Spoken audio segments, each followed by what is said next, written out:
Spray की बात करें, अभी भी उनके पास एक बढ़िया इलाका है। सबसे बड़ी बात कि इन दोनों टीम के पास सर्कल का एडवांटेज है, बट राइवल को आप देखें वो बिल्कुल नहीं चाहते कि ये जो सारे फिनिशेस है वो उनके हाथ से जाएं। और अब मुझे एक बार के लिए लगा कि उनको शायद पता हो चुका है कि शैक के अंदर ही प्लेयर है, बट उन्होंने एक मॉली यहाँ पे वेस्ट कर दी। बट इस ग्रेनेड से एक प्लेयर तो फटेगा ही फटेगा। बिल्कुल एक प्लेयर तो फटेगा। और वहां पे बोलते कि एक प्लेयर बाहर निकल गया, दूसरे प्लेयर को मेरे ख्याल से इन्होंने कॉल आउट दिया नहीं कि वहां पे नीड आ सकता है, आप भी बाहर निकल जाइए। वो भी नीड करने में व्यस्त अभी के लिए नजर आए तो जोड़िया ये कंपाउंड बहुत जरूरी बन जाता है उसके लिए लेना, और इसीलिए यहाँ पे कोशिश करते हुए। बट अभी भी जो प्लेयर नीचे है उनकी पोजीशन उनको नहीं पता है, थोड़ा उनको संभलना पड़ेगा। ये स्मोक का एडवांटेज देखने को मिल सकता है और बैक टू बैक दो प्लेयर्स को नॉक करा जाता है। गलती साबित हुई। देखिए अनदेखे अनजाने सिचुएशन में स्मोक के अंदर अगर आप ऐसे रश करेंगे मुश्किल आपके लिए हो जाती है, बट फिर भी सार ऑफिशियल को खत्म करा गया। प्लेयर्स को यहाँ पे रिवाइव करा जाएगा। स्प्रे अगर समय पे ना आते तो मुश्किलें बहुत बढ़ जाती।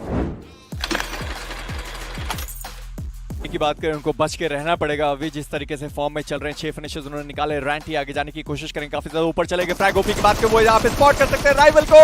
उन्होंने राइवल को स्पॉट किया भी है, डैमेज बहुत ज्यादा दिया, खड़े होने की जरूरत पड़नी नहीं चाहिए थी। वहां पे गन स्विच किया, मुश्किलात हुई। फ्रैग ओपी यहाँ पे खत्म हो गए। शॉगन लास्ट प्लेयर बचेंगे अपनी टीम से। रैंटी एक और वहां पे ग्रेनेड का इस्तेमाल करेंगे, बट अभी उनके ऊपर भी एक ग्रेनेड गया, डैमेज उतना ज्यादा नहीं, बट शॉगन लास्ट प्लेयर बचेंगे अपनी टीम से। स्प्रे 1 मीटर दूर है जोन से, देखना पड़ेगा ग्लिच की जो स्क्वाड है वो कितना ज्यादा मीटर दूर आपको जोन से दिखाई देगी। 28 मिनट का गेम हो गया।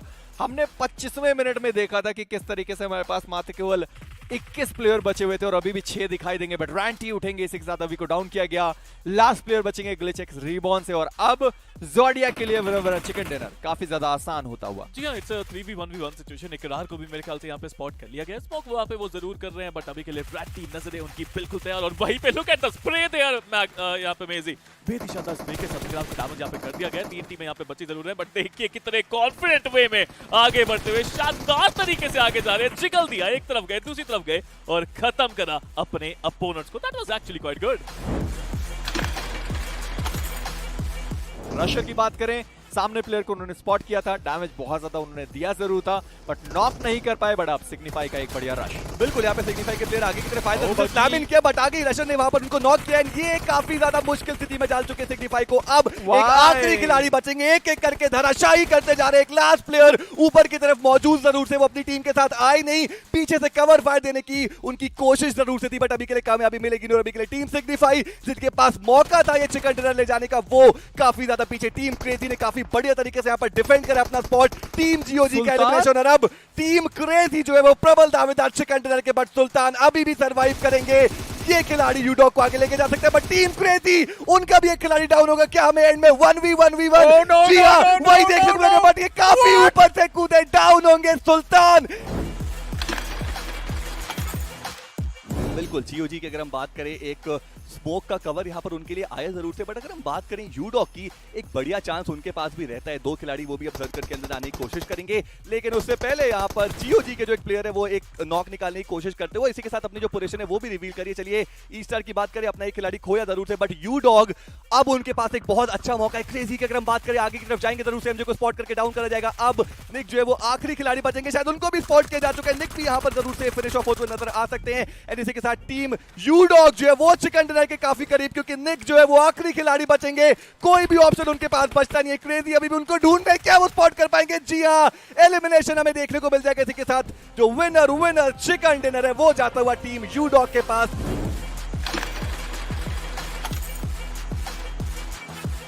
लीडर ओपी की बात की जाए, डैमेज बहुत ज्यादा पड़ा, बहुत ज्यादा वो ओपन में थे, सीढ़ियों पे जाके लेट गए। एमजे उनकी भी एचपी बहुत ज्यादा कम है। पॉज ऑफिशियल की बात करें, टीम पॉज की बात करें, शॉगन यहाँ पे मौजूद रहेंगे। आयुष दूसरे साइड पे निकोपी को डाउन करेंगे। 3 टीमें आपको यहाँ पे मौजूद दिखाई देंगी। देखना पड़ेगा सबसे ज्यादा फिनिशर्स कौन सी टीम लेके जाने वाली। तीनों टीमें सर्कल के अंदर डिसरिस्पेक्ट, उनको बढ़िया गेम खेलना पड़ेगा अगर उन्हें क्वालिफाई करना है अपने आप को, तो फिर डिसरिस्पेक्ट ग्रेनेड करने की कोशिश करेगी। शॉगन की बात करी जाए, एक वहां पे बेहतरीन ग्रेनेड जाता हुआ, क्या वो कनेक्शन बनाएगा? जी बिल्कुल, शॉगन वो जो निक का फिनिश था वो लेके जाएंगे अपने नाम। एमजे अपने आप को हील करने में कामयाबी हासिल करेंगे, बट जो डिसरिस्पेक्ट के पास फिनिश जा रहा था, शॉगन ने उसको वहां पे छीन लिया। सरपंच की बात करी जाए, वो यहाँ पे डाउन किए जाएंगे। लीडर ओपी को आप देखें गाड़ी के अंदर जस्ट वहां पे मौजूद है, बट बॉट उससे पहले उन्होंने लीडर को देखा। डाउन करेंगे एमजे, लास्ट प्लेयर इस वक्त जीओजी की स्पॉट से सर्वाइव करते हुए। यहाँ पे क्लच निकालना पड़ेगा अगर उनको यहाँ पे आगे बढ़ना है, बट वहीं पे अगर डिसरिस्पेक्ट की बात की जाए, आगे बढ़ने की कोशिश तो वो भी करते हैं, और यहाँ पे नंबर्स के एडवांटेज पूरी तरह से उनके पास है। बट आग लगी हुई है, आग में आयुष जाते नजर आए, जले तो जरूर है बट अपने आप को हील करते थे। That nade came in or what happened? I think यहाँ पे गाड़ी ब्लास्ट हुई है, गाड़ी ब्लास्ट पे यहाँ पे प्लेयर्स नॉक होते नजर आए और एमजे अभी भी यहाँ पे सरवाइव कर रहे थे, जैसे नाम लिया वैसे खत्म हो चुके हैं वो भी। फ्रैग ओपी एक बढ़िया ग्रेनेड जाता हुआ एमजे खत्म, बट डिसरिस्पेक्ट मोस्ट प्रोबेबली के साथ उनका भी एलिमिनेशन हमें देखने को मिलेगा। एक बढ़िया फ्लैग एंगल उन्होंने निकाला जरूर था। आप देखिए एक बढ़िया पाथ स्ट्रेट लाइन में उन्होंने 3-3 स्मोक्स गिरा रखे हैं। वहीं पे अगर रेना एंड उनके साथी की बात करी जाए फ्रैग ओपी, वो भी सेम ही चीज करते हुए आपको दिखाई देंगे। आईएनटी उनके पास पूरा मौका रहेगा इस मैच में चिकन डिनर निकालने का, पूरा श्रेय जाएगा अगर चिकन डिनर निकालते हैं तो मुझे लगता है फ्लिको के पास, जस्ट बिकॉज जिस तरीके से उन्होंने अपनी टीम को संभाला है। 2 नॉक हुए थे, उसके बाद उन्होंने रिवाइव किया। फ्रैग ओपी चढ़ने की कोशिश कर जरूर रहे हैं बट मोस्ट प्रोबेबली वो चढ़ नहीं पा रहे हैं। जिस तरीके से रेना यहाँ पे आए हैं, देखना पड़ेगा कि अब क्या सामने आईएनटी की स्क्वाड जिन्होंने ग्रेनेड्स का इस्तेमाल तब नहीं किया था, अब वो ग्रेनेड का इस्तेमाल करना जरूर चाहेंगे क्योंकि अब तो कुछ ज्यादा कुछ करने को बचा नहीं है। ग्रेनेड का इस्तेमाल करेंगे, यूटिलिटीज का इस्तेमाल करेंगे और अपनी टीम को ज्यादा आगे वो रख पाएंगे। राइवल की बात करी जाए, जाते जाते थोड़े बहुत शॉट्स देने की कोशिश करेंगे, ज्यादा कुछ कर नहीं पाए रेना, वो फिनिश निकालेंगे अपने लिए। बट डैमेज आप देखे काफी ज्यादा डील कर बैठे, हेलमेट खत्म होने के कगार पे। वेस्ट की बात करें वो भी खत्म होने के कगार पे। जी हाँ, बट अब एक फाइनल बैटल देखने को मिलेगा। इट्स अ 3v3 कंपटीशन, 2 शानदार टीमों के बीच में। एक तरफ पॉज, दूसरी तरफ आईएनटी। देखते हैं कौन सी टीम यहाँ पर चिकन निकाल के जाता है। बट अभी के लिए अगर ग्लोव की बात करते हैं, ऊपर में पकड़े गए, स्पॉट उनको करा जा सकता है। मीनवाइल दूसरी तरफ उनके दूसरे साथी को टेक डाउन किया गया। एक बहुत आसान चिकन की तरफ बढ़ते हुए आपको यहाँ पे पॉज देखने को मिल जाएंगे। फ्रैग ओपी फाइट यहाँ पर इनिशिएट हो चुकी है, जहाँ पर एक 2v4 का सिनेरियो हमें देखने को मिलता है। रोमन वो आएंगे, नॉक करेंगे, जो फिनिश है वो भी सिक्योर करते हुए इजीली नजर आएंगे और अब जो मुश्किल है वो बढ़ते नजर आएंगे। एक और बढ़िया यहाँ पर जिगल एंड स्प्रे हमें देखने को मिलता हुआ।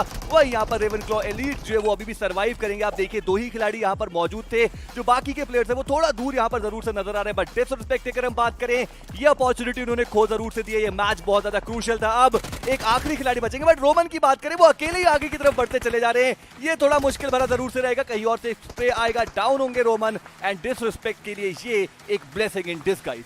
बट फायदा नहीं है उस चीज का क्योंकि अकेले यहाँ पे मौजूद रहेंगे। असला की स्क्वाड की बात करें, वो आगे जाने की कोशिश करेंगे। डैनियल वहां पे डाउन किए गए। सिग्निफाई वर्सेस यूडॉग जो फाइट रह गई थी वो हमें जरूर यहाँ पे देखने को मिलने वाली है। बट एक और टीम जैसे इनके पीछे से रोटेट करते हुए दिखाई देगी। सिग्निफाई की बात करें, डैनियल जो डाउन है, खत्म किए जाएंगे। यूडॉग क्या आखिरी प्लेयर के साथ सर्वाइव कर रही है, जल्दी में पता चलने वाला। 15 टीम 51 प्लेयर यहाँ पे सर्वाइव करेंगे। 16 मिनट का गेम होने वाला है। एक ग्रेनेड आया बट वहां पे कोई मौजूद नहीं था। क्रेजी लास्ट प्लेयर अपनी टीम से सर्वाइव करेंगे। यूडॉग से देखना है कितना दूर तक आगे लेके जा सके। बट मोस्ट प्रोबेबली मुझे लगता है यूडॉग बड़े आसानी से टॉप 8 में अपने आपको पहुंचा पाएगी क्योंकि पहला मैच उनके लिए काफी ज्यादा बेहतर था। मिरामार उतना बढ़िया ज्यादा बेहतर नहीं गया है, बट देखना है कि जो सैनहॉक का मैच था वो भी उनके लिए बेहतर था। बट अभी भी आप देखेंगे रोमन सामने मौजूद है, बट आयुष वो फिनिशेस लेने के लिए जा भी नहीं रहे और जो वो अल्सा को फिनिश था वो उनको मिल जाएगा। बिल्कुल, असला की स्क्वाड अब यहाँ पर आ जरूर से चुकी है और एक 1v4 का सिचुएशन आयुष के लिए। चलिए स्वागत वो करेंगे जरूर से मॉलेटॉव के साथ। और इसी के साथ पता चल चुका है असला को भी कि यहाँ पर प्लेयर मौजूद है। वो ग्रेनेड आएगा, बहुत ही ज्यादा बेहतरीन कनेक्शन, नॉक करने में कामयाबी नहीं मिलेगी। बट डैमेज की बात करें वो ऑलरेडी बहुत ही ज्यादा हो चुका है। आयुष अपने आप को हील करेंगे।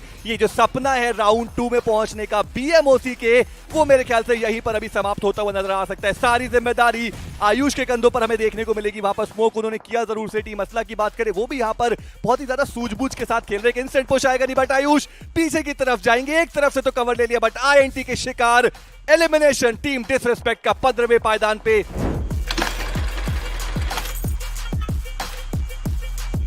440 की बात करी जाए, वो सामने यहाँ पे मौजूद है। आप देखें कितना बढ़िया रोटेशन 440 का हमें देखने को मिला। अब एक ग्रेनेड और पूरी तरीके से सार का एलिमिनेशन में देखने को मिल सकता है। सामने की साइड से सारे प्लेयर्स यहाँ पे ग्रेनेड को करते हुए दिखाई देंगे, बट सामने टीम मौजूद रहेगी सार की, उनका भी ग्रेनेड आने वाला है। हमले की बात करी जाए, ग्रेनेड से वहां पे खत्म होते हुए गॉड आई वो भी डाउन किए जाएंगे। लास्ट प्लेयर क्या यहाँ पे सर्वाइव करते हुए 420 440 की बात करेंगे, सीधा चार्ज करेंगे। बट अभी भी लास्ट प्लेयर सार का यहाँ पे सर्वाइव करेगा। एक प्लेयर को डाउन किया, दूसरे प्लेयर को भी उन्होंने डाउन किया, बट तीसरे को नहीं कर पाएंगे। 440 वोल्ट्स, 4 फिनिशेस, चारों प्लेयर सर्वाइव करेंगे और इसी के साथ पूरा इलाका अभी भी उनके पास।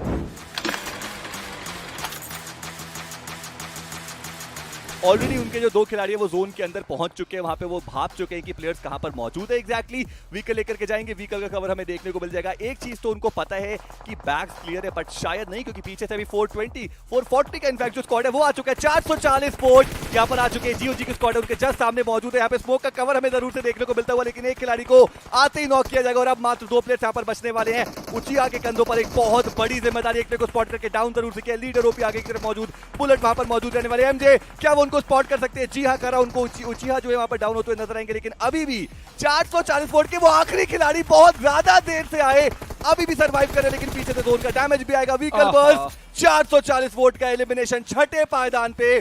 क्या ये काफी रहेंगे 7 फिनिशेस? ये एक सवाल देखना पड़ेगा।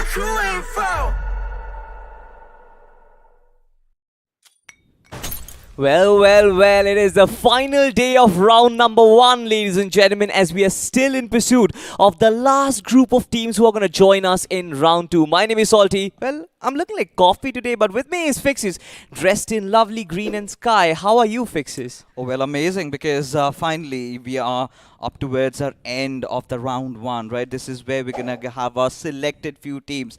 50% already slashed out and moving on forward to round number 2. But quite a lot of interesting teams are going to be joining the fray today. Yeah, absolutely. There are some known names, obviously, that the teams list that we have received. But of course, speaking of the previous days that we have seen some good performances so far, and round 2 looks very, very positive to me. Oh, it certainly does. It certainly does.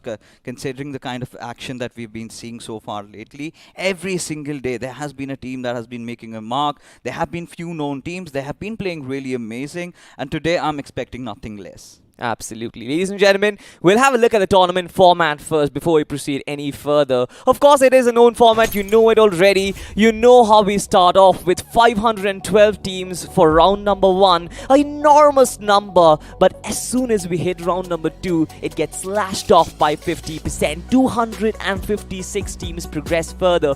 Round number 3 looks even more brutal. Yeah, it does, because, you know, you're talking about 64 teams only making it ahead, and then heading on towards round number 4, we do have the invited teams also sort of chiming in, and that's going to completely change the level of competition altogether. But round 2, round 1, they're all about, you know, filtering out the new talents, the new rising stars as we speak of, and a few known names that could not do a lot during the BGIS, so they had to prove their mettle right from the very start, from the in-game qualifiers, amongst so many thousands and thousands of teams. And this is what we are talking about, ladies and gentlemen. It is the BMPS, from only which 24 teams are going to be participating, and they are going to be making it, and it's going to be such a tough affair.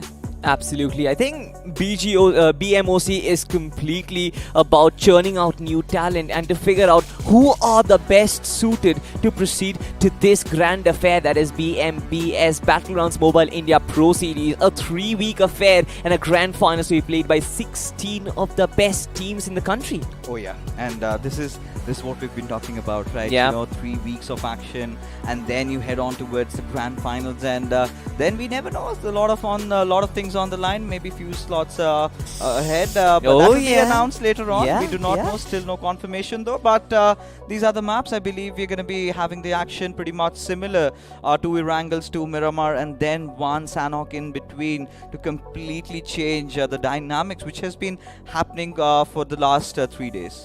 Yes, absolutely. I feel like Sanhok has been that changing element, that surprise element where the teams who could not really perform were in the second slide of the table for the first 2 games actually get an opportunity to make an impact. And I love the fact that it's placed right in between of those Erangels and Miramar, so that even if you kind of mess up in the first 2 maps, you kind of have an opportunity to seek redemption. Yeah, of course you do. And we've seen a lot of teams doing that, right? They might not have the best start, but towards the end, they sort of pick up the pace and maybe get a chicken dinner with a decent amount of finishes to their name, and they're good to go. And I think it's a high time, right? We still are yet to see who are the teams that have qualified from round 1 to round 2. I'm pretty sure the announcements are going to be coming up, so do not forget to follow us on the official handles. But I think now is the time where we have to take a look at the teams that are going to be participating with us, and out of all of them, in that third row we can clearly see Brawlers coming into action. So one of the most renowned teams, you know, you talk about the past tournaments that we have, some big names coming into action today. So I'm going to be really looking out for them. But along with them, few other teams as well. Which other team does catch your eye, Salty?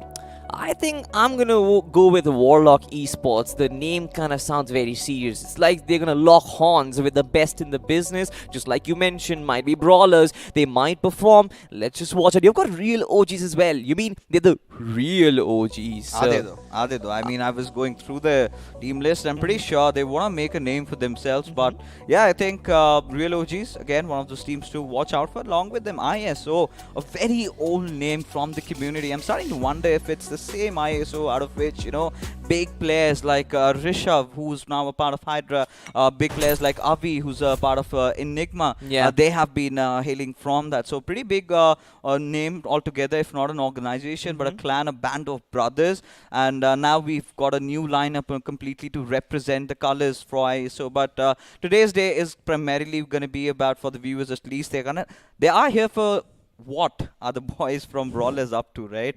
You've got Sangwan.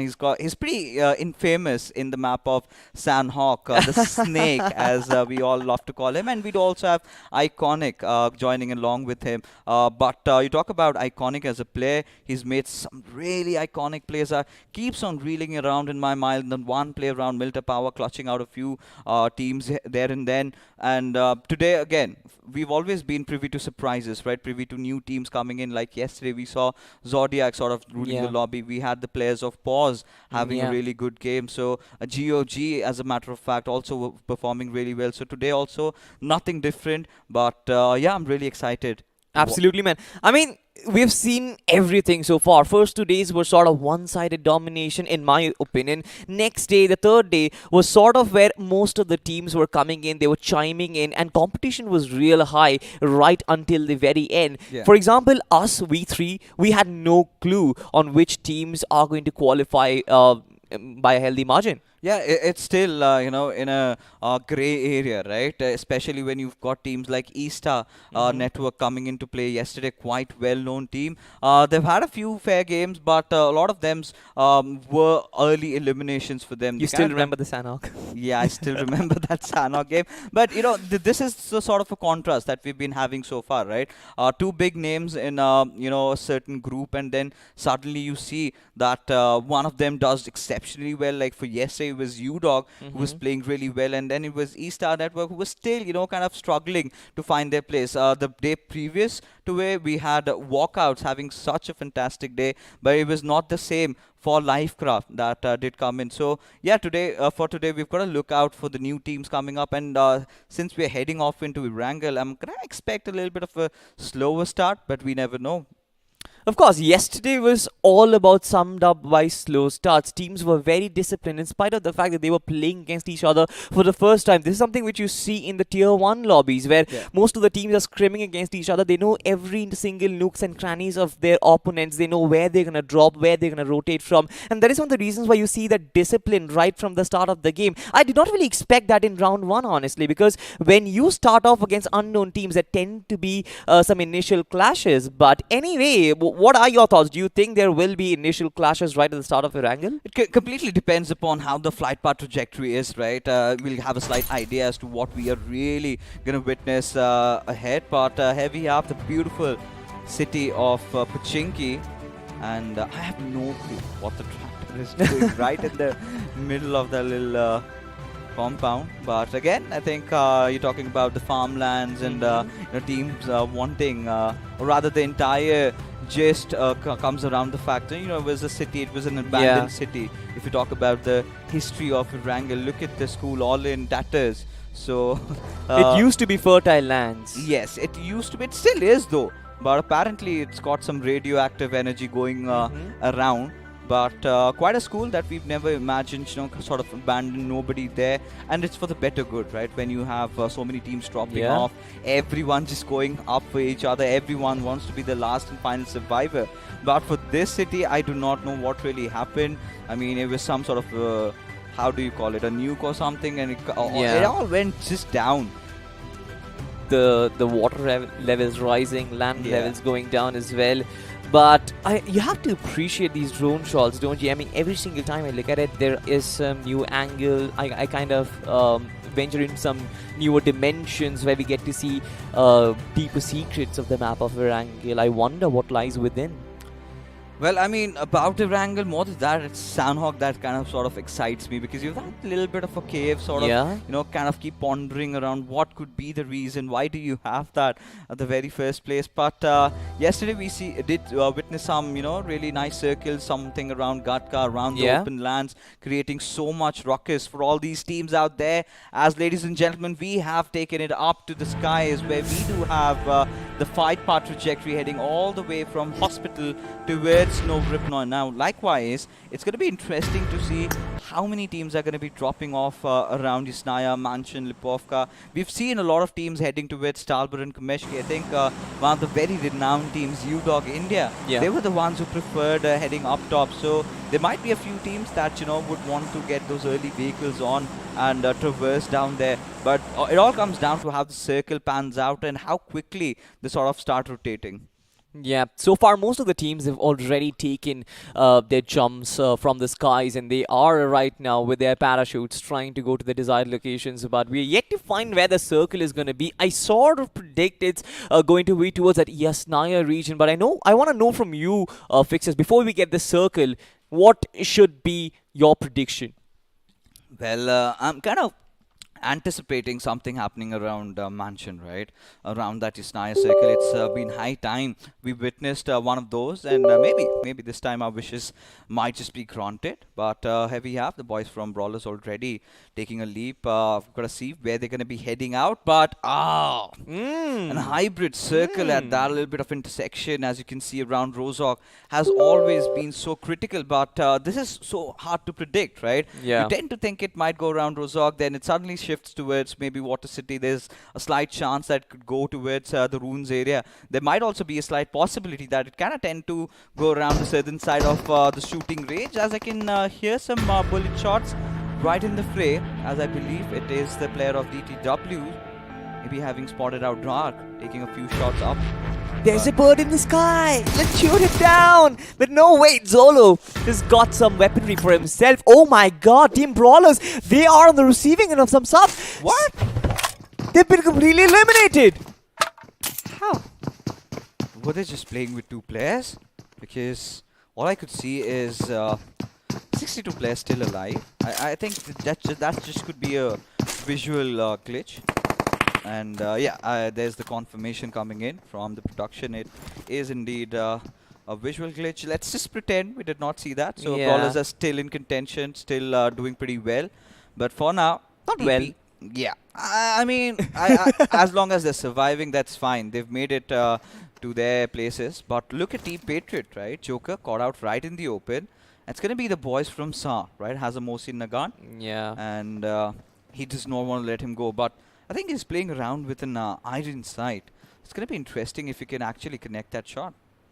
But for Joker, though, I don't see him finding any sort of room away from this region. Right behind the haystack with a shotgun in hand, with no utility to kind of aid him to get out of that position.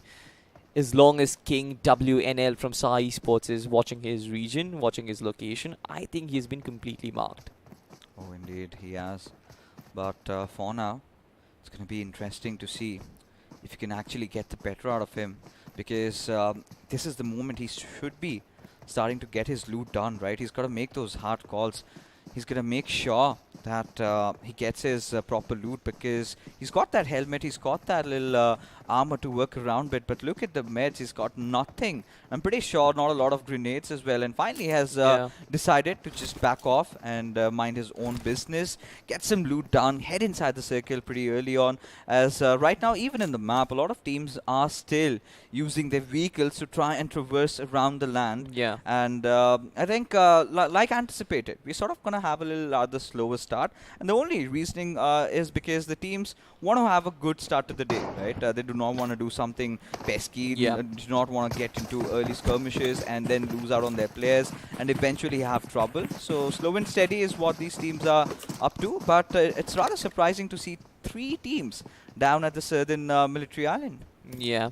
But Fixes, I just can't help but wonder what happened with Brawlers. I mean, they were trying to drop to their desired location, and suddenly they just got shot down is it usual? No, I mean, it's usual, right? Because there's nothing out of ordinary happening over here. All they intended to do was long glide, and in the process, the boys from ISO, the boys from DTW were firing a few shots at them. That's just it. But it's a regular day affair. I'm pretty sure they're well aware of the situations, and I can see, the 3 players still in the fray, if not 4 from their side. But Yeah. we're gonna get that little bit of confirmation pretty soon once we take a look at them. But for now, Reborn Esports right in front of us. And yesterday's circle, had they been playing in the yesterday's lobby, this could have been particularly their game, especially if you remember, Zodiac started off around the center lines, ended up getting that first chicken. So, yeah, got a little bit of a tiger suit going on. Is that a tiger or a cheetah? Maybe a tiger, right? The cheetah's got that little patches. Yeah, they're the ones with the patches. Tigers are more with the stripes. Yeah.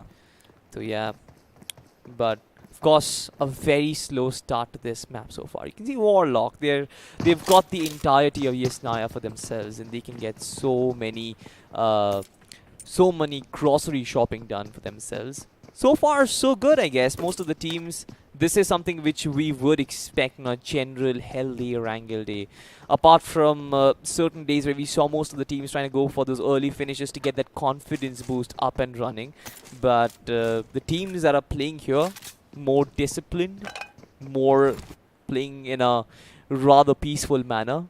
But we know that's not the way it's going to end. Yeah, of course, because it's still the early start of the game, and we did hear a few gunshots right from the start, right? Right at the players of Team Brawlers, and there you can see, right? Brawlers have just taken that one loss, but there's one from Reborn Esports who's not even joined the lobby. I'm starting to wonder what could be more important than round 1, and of course, we've been ready right from the very get-go. We're on a back foot, right? Losing out on one of those players, you cannot really be particularly quite aggressive, so it's gonna hurt you a little bit. So high tempo gaming in the meanwhile, round for Chicky, not contested, none of the areas are, there's a really good spread around the map, but I'm still wondering, where is the next shift gonna be, because ideally you would want to take those edgy compounds around Rose Hawk, but here we have the boys finally trying to loot around real OGs. I've got to see what they have to offer to the mix. They've got a few teams right beside them, but still they've been keeping themselves away from action. But for how long, that's a question. Yeah, absolutely. You mentioned about Reborn and one guy not really joining. It's very similar to our friend Arka, who is still in office. Yeah. He's still working on Sundays, dude. The hustle life, man, can't really help it. He's got to make all that money coming in and give us some really nice treats here and there in those fancy restaurants. But, for real OGs, I'm starting to wonder if it's the right decision to just stop over here, right? Because, of course, it's their first rotation. They're sort of floating around the map, still waiting for the first circle to shrink, and then maybe have a slight idea if they've got to take that route up north, or maybe stick around Rozok a little bit. Because I would be wondering, I'm starting to get surprised because school, you've got places right beside them not being taken, but Bhule, Bhatke's have spotted a few players of new team and decided to not fire. And it's understandable why, right? Horrorist, if you could see his position, he was way out in the open with no cover, with nowhere to run and hide. If new team would have decided to go after him, he'd be a dead piece of meat by now. I love the name Bhule Bhatke. I wonder what does it mean. You've got the players in. Okay. Oh, yeah, Hindi. Right. That's why I'm not on the Hindi desk. But anyway, ladies and gentlemen, we've got some fast and furious action as two teams are racing against each other. You've got a buggy and a pickup for Team Ninja. On the other side for Team NT, you've got a complete cavalry. Oh, yes. Now for Ninja Gaming and for the boys from NT, they're going to be trying to get control over the hills, maybe take those Talbot hills and then head off towards Severny or somewhere around shooting range. Try to keep control of as much northern area as possible, as Brawlers off to a really rough start, losing out on one of their players. I believe it's going to be Sangwan. Yeah. But despite that, they've managed to find themselves a very good spot inside the circle. Now they're completely away from all that traffic that's going to start congregating around that eastern areas In fact, the southeastern areas of Siverny, we see a splash of colors. Everybody trying to rotate around, but I think at this particular moment, what's going to be ideal for all these teams is to try and keep that high ground a little bit of. This is a good compound to hold on to at least for now. The northern circle again, very, very interesting. You don't have so many compounds to work with, and an enormous open space to kind of battle against. And when you kind of finish in that region, you always know that you have to be prepared with those vehicles. And that is one of the reasons why you see all these vehicles, sort of that high traffic that you mentioned about. This is one of the reasons why the players have to collect as many as they possibly can. Oh yeah, and I'm rather surprised to see a lot of players just dropping down and getting knocked out, right? It's quite unusual because if you take a look at the map feed, right, not a lot of things are happening around the map. It's just about teams sort of splitting out for a loot and then kind of recuperating and then starting off with their rotation. But a lot of teams have already made it north, but there's a slight chance that the circle might go down south. But then you have even Beast falling down. Mr. Scooby getting knocked out of the play zone. What on earth is happening, Salty? I have no clue. These players are probably trying to survive as much as possible and not enter the battle zone. But anyway, this is the battlegrounds, ladies and gentlemen, and you have to enter. The fight is, but so far so forth, Scooby, FTW, I don't think he's in a How world. would he get knocked out like this? I mean, he's inside a compound. How do you drop down?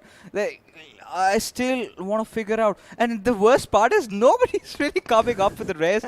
Finally, they did when he's almost at the half of his HP. But Heavy have some gunshots in the nearby vicinity as Team Sa Esports. They might take a fight up against the close. Almost did connect a few shots though, but Joker has been taken down, and it's going to be Strike who gets that knock, and King will be the one who confirms it.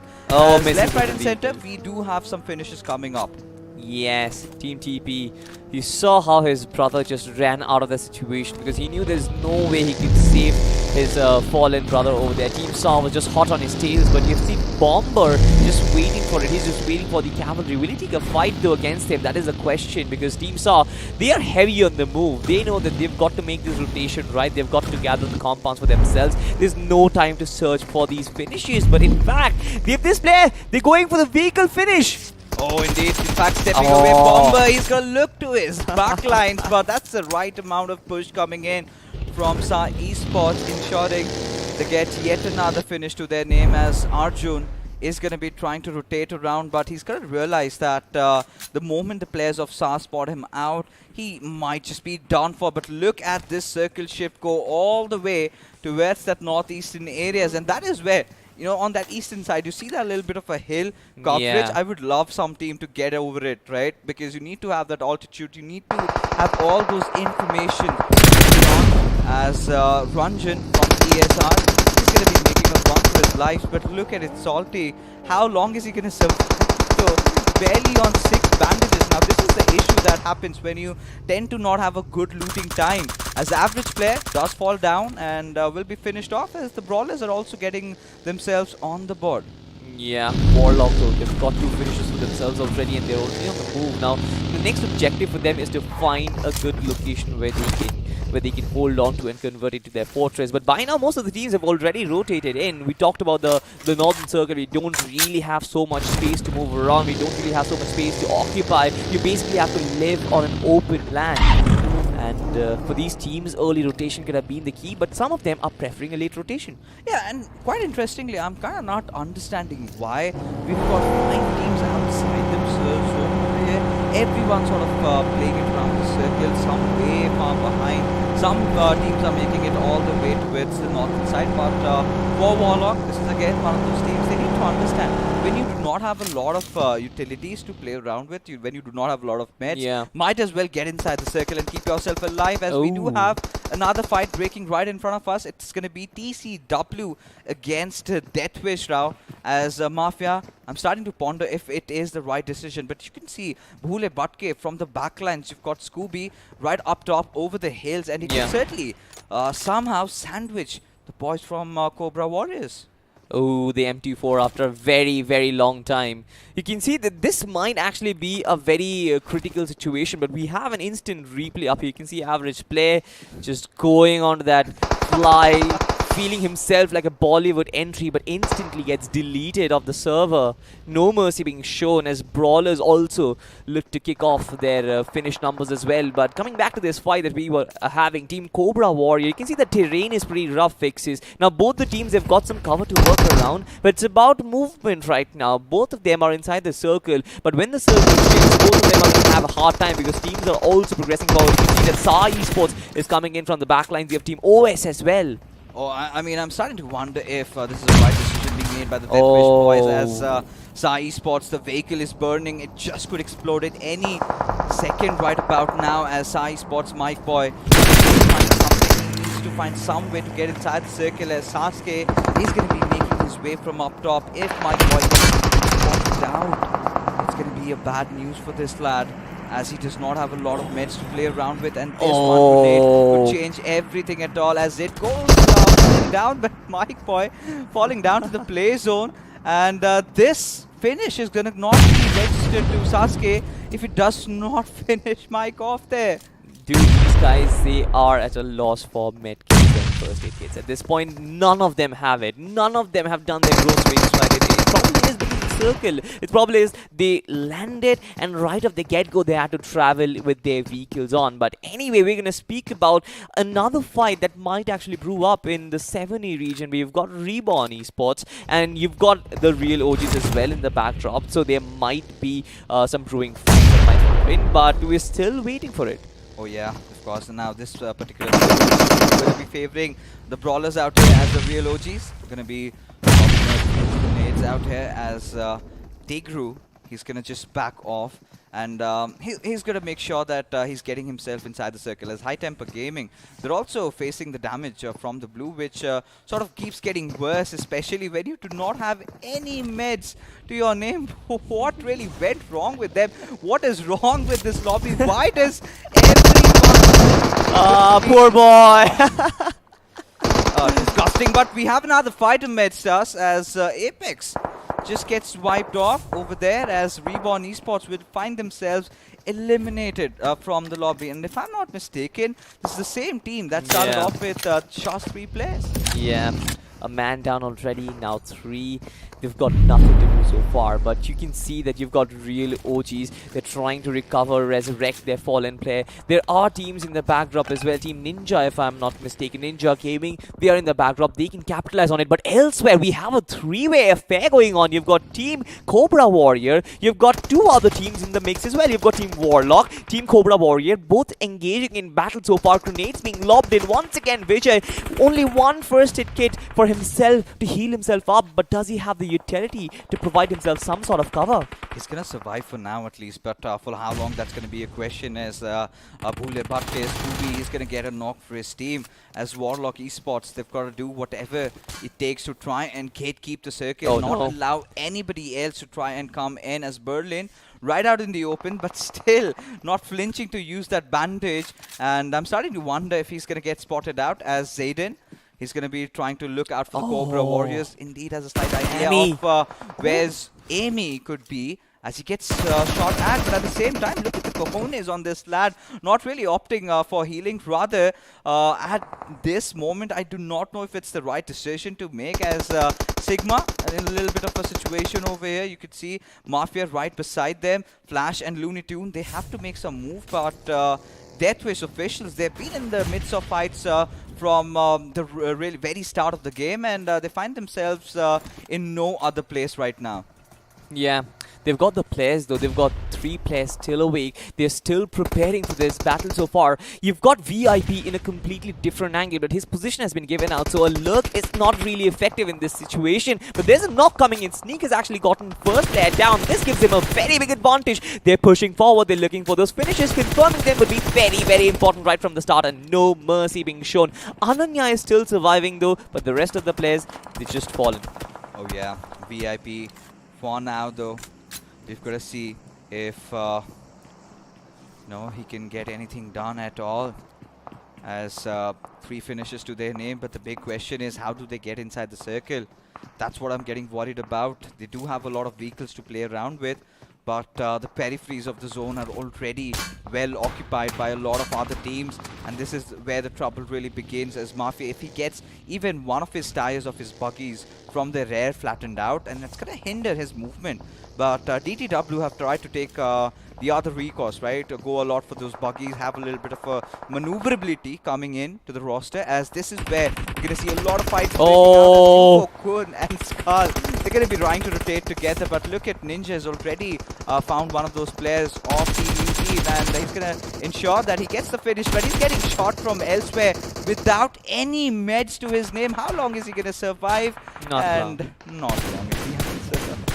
OS Retribution, an easy finish for them. I'm not even sure if they were the ones who actually knocked him down. It's very sad for the Cobra Warriors, because they were coming down the terrain. They had the topography to fight against because they were falling completely vulnerable, and that is where the third parties came in to just feast upon those bodies.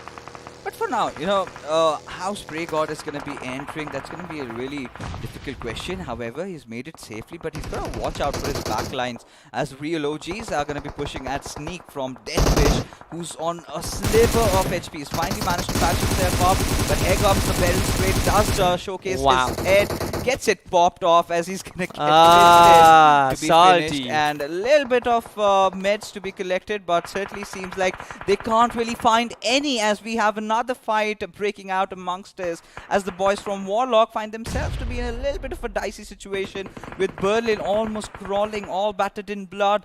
Devil needs to get that revive ASAP. Oh my god, nades and artillery. You can see the Team OS, they are definitely in the advantage, not in terms of positioning, but in terms of men advantage. You can see that players from Warlock are already reeling down, and grenades coming down their way. This is going to be very, very problematic for them to survive, especially with ISO in the backdrop as well as Team HTG. Oh yeah, for now, Lord, at this particular moment, he's going to get all those boosters up, as this is where Hellhat breaks loose any single moment. ISO have managed to keep all their players alive. He's going to go after, toss a grenade. I do not know if that has made the mark, or has it made the distance, as the boys from HTG. Rohan's going to fall down to disaster though. One other final player remains, and it's going to be Rival. He's got that little smoke cover to play around with, try and get that revive bit with so many bullets being shot at his direction. It's going to be just a matter of seconds. He gets wiped off, and that indeed has happened, as High Temper Gaming have been eliminated by Team ISO. But Team OS really struggling, and this is where the open circle sort of breeds problem for every single team out there. None of them actually have cover. You can see that the scrambles of buggies here and there, the vehicles are the only source of cover. The smokes gives away their position, and then one single spray takes them down. This is exactly the name of the game right now. Sasuke takes a gamble trying to use his vehicle, trying to drive his vehicle, but another general spray in his direction, taking a lot of damage. Oh, indeed he does, as MVP switches on to his Tommy gun. I'm starting to wonder if that's the right decision to make, as, OS Retribution, they have blown each other up, as ESR Esports, they also bite the dust as they get eliminated by the Brawlers, as Berlin barely surviving on a sliver of HP, but still ballsy enough to be peeking around at so less health. He needs to patch himself up, and this is where you sort of try to get a little cocky, and you get paid back for it. It was rather poverty over there, because he only had one bandage. You need an entire hospital to teach so many patients right here, because this is an open, barren land where most of these players are dying to survive. Team ISO, they've still got their foreman alive, and they're slowly pushing forward. The circle though is out in the open, and they don't yet, and they still have to cover 40 meters. They've spotted the real OG. DP is on his knees, and they would want to get his finish point. Oh, they certainly want to, and ISO, they're off to a really good start, and so are the players of Team Brawlers, They're getting a lot of finishes to their name already, if 7 is the number, despite the fact that they did lose out on Sangwon pretty early on. Now, it's going to be really interesting how these teams play around these open circles. Just a little bit of a height to work on slight ridges to play around off. Yeah. But look at Shredder. Just crawling in, one with the nature, I believe oh he my might god. be able to spot yes, Tigru it's any visible. It's all visible. About that trigger discipline being made, as Tigru now has an idea as to where Shredder is coming in from, but still opting to go for the revive, despite the fact that he should have taken the trade off. Finally does wake up to his senses, gets it, but it's too late.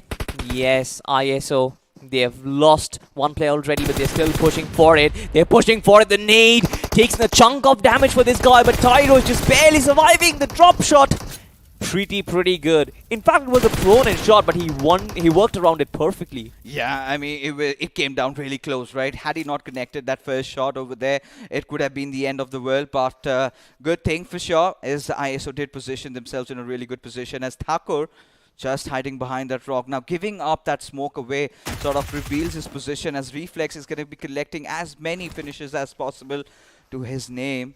As now Thakur, I believe, has spotted Reflex out. The trades need to be coming in from the players of ISO. But Thakur seems the one to be not giving up, as still had his anonymity maintained up until the point Robert lobbs a grenade at his direction and finally makes him meet his makers. Brawlers with 2 players surviving and 8 finishes to their name. They have a very high chance of gathering this chicken for themselves in spite of the fact that they lost a player so early on. This is great stuff, but they need to make a move toward the circle and look at the balls on Rawa. This man is driving a vehicle in the circle itself, needs to destroy those tires to actually solidify the cover for himself, but Dark is completely out in the open. Ananya is doing a good job though, staying completely anonymous in this entire circle of snakes. You know, he could be the one who changes things around for Brawlers, right? He could be the one who can steal that chicken away from them. If not him, could just gift it away to anybody else, right? He could be that little pesky disturbance. But MVP is going to toss a Molotov at Disaster's direction. No damage done though, but certainly if his projectile has been spotted out, he might land himself in a little bit of a trouble as Henry falls down to live, as Savage has a slight idea of where his opponents are still. You know, refraining from opening up on the fire. As Ananya, he's getting a lot of information to himself.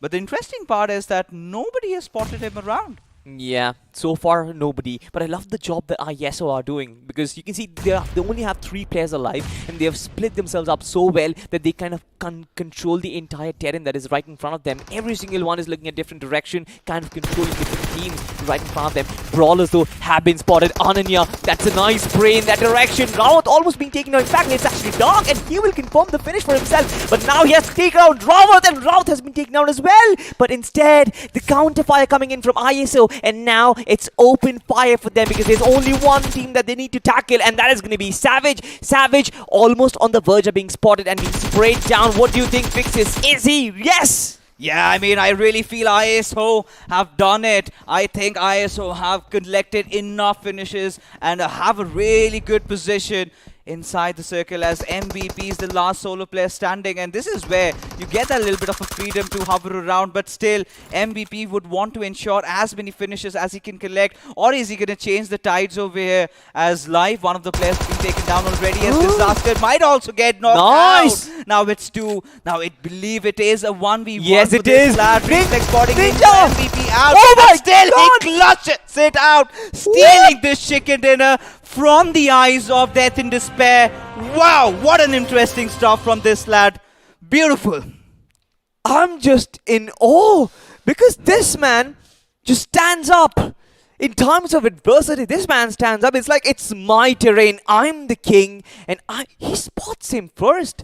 Immediately drops down, sprays him out, and there's nothing that you can do about it.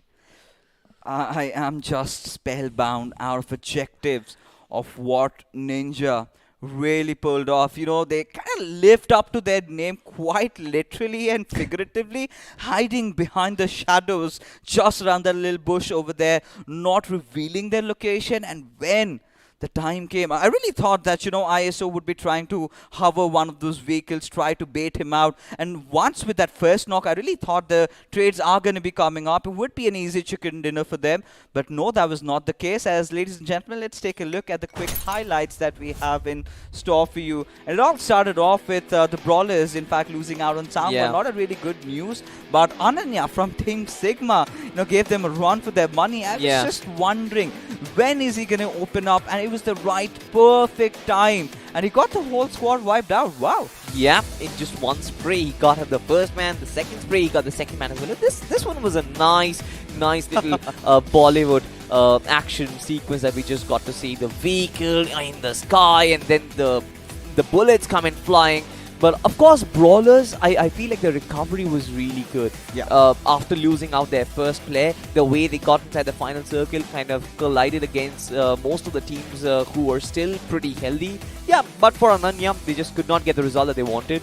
You know, but this game was a lot confusing to me, man. I am still starting to wonder how on earth these teams could not have any meds on them. Right from the very start, we saw so many of them just falling down, getting knocked out, and then Play zone.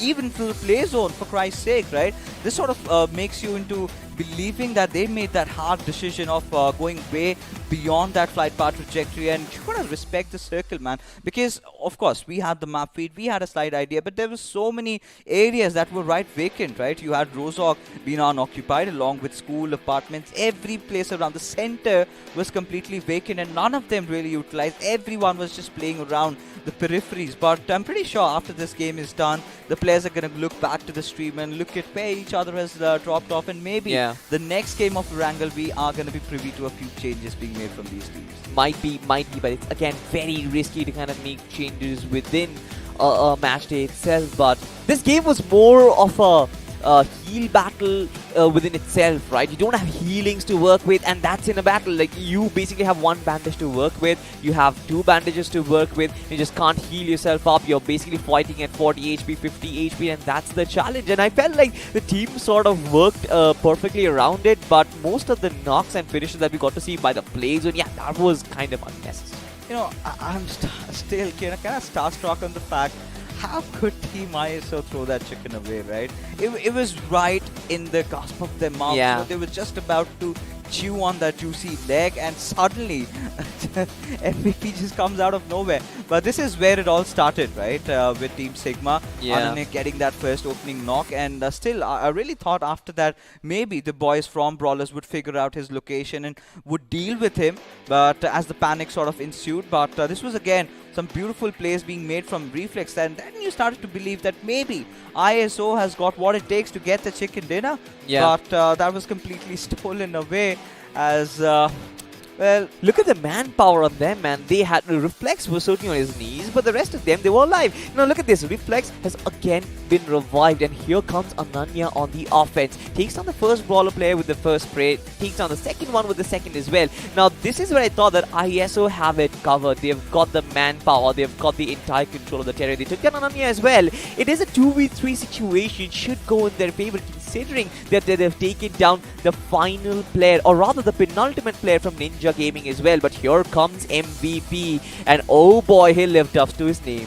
he certainly did. You know, to the clan's name, towards his name. I'm pretty sure he's going to be my MVP at the very least, but I'm pretty sure we're going to not see a lot of healing done in this particular game. Yeah? Considering there was barely any heals to work around with. I do not know what was wrong with the teams and how they decided to just kind of go around the edges. But even coming back to Team Brawlers right now, the moment, you know, one of their players got knocked out, I really felt they should have gotten those trades. And but despite that fact, not to scoff a lot, as we take a look at the point standings, and there we can see, you know, how much of a good game have these teams have had, as Brawlers still, you know, managed to get that perfect balance, 8 finish points, and combining with 8 position points, have accumulated 16 finishes, which, considering the start they had, was a very good recovery done. Exactly. You've got Team Sigma as well, with 5 finish points and 10 placement points, 15 points on a bad start. In fact, most of these teams around the mid-table have a good start for themselves. Obviously, the teams up top, Ninja Gaming and ISO, they are probably the drivers of the truck right now. They're the leaders, and they're going to dictate the pacing of the game in the next game as well. The other teams are going to watch out for Ninja, especially MVP and the entire team of ISO. But if you have a look at the second page, there is where you see that real drop coming in, right? The real drop, 3, 2, 1, and then 0. These are the teams who kind of need to step up on the map of Miramar and maybe show some promise. Yeah, it was all about the top 8 teams getting majority of the finishes to their names, right? We could see a lot of them having 8 to their name, and there was look at these teams over here, right? Not a lot of big names, but Bhule Bhatke, they showed a lot of promise right from the very start, right? They were getting there, they were getting those finishes, but it was just one. But I think the moment has really arrived. The MVP certainly should be MVP from Ninja, but yeah, we can look at the algorithm, which clearly says that Tigru was indeed the one because of the massive damage numbers that he has accumulated. 909 points of damage, that's huge. Along with those 4 finishes, I think the real OGs would be pretty happy. You know, I kind of feel like there would be an algorithmic MVP, and then in terms of impact as well, the kind of impact MVP had. But nonetheless, he doesn't really find his place in the top 5 players.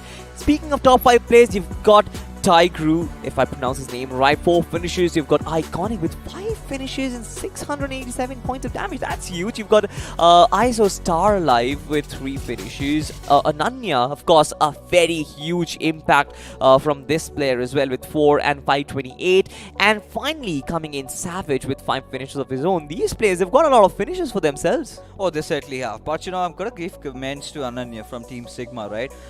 Considering the fact that right from the very get-go, they've not had a really good start. But yeah, taking a look at the match summary, I'm surprised.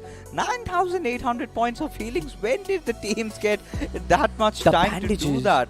Maybe the bandages working wonders, but just 3 grenade finishes that we can see from here. Not a lot. Iconic making those long distance finish with 251 meters. Pretty much a decent game, I must say, which was quite weird, to be honest. This was not the kind of a start that I was expecting. I was kind of a little caught off guard, considering how the circle really shifted around. And Brawlers, if they survived for so long, one of the major factors was the zone constantly favoring them. One of those teams that head on towards Siverni and did not have a lot of traveling to do, in contrary to all these other teams that they had to make those longer rotations, make those important decisions, as of which, you know, a few of them really came out through, and it was chaos all around the map, right? It was very anarchic, and I started to kind of wonder that, you know, this is where we're gonna have all these teams getting those finishes distributed amongst them, and that was the case indeed over here. Absolutely. In fact, there were situations where we got to see some amazing Fast and Furious action as well. No drive-bys though, because every single player was driving his own vehicle. But we'll have a look at the spotlight, ladies and gentlemen, where we sort of look at the team that has performed the best. And in terms of that, you've got Brawlers once again with 8 finishes, almost 1,300 points of damage, 2 headshots, 3 assists, and survival time of 80 minutes. They were so close, but yet so far. Yeah, so close yet so far. Could have certainly managed to get an even better finish, but a little bit of a face-off over here between Ninja and Team ISO. Both these teams having equal amount of finishes. My but God. Look at those damage numbers, man. If there were some brownie points, if there were some extra points for all those damage, I'm pretty sure ISO would have been the clear victors. But in fact, if you take a look at how clinical, how deadly Ninja were, look at those 3 headshots that they connected, and I'm pretty sure much of them came out of MVP towards the very end, when once he lied around in a prone position, you get that really good recoil going along with you. Did not have to switch on his ADS much, could play around the hip fire, and that is what he did. That clearly worked out and was enough to earn him that coveted chicken dinner. Dude, even then, in spite of all of that stuff, I feel like that 1v3 in the end, it's still very hard to digest that, in spite of the fact that his position is being given out, he didn't move an inch.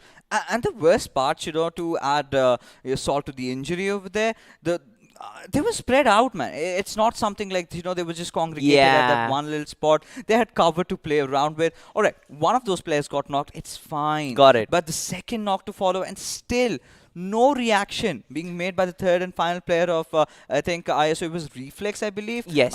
He has to work on his Reflex for sure. Because, you know, it was pretty visible, right? You had the audio cue, you had it. It was not as if, you know, MVP had any cover to play around with, and should have certainly taken the trade, but kudos to MVP, man. Could see the end of things and managed to get that chicken dinner for his team.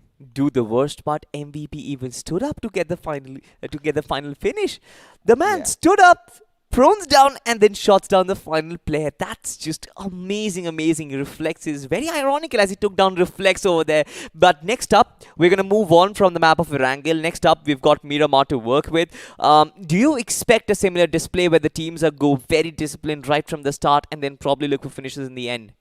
I mean, quite depends upon the circle, isn't it? Because again, how the flight path trajectory panned out, we were looking at a little bit towards that southern and the western side, and the next moment you realize a lot of these teams are sort of engaging in unwanted battles from the start, and I could not understand why they were going for. Of course, I understand you need to get those finish points up, but those first early circle is all about trying to get as many utilities, as much loot, one vehicle at the very minimum, and teams kind of getting late in realizing that. These are the sort of amateur mistakes that you get to see from the teams in these early initial rounds, which eventually, as the round progresses, will keep on reducing. And then once we head off to round 4, that's where teams will start meaning real business out there. Yeah. And that is where we can see some decent number of first aids at the very least. I'm still cribbing about the fact, every single player we looked out for, Salty, he barely had just a first aid and few bandages to work around with,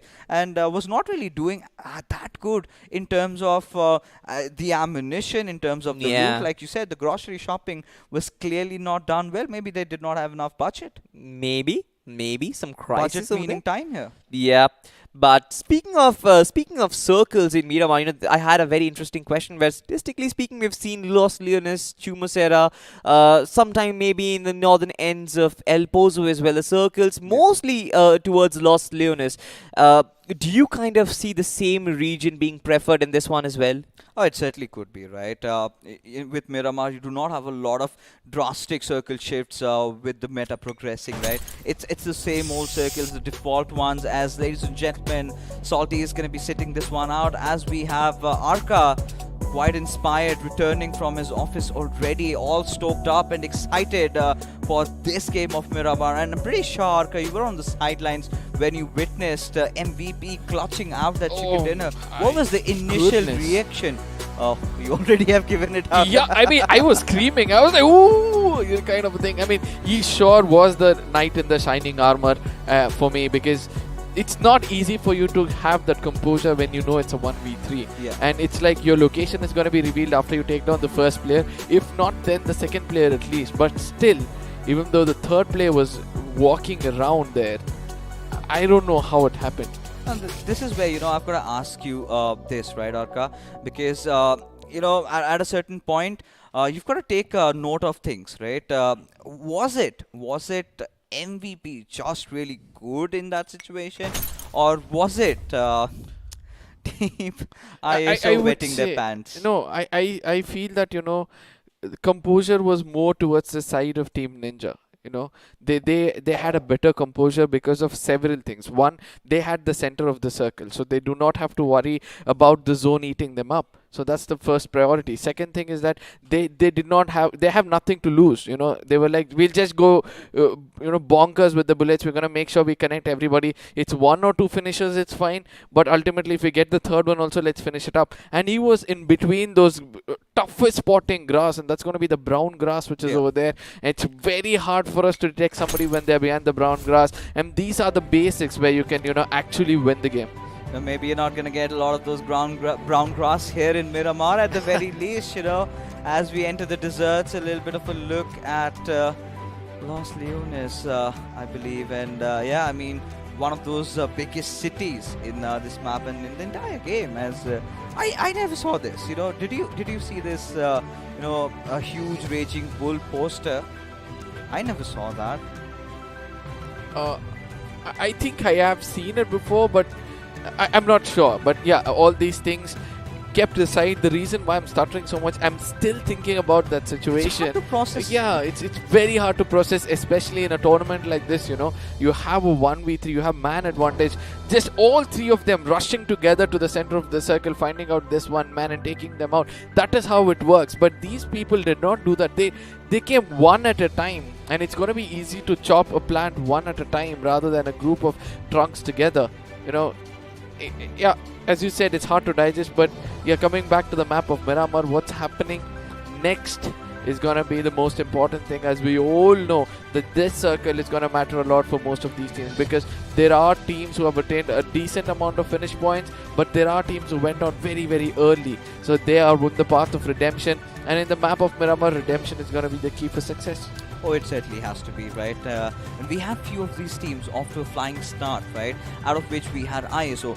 Despite that little bit of a mess up towards the very end, they still had a really decent game, nonetheless. And there you can see Ninja giving all in those smiles as, ladies and gentlemen, here we are with the second game of our evening, the first Miramar, as the flight path trajectory all the way from Campo Militar towards Valdemar. And is it safe to say that the map has sort of dissected the map into two halves? A little bit towards the eastern side inclination, though. Yeah, I would agree on the eastern side inclination, but that's not going to matter much because it's the equal distance travel to Porto or Ruins. You know, either the corners you'll be having the same distance. So now the big question is going to be this: which part of the map is going to be heavily crowded? Because everybody will be going in for those initial knocks or probably for this early skirmish, because in the map of Miramar it's going to be very, very hard for you to pick up some finishes in the rotation clashes. So they have to go in for some initial finishes or initial knocks so that they get those valuable points early on, and the pressure is off their shoulder, and especially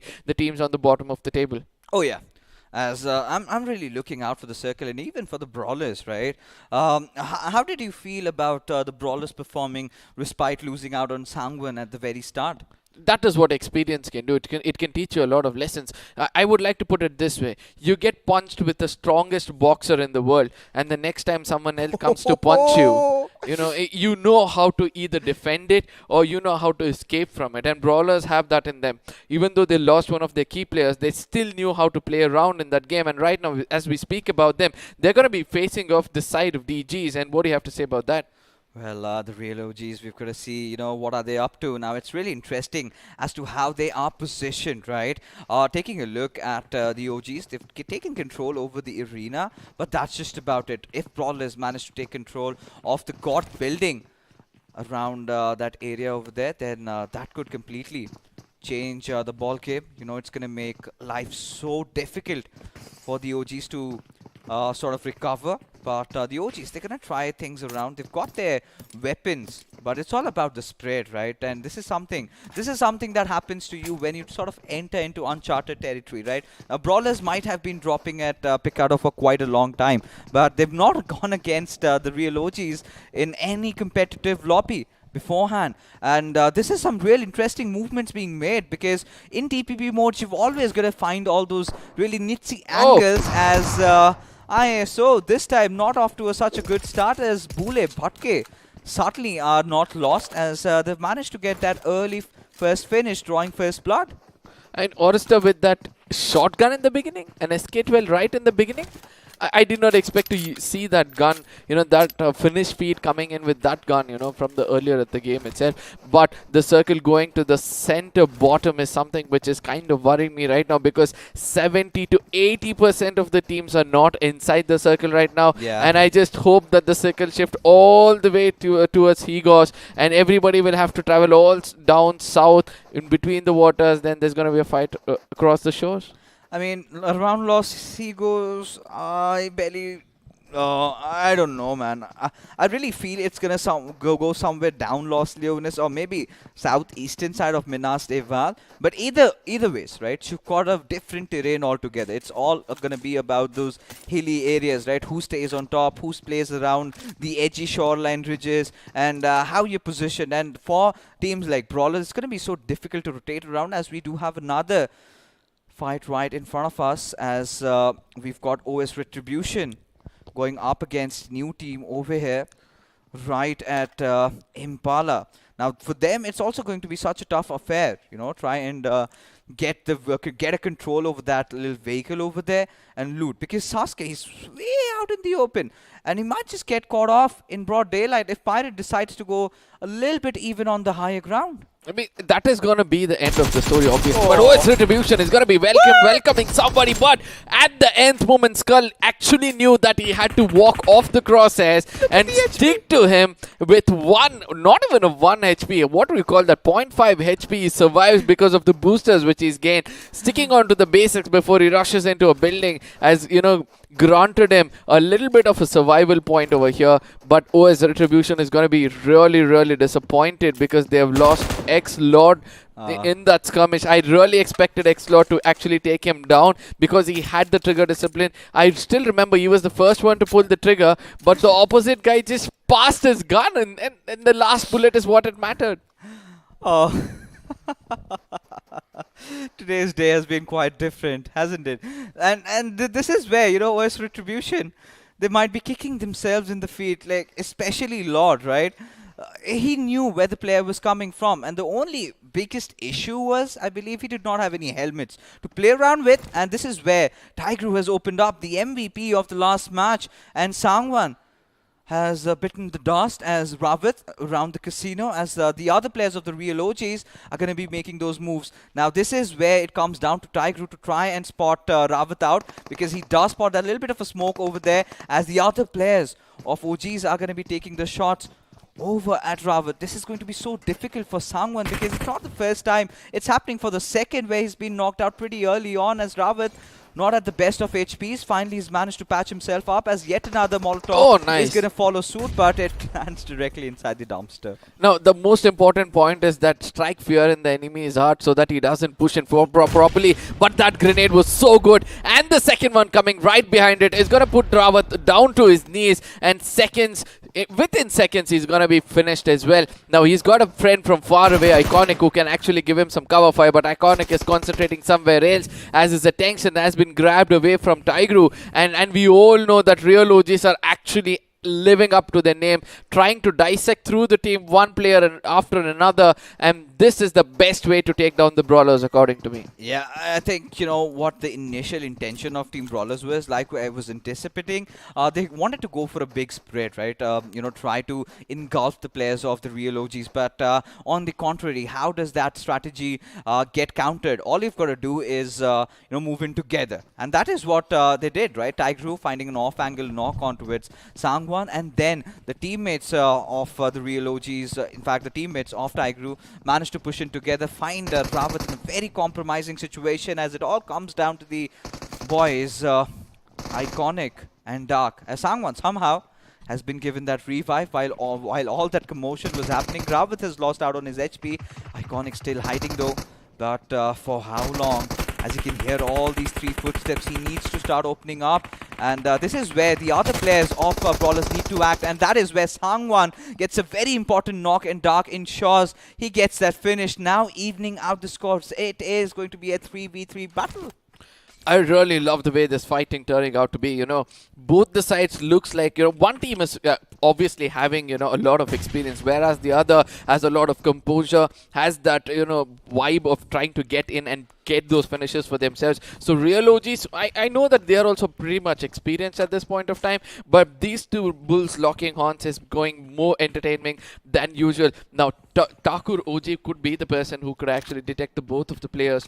I hope that his eyes and ears are open at this point of time, as OGs are the only people running around. Look at what's happening over there. Takur gets taken down. Brawlers know what they're doing right now. Probably the last man standing. He'll have a lot of hard work right now, because they know very well that it's going to be hard for him to, you know, climb up the stairs, try to go for a revival or something like that. But all these things said and done, Brawlers are looking the strongest when it comes to this fight. Oh yes, finally getting that upper hand, and Iconic says, welcome to my turf, and staying in those off-angle situations, off-angle positions. All Team Brawlers are going to be doing is wait for the smoke to dissipate, and once it does, that is where we're going to see that push happen, as Brawlers, despite losing out on Ravit from the very start, have managed to recover so well. But this is also still defendable for Tigru if Brawlers, you know, start counting their chickens too early, because again, this is one of those god buildings that I've been talking about. It's so difficult to push against. Now, one good thing about them is they're still in contention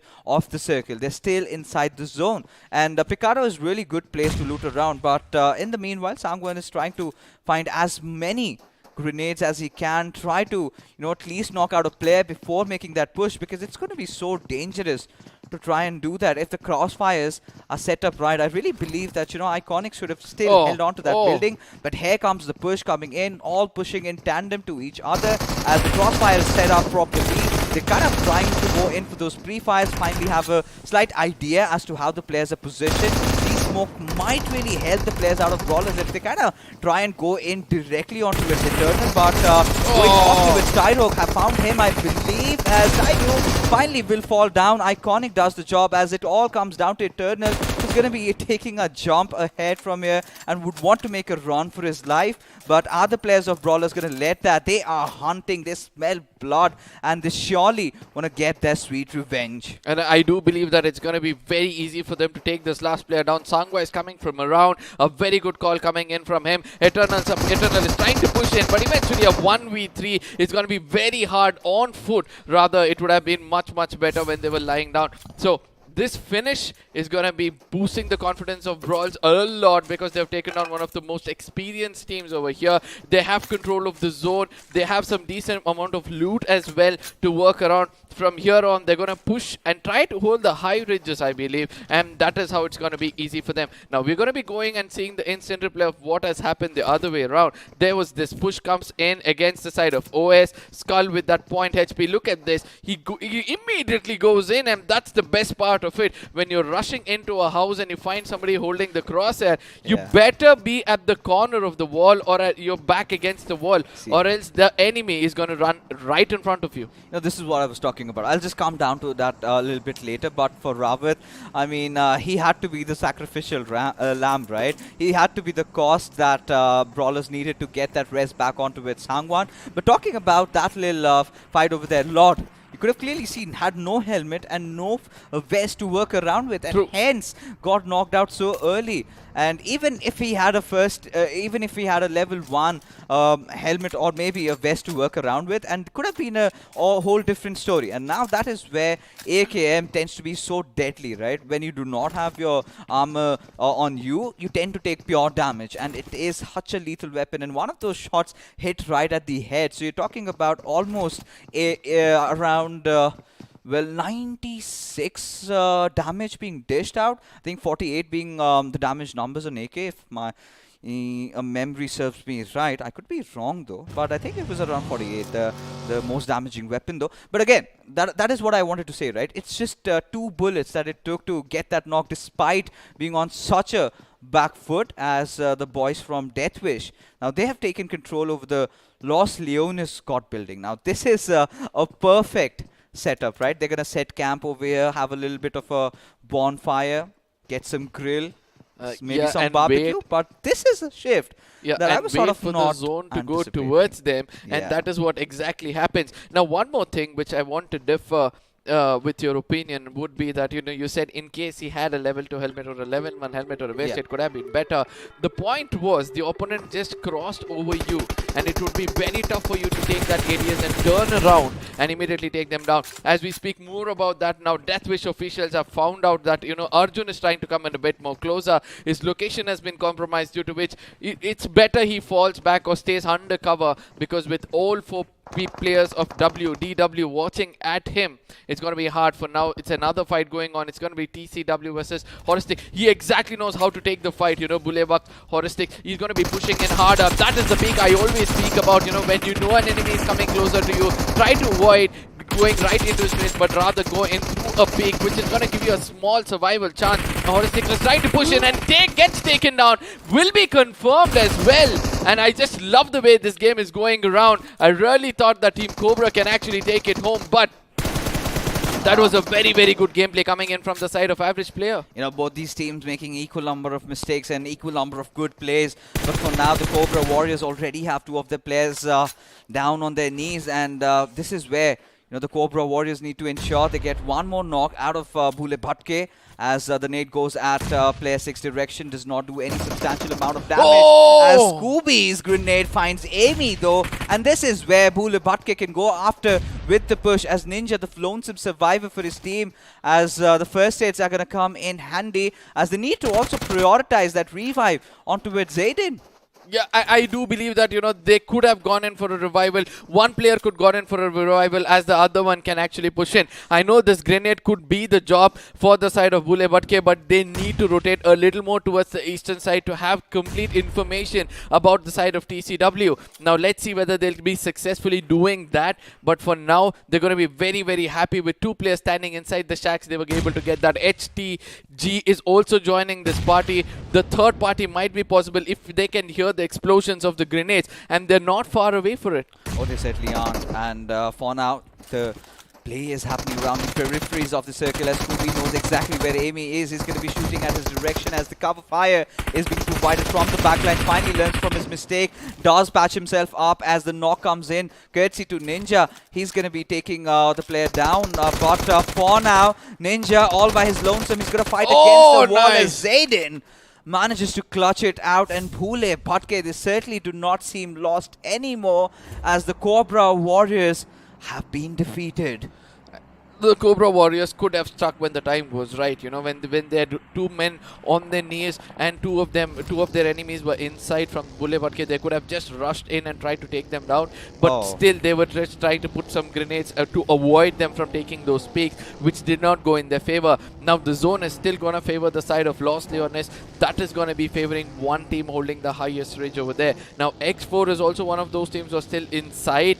Now the other teams are facing the wrath of the zone itself. We can see from the bottom left western corner towards Tumasera, there's a team which is actually suffering because of the zone. Ninjas on the other side, this is the team to watch out for. There's one player again gets taken down. That's going to be Ninja Henry out of the zone. I don't find this, healthy for teams not to carry the right kind of medkits as they make it inside the circle, because the healing in the previous match itself, there was a lot of healing points. That is because on the way into the circle, they had healed themselves so much that as soon as they enter into a fight, they did not have much healing. So that is how the healings were also possible, but there was not enough medkit for the fight.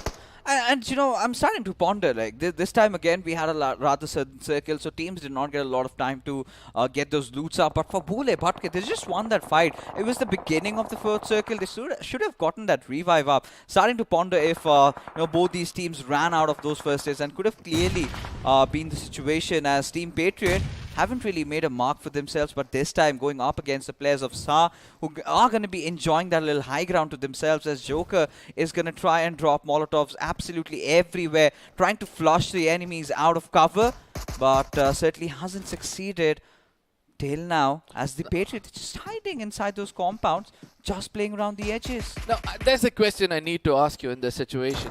You know that there's a wider perspective for the teams over there. They can be behind that. There's a lot of area behind that. Even if you put a molly, they can escape and fall back. So what's your purpose? To knock them out or to strike fear so that they go back and you can go a little bit above the horizon and try to detect where they are? There were unnecessary utilities, right? It was not a closed space where you could have used those Molotovs out there to flush out your enemies. Maybe a few grenades could have been working out, as we can see a lot of finishes across the finish board over there, as Patriot caught off in the right, rather in the wrong position, just gets taken down, as Bule Bhatke, they're also going to be biting the dust, as SA Esports, well, for now, with 0 finishes to their name, but could certainly start increasing the tally. Obviously, they have the zone control. They're gatekeeping a team which is trying to come inside as well. So it's going to be much more easier for them to actually take them down. But we have to look at the team names right now, where we have Ninja Gaming left out with one last player and with 0 finishes in the name. After a performance like that in the previous game, it looks like somebody's found the right equation to take them out of this game. Now, SA Esports on the other side, they have got 0 finishes as well, with all 4 men standing. It's time for them to pick up the pace and actually use those lead to, put bodies down, or else from here on, as the next circle forms in, everybody are going to go so close to one another. It's just going to be havoc and very hard to find some finishes. Yes, it is going to be chaotic pretty soon, but a lot of teams are just playing around the peripheries, as we're going to see yet another urban circle, or maybe not. Our answers are going to be granted in just a wee bit time, as the players of Team Patriot, they're going to start making their way inside the zone, and there you have it.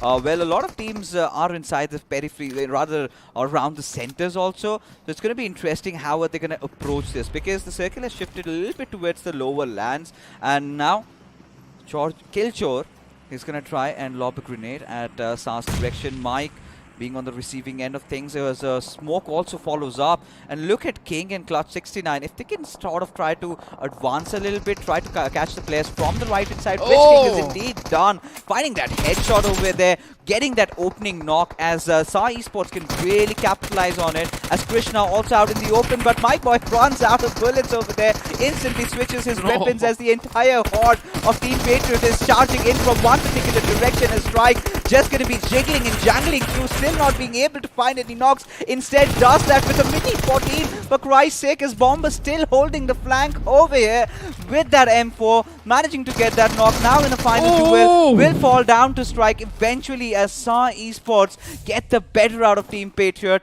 deleting them from the server. I mean, every single thing what Patriot did over there, I felt was wrong. You know, they were fighting against the time. They were fighting against Horizon in front of them. They were trying to take a uphill battle. All these things is wrong, but what a shot coming in from the side of King. I mean, you need to be maintaining that recoil very well on that AK with a red dot to get that shot connected to that head. Oh, yeah, he certainly have to. I mean, he had to be so precise, and he's just not done that one, has done it twice. For Christ's sake, as Warlock Esports are in the receiving end of things. One of their players knocked out. Mafia just roaming around in the open as he finds someone. Look at the cojones on this player. Deathwish officials certainly have it all marked out, right? On that death note, they've got their names of the opponents. As Iconic losing out on Sangwan yet again as the helm comes down to him, as he's going to try and get himself inside the zone successfully though. Has a position but has to ensure that his teammate also makes it in due time, hence that little smoky cover built for himself as they decide to go after the players of Warlock as Berlin almost not getting connected, does not get knocked. I mean, this is where, you know, all those, you know, all the grinding you have done all these days comes into question. In the pressure situation, when you're not able to control your recoil well or probably move your radius well, you're going to question your self-confidence. And if you can overcome that, you know, question, you surely can perform well. Now, we're going to be looking at how much Brawlers are going to go forward from here with 0 finishes so far. They've lost 2 of their key players, especially. Now, Iconic and Dark, I know they're capable of a lot of things, but they need to understand which team to take the fight with. But they're actually taking fight with more than one, whereas HTW gets finished off. HTG on the other side, Rohan will be the last man standing, and ISO is one of those teams I'm looking forward for. With 4 finishes already in their name, they can do a lot of wonders because they have one side of the map completely open for them and a lot of bodies in front of them to get the right kind of resources. For OS Retribution, this is the game that they might be looking out for, right? Having the players alive and the majority of them, but Deathwish, they're on a whole different level right now. As Arjun all by his lonesome, the grenades coming in from Mafia. Has it made the mark? No, not yet, as Sneak is going to be sneaking in from the other side, as the Brawlers are going to be eliminated by the players of Warlock Esports. As in the other side, Arjun, he's going to face a lot of retaliation. Does nice to get that one knocked off, but can he follow it up with yet another? And indeed, it feels like he's done. So Arjun still somehow keeping the fight on for his team at very low HP. He's managed to take spotted one, but 2 player eventually falling down to VIP. But this is where his other teammates come chiming in against Buckshit. A beautiful crouch toggle going in as the Deathwish somehow survived the onslaught. I mean, I really love what happened over there, you know. The team which was rushing got taken down, but for now we are going to be looking at the side of Team DS versus Warlocks, where Warlocks killer also gets confirmed. I don't know where the rest of his teammates are, but 2 of them just got finished over here, and it's important for them to maintain the momentum, because from here on, the number of players who are going to fall down is going to be multiplied by 3, as everybody have come much more closer in the 6th circle. Now, SAH on the other side have knows where Leafrex is. Minute missing over there. I would like to say a pinpoint precision for sure, but if the crosshairs was a little below, it would have been much more better. But Reflex is going to be very, very happy that, you know, he was not caught off in that mini shot. You know, this is where, you know, those bridge advantages can really come into play, right? You might feel like you're connecting those shots, but they do not go. As a beautiful Molotov comes out of OS Retribution, as Sneak, he's just going to be burned down to a crisp. How long can he survive? Though has somehow managed to keep himself alive, as this time Deathwish, they're going to make that move as VIP has been taken out of the picture, but nice. Zolo gets a trade onto it. Spray God as he's going to keep on marching in. As Sasuke, he's going to be trying to put off resistance over here. It's not going to matter down to anything at all as Deathwish, one after the other, they're getting those knocks secured as somehow Alpha steps out in the open, needs to switch onto his AKM, but instead just gets wiped out. OS Retribution somehow surviving by the skin of their teeth as Deathwish officials have been eliminated. I really love the way, the last player came as an element of surprise. They did not expect him to come through the smokes, and he was a hero for the team for sure. Now, Team Sigma on the other side, they are throwing grenades to the right corner with ISO spreading around. Now, ISO have to realize that they can't spread around more, but rather trying to concentrate that they have to make it inside the circle. Shredder is going to be grabbing all the attention as he moves away. Reflex has got a very good chance to actually strike against the side of Team Sigma, as OS on the other corner is going to be happily lying around with 8 finishes what you have gained, and they do not have to do anything much. SAH is also one of those teams, who have control of the game as well. So now it's a 3v3 situation. Everybody has got equal ample amount of loot for themselves as well. We have to see which team is going to be finishing on the top. Oh, it's going to be really interesting. It all comes down to how Team Sigma can deal with Team SAH, and indeed they found that opening knock. Looney Tune managing to take down Mike Boy in the process as Ananya, he's going to try and get Clutch 69 maybe, as the Mexican standoff has already begun right in front of us as Looney Tune lies out knocked in the open. It's going to be really difficult to get the rest back up on him, as Ananya is going to take quite a lot of damage, has certainly managed to make it to cover with time remaining, has patched himself up as well. But the big question is, Arka, how does he get inside the circle? He can rotate left for sure. He can rotate to his left where there's a big chunk of smoke, and he can just ride right into an enemy's territory and try not to get taken down. But right now, Strike knows his exact location. He does watch his backlines, but he was not clever enough, and eventually the whole team gets eliminated with 10 finishes towards the side of OS. They look a little more stronger because SAH Mecha Boy has got very less HP. He has to heal for himself. I really want to see which team is going to take it home. HAS lost the player. That means he's confirmed as well. Even though they have control over the zone, we have to see how well they can execute it. Strike again knows the exact location of that player. Now we have to see the push coming in from the side of Clutch 69. Let's see whether he'll be able to find those two players on the opposite side. He's gone way too closer for this person. He can only rely on information as of now. He sees the player, confirm one, where the other person is stand up on his knees, now comes into the crosshairs of Striker. This is going to be a fight to the finish as Spray God is having his crosshairs all set on him through the windows is what he's trying to do. Strike is lying down, hoping that the vehicle doesn't burst. He's opened his mini, rather goes in for a healing because he's got a little bit of opportunity. Strike has come down to 5 HP. He goes in for a healing, giving a little bit of opportunity for Spray to actually push in, but Spray is also going to boost himself up. This fight is going to end in a very, very beautiful way.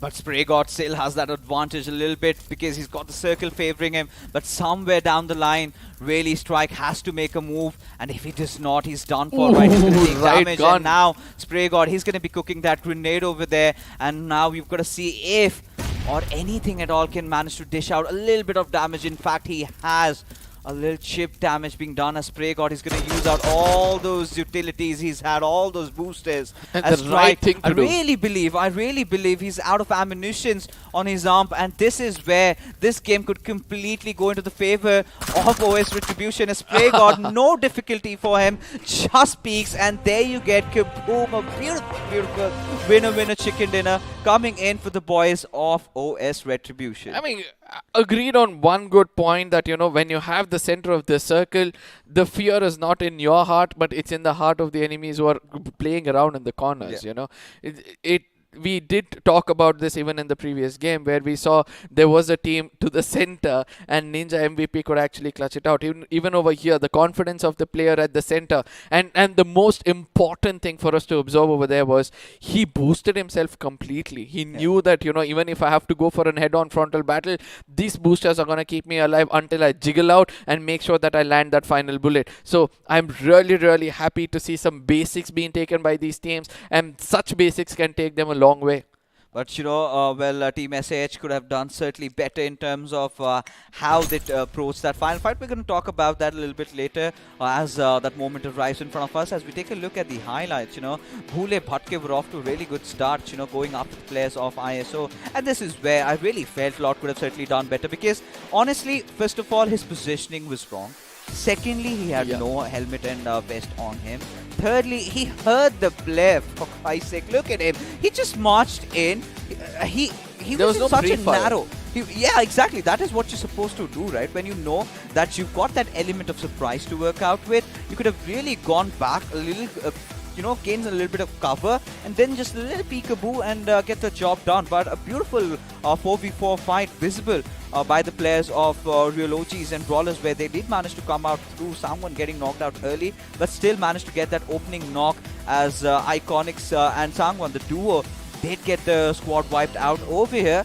But the Real OGs, I mean, there was a point where, this was their fight to win, kind of threw it out of the windows. Exactly. So you shouldn't divide yourself, and that's the most important thing in the map of Miramar we keep speaking about, because you tend to go away from one another. That is when you lose. But King Cobra, I mean, Team Cobra over here, Vijay was actually doing an amazing job. And one best thing about him is that before he went down, he did confirm a player, and he was like, I'm gonna take one as I bite the dust. Now, I don't know how to explain about this one team where everything was going right for them, but ultimately they almost lost it against the side of Team Cobra. But from then on, after this fight, they had another fight to take place where they got erased.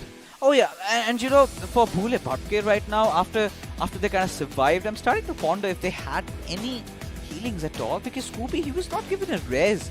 I do not know what was the call out on that. But a little bit of team There were synergy. crates where they could have looted as well. Yeah, but like we are seeing, right? We barely find any first hits on any of these players. They're tending to use it all up. This is the fight. This is again one of those fights where you've got to give it to Strike, right? The kind of display that he had with that mini 14 event towards the end, just wiping the better out of Team Patriot. But again, now bringing the discussion back to that final fight, we're just going to witness that in a little while, right? For Team Sigma, they had no choice, right? They had no choice. They had nowhere to run. They were right out in the open. The moment they kind of get inside the zone, there's going to be someone getting taken down. But even Deathwish, I loved how they played around, how they won that little fight over there. But towards the end, Clutch, he made that movement, right? He made that movement towards the final player over there, towards Spray God, who was the lonesome survivor. It was a 1v2 situation. Almost and a 1v2. He was being provided cover fire. But despite that fact, despite having all that information, he by mistakenly went after the knock player to finish him off instead of the alive player that was right on the back line. Yeah, but as we step into that fight, you'll understand more. But as I speak about this fight, this is the team rushing inside a person, and every time they rushed into somebody, they got taken down. Or Deathwish gave them a taste of their own medicine. As soon as they started to push in against the last player of Deathwish, VIP was able to, fight the, put the final nail in the coffin. Now, we're going to be stepping closer to the final fight, which we keep speaking about. Before that, there are 3 to 4 teams which you need to talk about. One is going to be Deathwish, who were blessed with the zone from the earlier on itself. They exactly know how to play around with the circle. They were holding high ground as well. They could have tagged out a lot of people. But other than that, there were some grenades also being tossed from other teams like Y4. It was all a great game.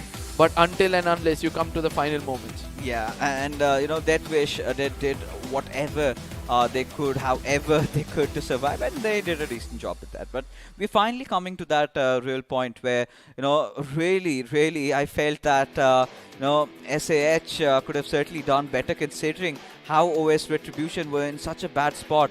And this is where, IOS just gifted their finishes to these players, and they went along with it. And the boys from Sigma were kind of a little complacent. They needed to understand they did not have a lot of room. They should have maintained a little bit of stealth, let the fight begin maybe between OS Retribution and SAH, and then be the scavengers.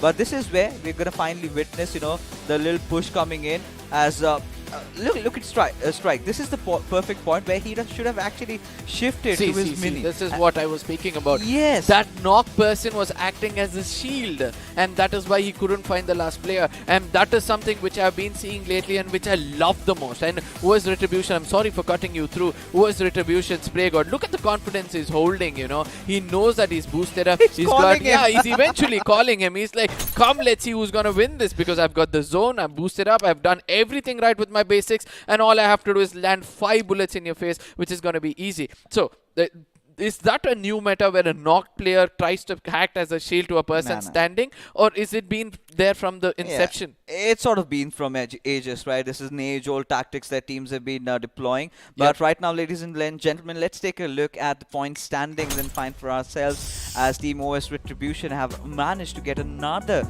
rather an amazing chicken dinner with 12 finish points to their name. But this is where I really felt SAH Striker could have done better. Once his teammate was pushing, he should have been the one shifting onto his mini rather than staying on his arm, because he had 4 times and he had time to go to the center of the circle. That's my whole point. They could have pushed in together also, because at the very least Spray God could have looked at only one particular direction, right? A little bit of communication error, few rookie mistakes, completely understandable, as Sigma ISO being consistent than ever, back to back, good top 3 finishes for these two teams, as OS Retribution and SAH have made a mark for themselves. But Brawlers, despite that one beautiful squad wipe right at the very start, all they could manage to accrue is just that one placement point. Yeah, and also one other, bad story for them to say. And now on the bottom of the tables, we're able to see the names which we least expected. That is going to be the real OGs from one side, and Ninja Gaming, the team which actually performed so well in the previous game. After you perform well in one game, teams like Team Cobra Warriors and Ninja Gaming, there's going to be a little bit of expectations. You're going to start brewing some fans for yourself who will expect you to perform better, and that consistency is going to give you a lot of fan base. So that is going to be happening in the days to come. But now MVP is going to be from the side of Team OS. That's going to be Sasuke, who really was performing well from the beginning. He was trying to lay around the newest dunes. He tried to attack when necessary with 787 damage. He was able to put up 4 finishes for the team, and he'll be really happy to get those 3 assists as well. Yeah, a lot of a huge morale boost for the boys from OS Retribution, right? Did not have quite an interesting start, but towards the second, they managed to get on top. But as we take a look at the top 5 players, the first 3, there you have it, Sasuke, Alpha and Spray God. In fact, Spray God being the hero, clutching it out for his team, getting that 1v2 and making sure that they are the ones who get that juicy chicken, as Looney Tune from Sigma Team again. Sigma. Yeah, he was doing a good job. Mark. Yeah, as even Strike towards the end, I think that one fight against Team Patriot, I really loved that. What it did with that Mini 14. Not a lot of players are well versed with instantly switching weapons and still just tapping it around, and it's quite a bold decision these days in round number 1 when you're witnessing Mini 14s instead of the usual M4 that we so used to. So that was a different kind of taste that we got to see, and that is something I loved. But that this happens to the best of the teams, best of the players, even at the best of the days, right? It was just that one little mess up that they had, but despite that, Sahav managed to hold on to a really good position. As ladies and gentlemen, we're going to be heading over to the match summary, as we have some another 300 plus long distance finish coming in from Sasuke. Yeah, and the healings yet again going to the 9,000 mark. As I said, most of these teams are healing outside the zone, and as they make it inside the circle, they're going to be left out with very few med kits or health kits for themselves, where they have to take a fight, put players down, and then try to loot their crates to attain some meds for themselves. Now 2 airdrops were looted. I did not see it much apart from the helmet, level 3 helmet and vest which the last ninja was holding. And vehicle finishes. See, I've always loved to see vehicle explosions bringing people down, and we have seen that happen before in several tournaments, and I'm waiting to see those here as well. Oh, we certainly are, but there was not a lot of vehicles being trampled over the human beings. As we head over to the FT craft as OS Retribution, you could see those little high towers today, right? Not in comparison to yesterday, where it was a lot of high-rise buildings. Yes. Today was being a little downslide, but again, a few teams did make their mark, did make their presence felt. But for high temper gaming, right, 2 back-to-back bad games. Now, I think, when you head along to the map of Sanhok, that is where things could change as we take a look at OS Retribution's, statistics as we head on to a squad spotlight and we take a look at how their team did perform. It's going to be 12 finishes to their name with 2199 points of damage. A really, really amazing chicken dinner. In fact, perfect gameplay. Yeah, and I really like the numbers being repeated every single time. Even in the previous match, if I remember, the damage was very similar to on 2199. The squad face-off between ISO and Team Sigma, where both of these teams had a capability of making it until the final circle. I do believe that, they have done the job so far because it's all about being there in the top 8 of the group rather than fighting it out to the finish like in the further stages of the game. The damage of 1200 shows that ISO was a little more aggressive than the others, but for Sigma it was all about precision with 2 headshots and 5 assists for themselves. Yeah, and more than that, like you said, right, both these teams are sort of evenly contested. The first game we had Ananya who pulled off all that magic around, just clutching it out against Team Brawlers, where you really thought that, you had high expectations from them.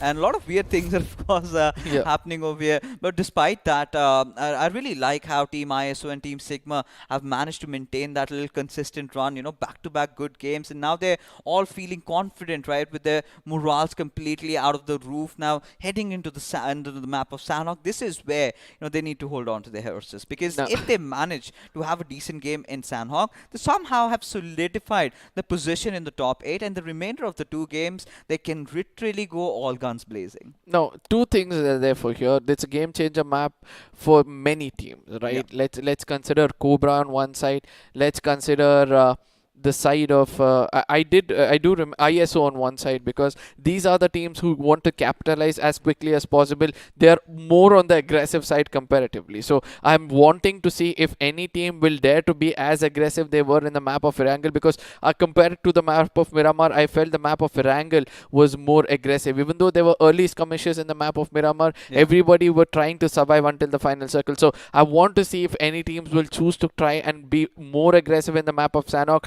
Being a smaller terrain, all you have to do is make sure that you go as a bunch of wolves, take down one team at a time and eventually take it, because you can't do that in a map of Miramar. So it's very, very important for them to understand this and do better. Oh yeah, in fact, right now what we do have, ladies and gentlemen, is of course the next matchup online for you guys. As I had to make those call outs at Salty because he's getting all riled up, all pumped up, as it is his cue, and I'm not gonna steal his thunder from around here, as he's gonna be dancing and trooping around. Take your stage, my man. It's your mic. The coffee boy again back on the desk. And now, Salty, I have a question for you. Do you start to see some pattern coming in from the first and the second match, where the last man standing for both the teams were able to clutch it out in a really, really good way? I do understand it was a 1v3 in the first one and a 1v2 in the second one, but do you see a pattern slowly forming up as we step more closer towards the midst of this tournament? Dude, I love clutches. And I love to see this happen. There's no patterns. I feel like every single player who has made it to this stage, they're so individually capable. They're so skilled that if you put them in a situation where they have to clutch a situation for their team and win the game, they can do it. Yeah. It's about the mindset. If you believe that you can do it, your body just tends to, go to a Super Saiyan mode, that I love to call it. I'm a Dragon Ball Z fan myself. If I call it in another way, I feel like you feel that adrenaline, like this is my show, man. I am the final player and I have got to do it. You suddenly get in that mode where, you just do it. Yeah, I completely agree on that.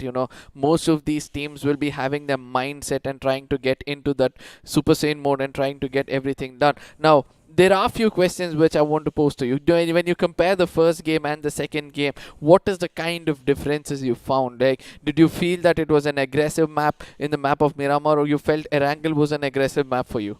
Erangel certainly wasn't aggressive. I was casting the game, and I definitely felt like there was a lot of traversing that the teams had to do. But on the map of Miramar, that wasn't really the case. In terms of Sanhok, if you like to talk about it, it just like you mentioned, it's a smaller terrain. You've got less space for these teams to roam about, and when these teams drop down onto the map itself, they're gonna have to go for a lot of these finishes early on. We've had slower starts to both Erangel and Miramar. If you speak of Sanhok, I don't think that would be the case, even though considering that these teams are very disciplined and they would like to do their groceries right. We've seen something which is very similar. Probably for the first time, we've seen 9,000 healings happen in the first 2 games itself, which is something very, very weird to me. But I kind of feel like one of the reasons it is happening because probably these teams are not getting themselves first aid kits. Imagine this, Arca. You get one first aid kit, you use one of it, and you're healing back to 75.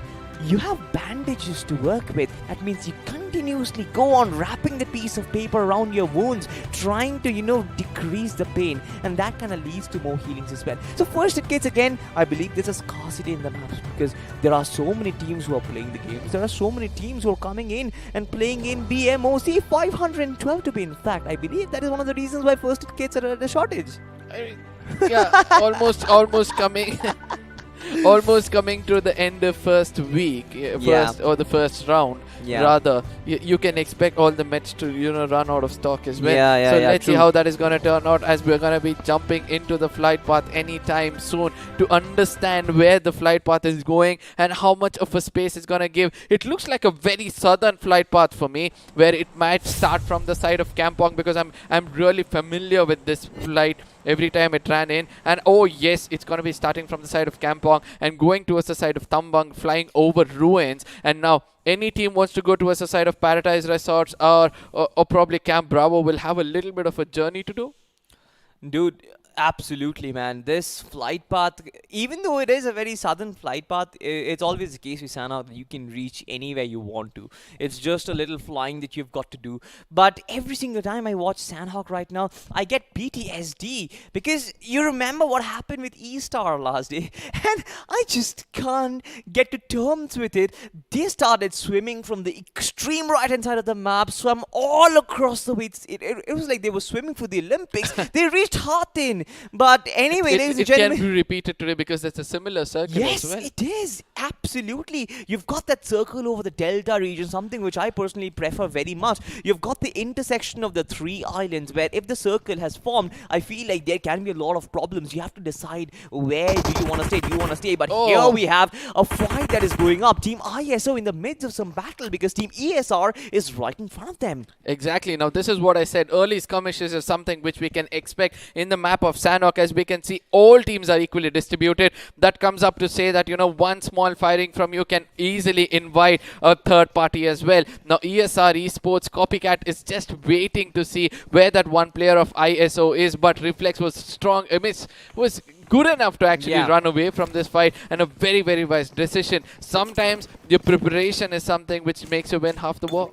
Yeah. I mean, dude, I love to see these player POVs, obviously, because of COVID restrictions, we can't have these players sit in a LAN atmosphere where they are sitting in their sofas and there's the audience cheering for them. But even then, these player POVs, it kind of gives them some sort of information, some sort of reference on how these players are playing. You can see that the router is just right next to him. He wants that ping. I really like it when they become extra cautious of everything. They're like, I don't want the ping to any any movement to drop down, Real OGs on the other side to the center of the map, almost close to Painan. They have to be pretty careful because they have to move in towards the northwestern island, towards the side of, Camp Alpha. Now, 3 teams are there towards Camp Alpha, and we have to see whether, the circle is actually going to shift in towards them. But I love the part from Paradise Resort to below. That corner of the shore is completely having more than 3 to 4 teams who we can expect them to clash off any second soon. Yeah, absolutely. But again, something which is very contrary. We didn't really expect Sanhok to start this slow. Of course, there are teams who are close by. You can see ESR again still scanning where exactly Disaster is. If he gets spotted, of course, it is a disaster for himself personally. But again, the rest of the team is not here, so they can have a sigh of relief. But so far, so forth, it's been peaceful times. We haven't had a finish yet. We haven't had any sort of confirmation. Disaster is still swimming. A lot of these players, they love to swim in the tropical islands, you know, because probably it's summers, you've got a lot of these beaches around, and who wouldn't love to swim on a hot summer day? I mean, yeah, I do understand. Do you like swimming? I do like swimming to an extent, until and unless it's 6 feet, because after that I do get a little bit of phobia that I might drown. I can't swim. Oh, is it okay? That means I need shallow waters. Okay. Now we are speaking about this tropical forest where depth is just a number. Now, Ninja is going to be the team which is trying to hold Paradise Resort. They want to come late into the circle or probably late into the fights, but they need to understand this, that their key is all about being a little aggressive. And I've seen that, you know, whenever they have been aggressive, they've not only picked up some finishes for themselves, they were clever enough to, you know, also clog some moments of the opponents before they try to push in towards them. But I really like the side of TPs over there as well, you know. They have a complete island, like even they have to push to the further island, they have one full line of men waiting out for them. Yeah, very, very problematic. I mean, we've got the map P for us, and that is how we can actually give you out this information. But of course, when we move on to Team TP, you would understand that they're basically swimming across the river. And just like you said, there is another team. Most probably it is Team X4. I'm not really sure if it is, but there is... Spray Goddess from the Ninjas, right? Yeah, so Ninja Gaming, right. So they're waiting for them with open arms, and that is what the case is, right? You've got so many water bodies, you try and swim across them. You're so vulnerable because you can't fire back, and this is exactly what teams try to capitalize on. They try and occupy all the shoal, the entire shoreline for themselves, so that they can get some free finishes for them. But again, Sa Esports is a lineup which I would like to talk about. What a performance from them in the last game, Marka. You were casting it, and I felt like this team, they've got potential to actually put up 44 fights against any team in this lobby. they are capable of it, but until and unless they have a composure, and we have been seeing the team holding the composure is the team which is doing it. But the first pick already goes in the ways of Ninja, if I'm not wrong, as they have confirmed a player. First finish points might be going in their favor as we speak more about how the circle is going to be shifting in 10 more seconds, where the blue zone is going to come up, and team ISO and another team, I think it's from the side of Star Sigma, they have to make their way all the way into the circle towards the side of Painan where nobody is available, and that's a good thing to see. But I strongly feel the zone is going to shift back into the mainland towards boot camp. Ooh. And if the final circle falls in over there, we can expect a lot of basics to be tested. Now, Arka, I truly consider you to be an expert on judging where the circle is going to be.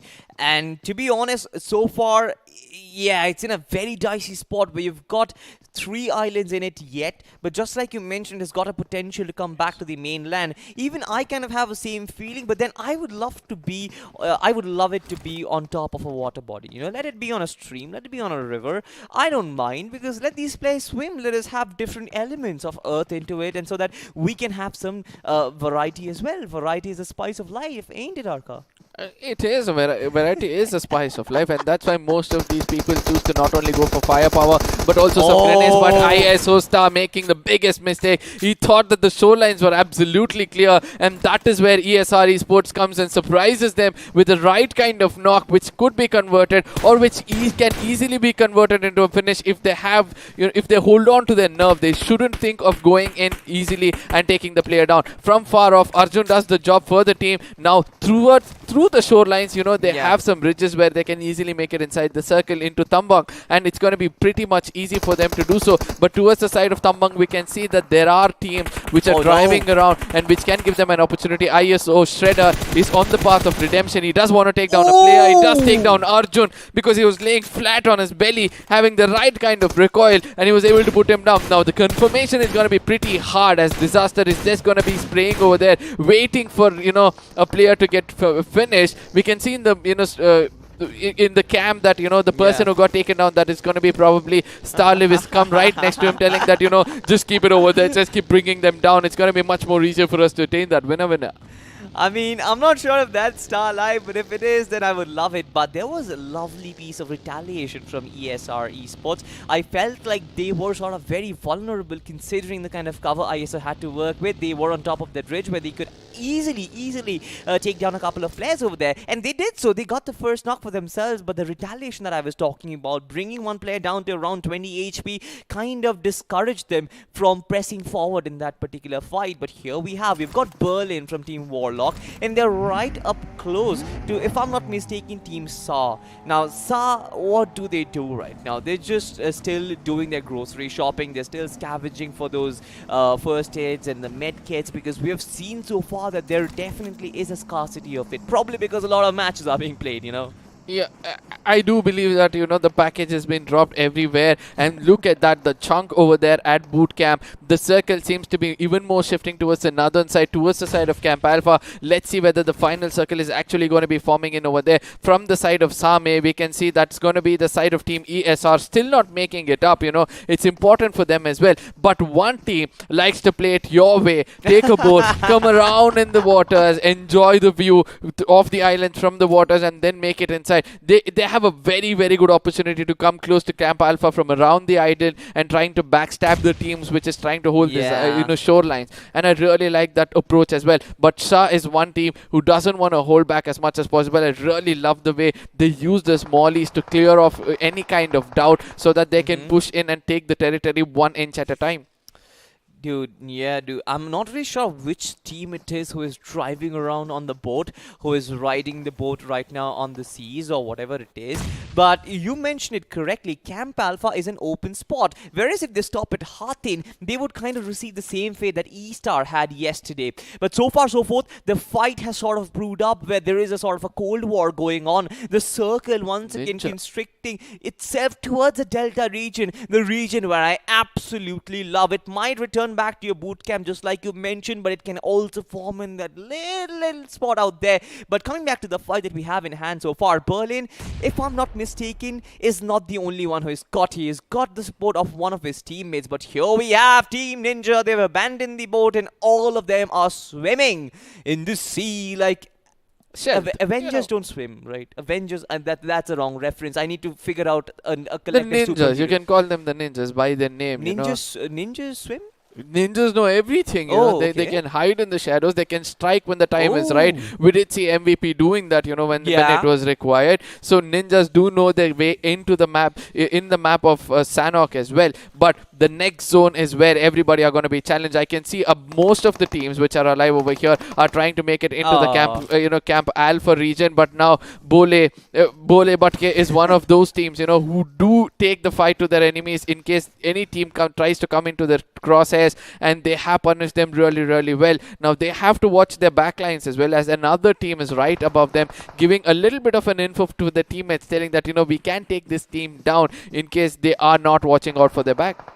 Pule Bhatke, this name is just so intriguing, man. But there is a team, I believe it's a new team, who is right behind them, and there you have it. You've got Team Cobra Warriors right in front. You've got the right amount of support where the horrorist has to kind of fall back and not take onto this particular fight. Team Cobra Warriors, they've got a lot of hard cover to work with, so there is no problem for them. In spite of the fact that they're in the low ground, they can walk around these fences and figure out the right time to strike. Considering the fact that you've got new team and Bole Batke on top of that cliff, I'm pretty sure that they can't really press forward at anytime soon. Speaking of another fight that might actually brew up, you've got Team ISO. Now Disaster is the first scout that has moved in. He is closest to Team ESR so far, but he decides to disengage. He decides to let them go because that would be the wisest option. He's got only one form of support, as you can see on the minimap. I'm not sure where the third player is because only 3 players are alive, and this ultimately is a good option because when you've got a reduced manpower,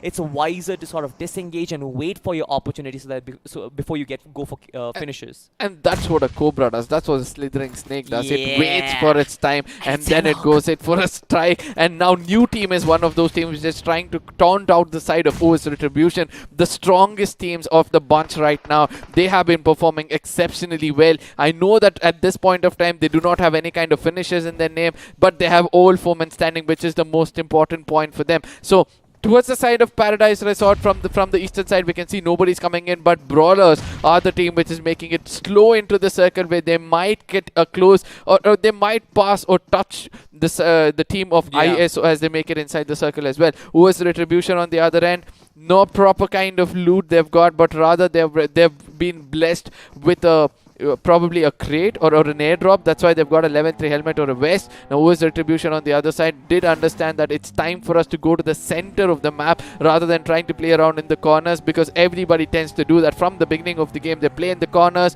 but by the end they tend to go to the center. Now OS have all regrouped. Sasuke is going to be leading the attack any second soon. Yeah.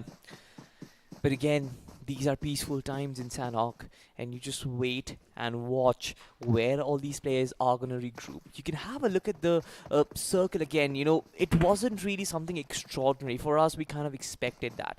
And I believe that there is a hard shift that is yet to come. Yes, the finish feed obviously is going berserk because there's a fight brewing up. You can see DPOG has been taken down and ESR is currently engaging. DP is completely disconnected with his teammates, and there is no way, I believe, they would go back and resurrect him. Thakur would actually go in and attempt. The Bucky is going to help him a little, and I guess finally he's been able to reach the shack, but you can see the continuous spray down from Ranjan is to prevent that player from being resurrected. But Team ESR also has to be very wary of the fact that they cannot commit deep into this fight. Elsewhere, the circle, you can see, I was talking about this hard shift right there, sort of moves a little away from the Delta region, focuses more towards the northern, but we still have 2 islands in contention, Arka.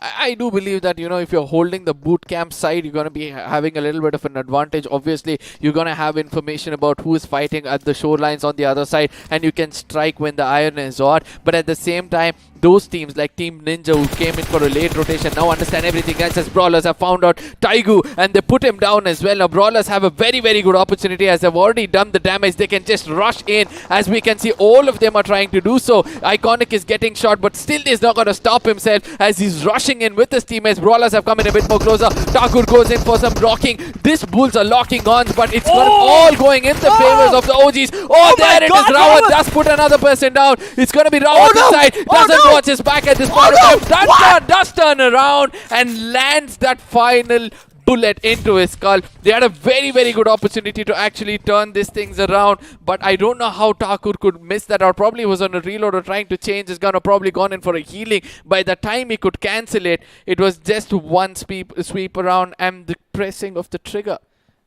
I have no clue what exactly he tried to do over there, because he had adequate time to actually take down Rawat, but I believe he was going for the trigger discipline. That is my personal opinion. I'm not sure exactly what happened, No, but I think that he was going for a heal. I'm 100% sure. Might be. But speaking of fight that is going on right now, you've got OS Retribution. Only one player that we have on our screen right now. In fact, we've got all 3 players on our screen. Most of them are very healthy and ready to fight. On the other hand, Ninja, one of them has actually been knocked out. So for Ninjas, it is very important for them to come out of that water swimming phase. They had to swim all along the coastline to finally reach land, and now their first form of resistance would be Team OS Retribution. Now this has always happened with every single water rotation that we have seen so far, that there is some sort of guardian angel who is preventing teams from coming onto the shoreline, and this is going to be their first form of test, or their first test that they had to undertake.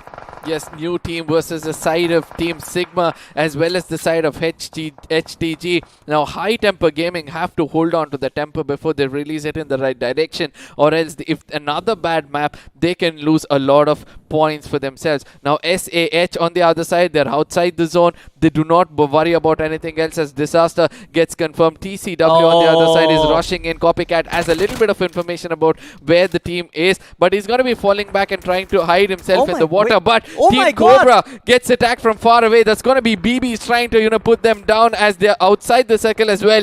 Now Copycat can take advantage of all these things, get 1 or 2 finishes in his name, and let's see whether that's going to happen as Beast has spotted out the side of BB's and he's trying to land some shots over there. He doesn't find anybody in the home, but still some knocking on the door has happened.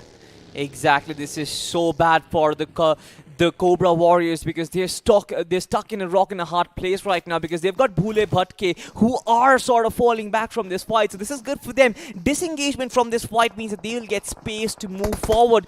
But if you speak of the Cobra Warrior, they've got the copycat, that is Team ESR right in front of them. They had Bhule Bhatke a little while earlier. For copycat, it's gonna be a little tough job, because two players from the Cobra Warriors are actually progressing towards them. They will have replenished shields, they will have replenished helmets to work with as well, and I'm pretty sure they're well equipped to go for this fight. But the circle, again, Arca has shifted towards Hatin. We are seeing hard shifts after some default shifts. So this is something which we sort of expected, considering the fact that we've seen this yesterday as well. The circle generally tends to end towards the hard region, but here we have it, the final finish. Team Cobra Warrior, they've got themselves 2 finishes to work with, but only 2 players are remaining, and now they've got to battle the play. So, yeah. And they have a long journey up ahead in front of them to make it inside the circle. By the time they reach, I know there's going to be a lot of finish points being acquired by other teams, but they're going to be happy to get those position points,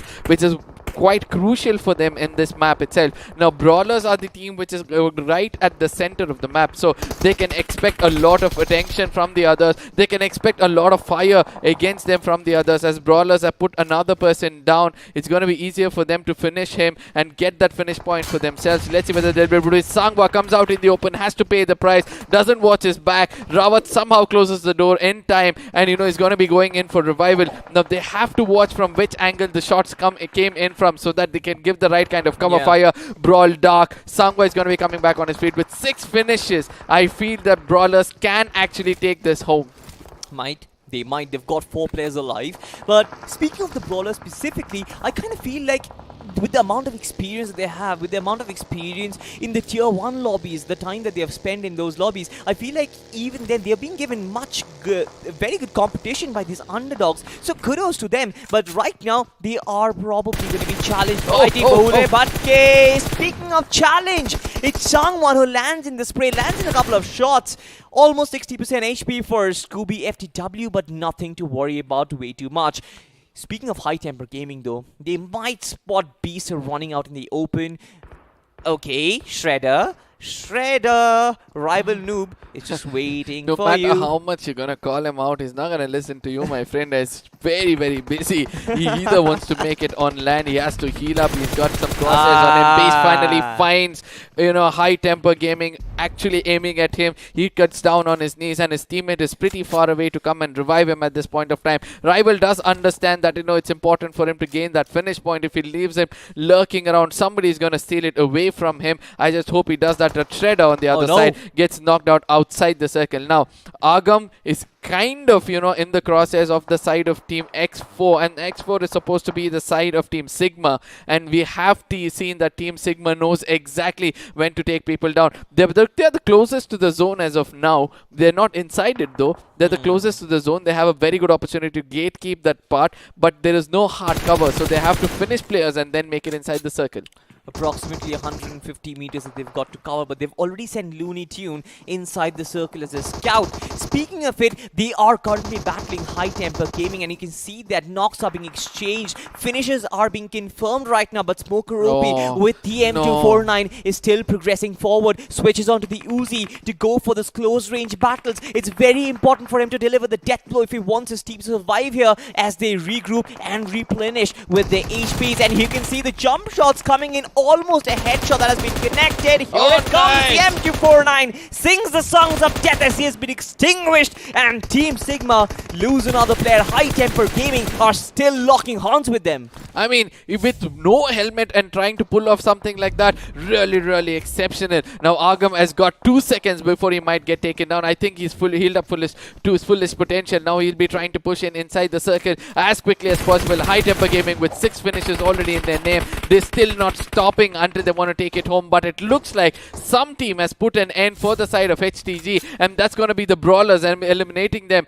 They're going to be happy with the 6 finish points, but not the kind of position points they've attained. Lulitoon has to watch out for this king coming in, but that grenade was timed so perfectly, or probably mistimed so badly that king had to pay the price for it. Lulitoon is ready for another person. He can hear the footsteps, and that's why the pre-fire is coming in. Yeah. He reloaded, he's waiting it out. He can actually push out and take the players down, but he knows that if he tries to come out in the open and not watch his backlines, he might get taken down. He sees them around, comes around, the crosshair is set up. Lulitoon is still waiting it out. He knows that they can come and get from the other angle, but ultimately gets taken on as Sa played the mind game over there, exactly knew how to lurk that person out of his home and then slaughtered him and gained those finish points. Not patient enough, but look at what we have. We have a fish in the water. Blazy can't spot him. His reflex is down. Oh, no. And poor guy turns into a crate. But speaking of crates, I guess we might see a lot over here as always. Retribution lock ons against Bule Batke. Scooby, though, from the flank, tries to deliver some sort of damage, but one guy has been taken down already. Oh! And here we have the shots are being exchanged, and it's absolute bloodshed, Arca. I mean, OS Retribution at this point of time are playing it very, very safe. A good grenade has been tossed inside, does give a little bit of a damage. Scooby is kind of having a divided attention, due to which, BBs might have to suffer a little bit of a damage from both the sides. As we can see, OS Retribution are taking advantage of it. Scooby gets taken down on his knees. OS Retribution from behind takes down another player. That's going to be Spraygor doing his job, trying to live up to his name. He's got the last man standing. That's going to be Zayden. We have to see what he's going to prioritize. He's going to be prioritizing the zone, due to which he's going to be blessed with a little more of life. I know Spraygor has got down on his knees, but Sasuke is right next to him to revive. Now OS versus the BBs is going to be very, very crucial, because both of them are healing their teammates, and once they're up and running, this fight can get even more intense. But Brawlers have all 4 men standing. The right kind of thing to do right now for the side of any team is going to be making sure that they cook the right kind of grenade. Now Ninja Gaming on the other side, with all those swimming and coming inside, they made it, but pre-fire is what they're going to be getting, and due to which they might get out of the equation, which they are. 3 teams, 8 players. What do we have right now in front of us, Arca? We have an utterly dominating Brawlers team. Easy for them. You probably had a look at the finish period, and it was completely dominated by them. This is abomination. 15 frags. Who on earth of their right mind would have it? But Bule Batke Zayden picks out nice spray, accurate as hell, as another team bites the dust of Brawlers, all charging towards Zayden. It's a 1v4 that he needs to take out. 1v1, he needs to isolate those frags. AK goes brr, but Zayden takes a lot of those damage. And a pan finish to end it all. Winner, chicken dinner for Team Brawlers. But in what fashion? A pan!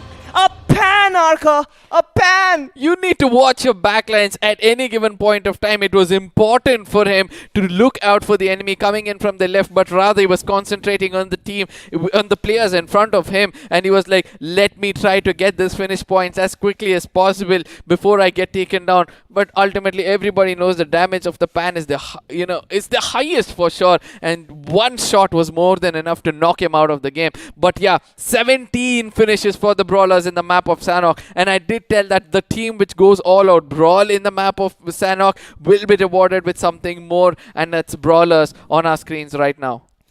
Oh my word, 17 finish points, a winner chicken dinner, and 15 placement points, 30 bomber from the Brawlers, a statement to show for their experience. I love the ending though, Arca. It was like, alright guys, you know what the plan was like? 3 players, you have to distract him. I'll go from the other side. The one who comes in from the other side, he's like, bonk.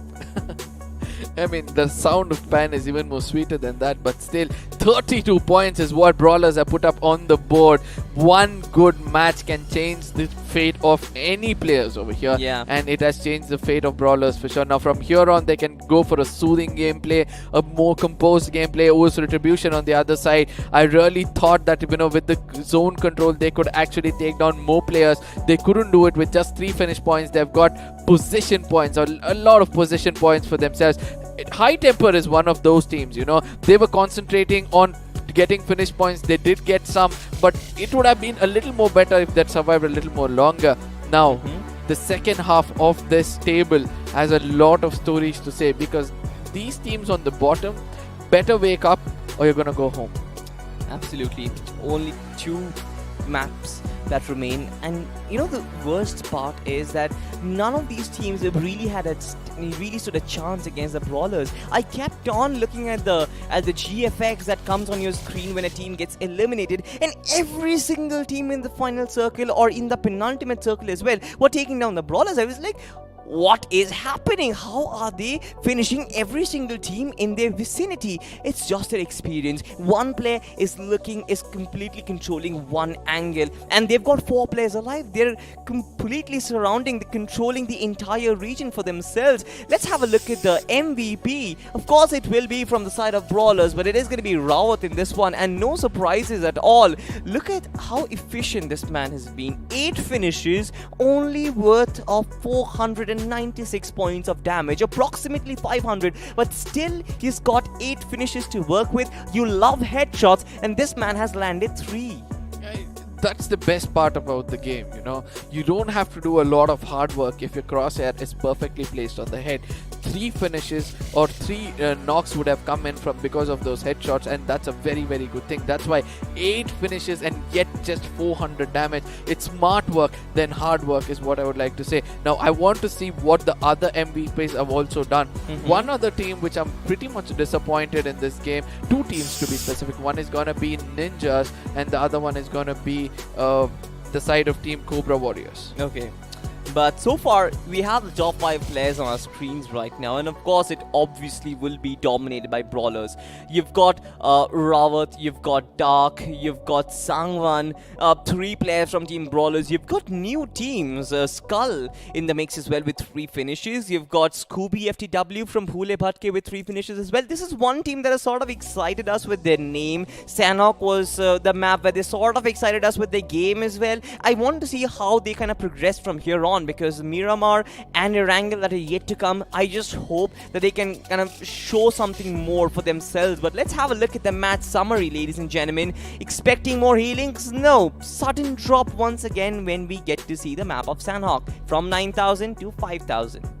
I don't know. I think it's the terrain where people are wanting to go in for a head-on battle. See, in the map of Miramar, you're very, very far away. Even though you get knocked, you have an opportunity to go and, you know, revive your teammate and then go in for a heal. But over here in the map of Sanhok, you get knocked, you're going to be finished. Now, the longest distance going to be 275. That is a bit of a shocker for me, because that is a little bit of a far distance. So that those would have come in the initials as well. With 53 finishes amongst the 54 knocks, it shows that, you know, it's better you don't get knocked in the map of Miramar.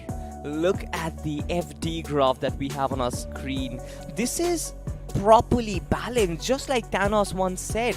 Everything in the universe should be properly balanced. And look at Team Brawlers, 2,084 points of damage and 17 kills. I've never seen a graph, a finished damage graph, so close to each other. The towers are literally almost similar. Yeah, that's a good thing to see, right? They're gonna be happy that, you know, no matter how much damage we gave, we were able to live, you know, get as many finishes as possible. For me, the most important thing is gonna be Bhule Bhatke, because 1,748 damage. All the hard work was actually eaten up by the side of Brawlers, I believe, because they were also there almost in the final circle. They were also trying to do more of an attack, but there are few teams which still not able to find out how to perform when it comes to this game, because the first 3 games, if you're not able to come back at least by around 5th to 6th position, it's not going to be easy for you to, you know, wake up. Now the highlights are going to explain us more as to which are those teams who are not able to register any kind of finish points or placement points, because they need to understand this, that, you know, this is the time to wake up or you go home. We have been specifying this: wake up or go home. Yeah, they certainly didn't come here to sleep. And speaking of sleep, we got to see a lot of these players on the higher ridges from ISL who were sleeping and spraying, or rather lying down and spraying. But anyway, Bhule Bhatke, the start of the engagement was right when they landed. When they landed from the aircraft, they started on their offense. On the contrary, Brawlers sort of took their time, and when it was a 3rd circuit, that was when they started their offense. And I kind of like this, because they do their groceries first. You get yourself stocked up with your resources, and then you push forward. But this was a fight and a half. Oh my word, how dominating they were. they knew exactly what they were doing. It was the rusher going in, the other two were watching out the window so that, there's nobody trying to escape from his crosshairs, and that is how I love to see it. Team Sigma on the other side, this is one team which actually had a very, very good spot in the house. They were trying to take down players, and earlier itself, if you had Team Cobra, this is what the team I was pretty much disappointed about. With 2 finishers in the name, 2 of them had to make it inside the circle as quickly as possible, and they were not watching the backlines or the right or the left, because that's the most important thing in the map of Sanhok. You can expect the circle to go smaller and the enemies to come closer because of the small terrain, and there was a moment where I thought that this could turn it into a 1v3 or a 1v4, but very, very well played by the opponents. Yeah, this was one nice moment as well. You've got to see Smoke from OP beautifully switching between weapons when required, between the M249 and the Uzi. You've got to see new teams. Skull was also in the top 5 players, so his contribution to the lineup has been instrumental. But look at this. This is what you love, don't you? The explosions. Oh my god. This man was just wrecking havoc, but he almost was a little too ambitious right at the very end. A little comedy of errors where a flex tried to dodge those bullets, but of course you're not going to do that when your movement is hindered by water. This fight was very important. I believe it was between Team Bhule Patke and Team OS. Yeah. Yes. Yeah, and Bhule Patke were the team who were doing a lot of damage. But on the other side, the ninjas were also there to, be the unwanted thorn in the equation. Now, OS Retribution, this Spray God was doing wonders over here, where we almost thought that, he can actually end the story for them. It was pretty hard for them in the final moments of the game, because the team at the center, which took all the limelight, was pretty strong when it comes to, control of the terrain as well as control of the recoil as well. Yeah. But eventually it was just Bhole Bhatke as well as Bhule Bhatke, pardon me for that, and Brawlers in the end. And this is probably my favorite moment from the map itself. Just look at Rawat. This man is so confident. He's just running with his pan, and here comes the tong, and there you go. See, what a way to finish the game. It's all about how you control the terrain. I don't want to make it more obvious. I don't want to add salt to the injury. It's gonna burn them a lot. The sound itself, it's an insult. But still, yeah, man, it's a part of the game, dude. I feel like we sort of take it in a funny way, which is fair, but for the audience as well, it's just a fun part of the game itself, where you do a celebration when you perform well, opposition does a celebration when you perform well. Brawlers have been dominant, and they deserve the right to kind of celebrate a little in the end, don't they? This is not gonna go off my head. The whole night I'm gonna be listening to the same sound. But still, the most important thing for us to watch out for was the moment where we saw Brawlers were controlling the whole terrain. Most of the teams were fighting on the corners of the circle, whereas BBs were right at the center. Brawlers were right at the center. They were looking out for all the fights. They did not want to, peek or give away their location to any of those teams. They were concentrating on one corner of the map. Once that corner got over, they went to the other corner, because their black line was from the beginning cleared off. So they had to concentrate on 3 different corners. They had 4 men standing. So a very, very good job coming in from the side of Brawlers. And as you said, every time they connected a shot, put a man down, they made sure that they confirmed it. And that's why 17 finishes for themselves. Exactly, and for much fewer damage points, considering the fact that their graph was almost very even. And I feel like this is the way to go, especially when you play the map of Sanhok. You've got all these players in very close proximity, and if you've got a compound for yourself, if you've got like 4 players left for yourself, you kind of control, you've got a vantage point over the entire region. You have a vision on every single opposition that you have. Let's say opposition A and opposition B are having a fight. Why not chime in with some lead? Why not chime in some knocks and finishes and collect some points for yourself? And that is what Brawlers did so perfectly. And one of the prime reason why they could do that is their positioning. Positioning is very important. You have to keep yourself safe before third-partying onto an opposition. And Brawlers, with their experience, they obviously know where to position themselves and how to go for those third parties, and thus 17 frags for themselves. Yeah, as I said, game changer for most of these teams, right? So the one team which took advantage of all those game-changing capability, that element of surprise coming in from the side of Brawlers. Look at how much how easily they can take this fight forward. Whereas Team Cobras, especially the ninjas, they came all the way around. I really thought that they could strike when the time was right, but somewhere even they got caught. It was the side of BBs who were actually holding that corner with not only OS Retribution, they were also trying to fight out with the side of ninjas. See, you can't be the candle which is burning on both sides. At the end of the day, you're gonna get burnt from either side itself. So they had to fight the zone, and also they had to fight the team in front of them.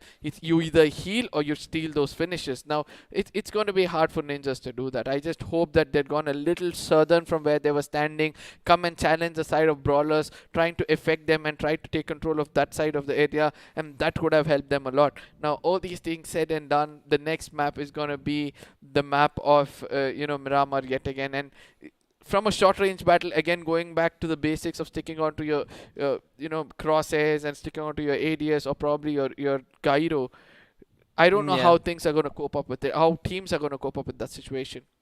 Of course, Miramar has always been a place where long-range battles reign supreme. If you have got a good control over your sprays over long distance, then you're going to be the one who might actually take away the MVP tag. But, of course, ladies and gentlemen, the last two maps are going to come after a very short break. Don't go anywhere. You've been watching BMOC Battlegrounds Mobile India Open Challenge. My name was Salty, and with me was Arka, and we're going to come back after a very short break. Don't go anywhere.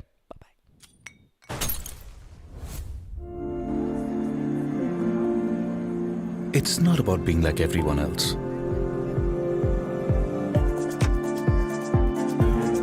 It's about having your own destination.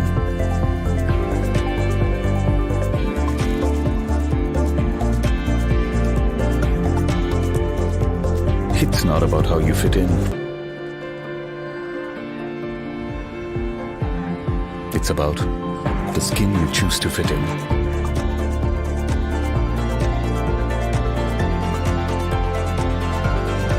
It's not about you belonging somewhere.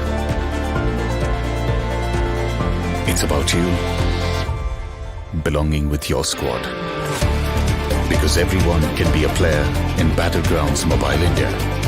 All new Battlegrounds Mobile India with new modes and maps. Let the battle begin. Download now.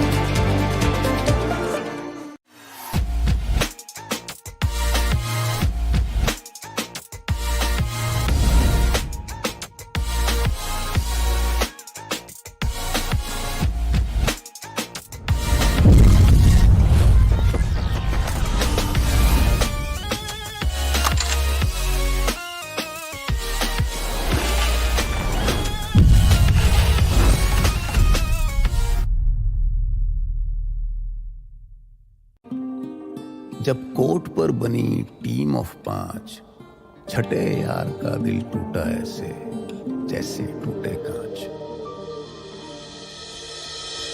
क्योंकि अब से कोई नहीं होगा कभी भी left out. Battlegrounds Mobile India brings you the new 8v8 TDM mode. Let the action begin in Santorini. Train और tracks के छिचक के बीच अगर लोकल में बैठी टीम मुंबईज अपनी गेम पटरी पे ला रही है, तो बनारस की पतली गलियों में राजेश गेम में पतली गली पकड़ रहा है। थैंक्स टू सिमरन, उसके क्लैन के रैंक का कोई बाल भी बांका नहीं कर सकता। बड़ा बाजार में कैसा भी हो वाईफाई, पिंटू अपनी स्क्वाड को दे रहा है हाई फाई। और अरविंद उर्फ शार्प शूटर को है पता, the one who shows the way is the real ताला। चार मीनार के पास एवरीबॉडी नोज ये सिंगल हीरो और 2 हाथ का गेम नहीं है। इरेंगल और मिरामार से भी बड़ा एक मैप है जहां हर कोई अपना रैंक पुश कर रहा है। Battlegrounds mobile India rank push कर रहा है यहाँ। आप हो कहाँ? Download now. This car won't drive itself, right? Where to go, when to stop, read the map. अब ये सब तो इन गेम रीडर ही कर सकता है। And danger rarely announces itself. इसलिए आगे बढ़ने के लिए एक स्काउट भी जरूरी है।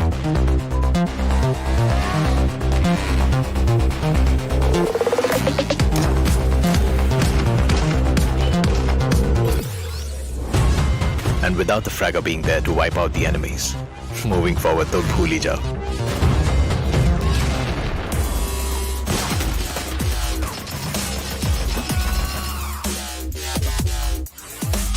और फाइनली गाड़ी आगे बढ़ाने के लिए सिर्फ पहिए नहीं, जैक भी जरूरी है। कोई भी मैप हो और कोई भी रास्ता, जैक ऑफ ऑल ट्रेड्स के बिना टीम नहीं बनती। Without you as the support ये गेम नहीं चलती। Your friends are waiting for you on the battlegrounds. फिर से अपने यारों के साथ चिकन डिनर करोगे, साथ मिलके रैंक पुश करोगे। Battlegrounds mobile India, download now. What's your biggest weakness? My biggest weakness? If I had to pick one, I'd say that My biggest weakness is that I'm a real giver, you know. I give more than I should. Are you going to keep all the loot for yourself, huh?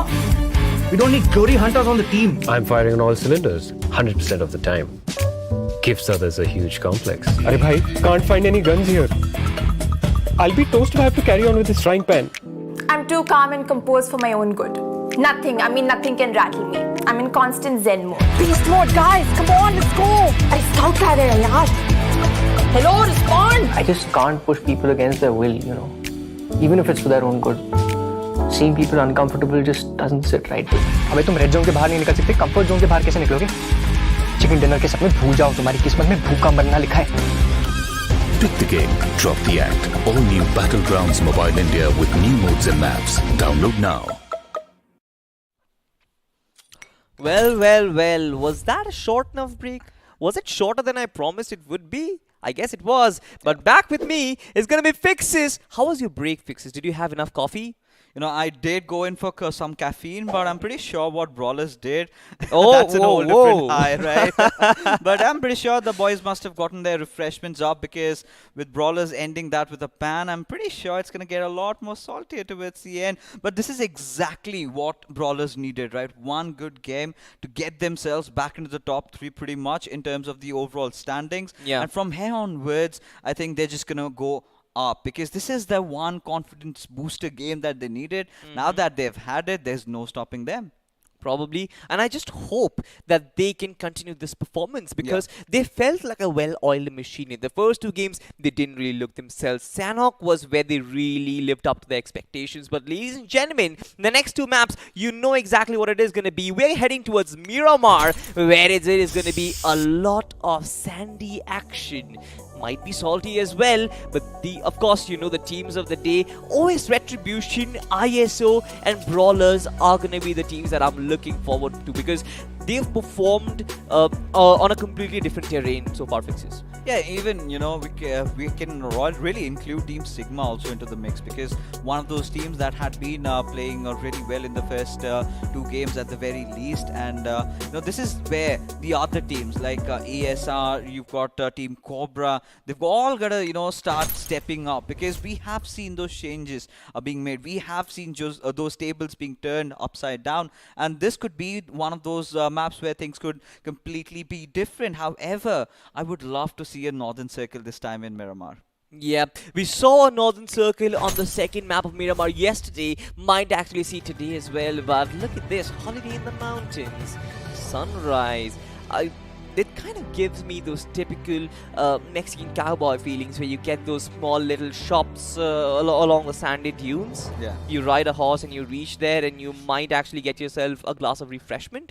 Imagine having horses in Miramar. I mean, I would love that, right? One of those animals that you can take over the terrain, you know, get some galloping to do, and might as well look majestic while you're at it. So, I mean, if the developers are hearing us loud and I'm pretty sure, I think we could use a few, right? And like completely, you know, change the dynamics a little bit. If you've got the bicycles also in the classic modes being enabled, so I'm pretty certain in the foreseeable future, maybe we could have that. But for now, as we take a look at this beautiful map, one of my favorites, I must say, as all the teams are getting riled up, all ready to get themselves into the mix, right? But, you know, again, a few of those teams, like the Cobra Warriors, we've seen them during those fights, they kind of look really good, but somehow they kind of they have not been convincing enough towards the very end. Kind of tend to make those tiny little mistakes that they've been paying prices for.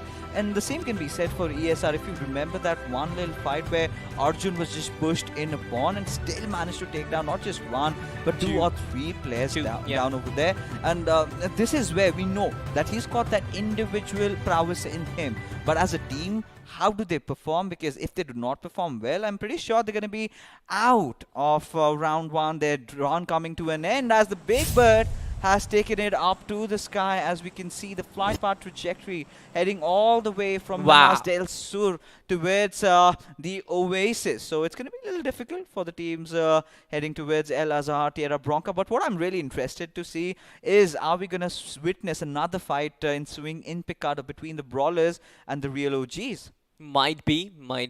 I don't really expect a change in strategy and change in drop location on the fly when a match day is going on. So they might as well take the fight to the opposition, who is trying to lock horns in their drop spot. But speaking of the flight path itself, I feel like this is a pretty good flight path which kind of covers most of the map itself. Few places will be deserted, but you might actually as well drive to your favorite location. Indeed. But, now with this current spread, Salty, what my eyes are gazing at is that little bit of a collision, right, that I'm hoping to get in Picado, which is less likely to happen, or maybe not. The boys from the real OG are relentless, right? They want to head towards Picado. They want to ensure that they get the better out of the teams, as not just them, we do have OS Retribution also getting themselves into the mix, as look at the Brawlers, they've gone all the way down, and it is Minas del Sur and Los Higos where they will be finding themselves looting, which I feel is a really good thing, considering the fact that they can have that western highway for themselves and make a really good entry inside the circle. Yes, but the circle, the southern end of it, is completely dominated by a lot of these teams out there. It is going to be a very heavy warfare if they don't disengage right from the start of it all. And I want to see it commence. I want to see fight commence right from the start of Miramar. I really sort of am against that initial dull phase of Miramar where most of the teams are always looking for groceries, which again is a very important part of the game. I understand that. But you know what? The audience wants action. Yeah, the audience does demand some action, but I think we're going to wait for a wee while before we have that upon us. But maybe not, as OMG has spotted out Savage from Ninja Gaming. After that first match of brilliance, we haven't really seen much out of Ninja coming into the play. So this is one of those games where they should be looking towards redeeming themselves, as quite a lot of teams are around them, right? You could clearly see Team Sigma also in the nearby fray. As Ninja, this time Savage, he's managed to get some decent loot, a Scarl to his name, and well, he can work around that, at least for now. Yeah. Apart from that, there hasn't really been some big news so far. We've still got all the players surviving. You've got Team Sigma on the move as well. Just like you mentioned, Team Ninja in the vicinity. They might hear those engines roar from the buggies. But in spite of all of that, I feel it's a very less likely that shots will be exchanged so early on. But look at Ananya, right? He's already taken the hills. He has a slight idea. There might be an unfriendly neighbor just beside him, but is Savage aware of that, or is he oblivious of the fact that he's being looked at with all these buggies? The sounds are really coming up. Savage finally realizes that he is caught in a pickle. Of course, Flash, he's going to be just jumping around trying to get a better angle at him. I'm starting to ponder, is Savage out in the open, or is he inside that little compound? I believe he's out in the open. He's out in the open. He's out there all by himself. And that's the worst part.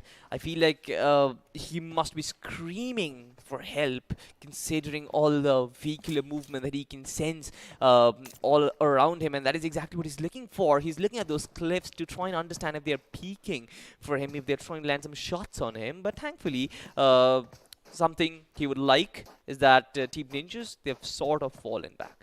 Oh, they sort of are. And, right now, falling back safely is what I'm going to be looking out for. But talking about safer things, Brawlers, after that amazing chicken dinner with a pan, have decided they want to take things a little light and easy at the very fast, do not want to get themselves into the mix, and keeping themselves aloof from every single fight. That's a good thing for them, right? They're going to follow the basics. They're just going to head out from the Western Highway, take a mountain or a hill maybe for their, higher ground advantage that they really love to have, and then head on and capitalize and maybe get another chicken dinner. Because ideally, with big names like Brawlers, you tend to expect bigger things. And finally, those smiles breaking out. Quite an interesting conversation. I believe Dark and Sangwan find themselves in and maybe preparing for the next pan venture. Yes, might be waiting to cook some omelets this time, might be scrambled eggs as well. Who knows what do they make of the opposition? And I'm pretty sure these guys, they're more than prepared for it, and they take it as a healthy joke. Oh, of course. I mean, right now, gone are those days when we used to get triggered. Oh, yeah, he panned him. How could he, add salt to his injuries? But now it's the new normal, right? Yes. That's sort of what we are well acquainted to living with.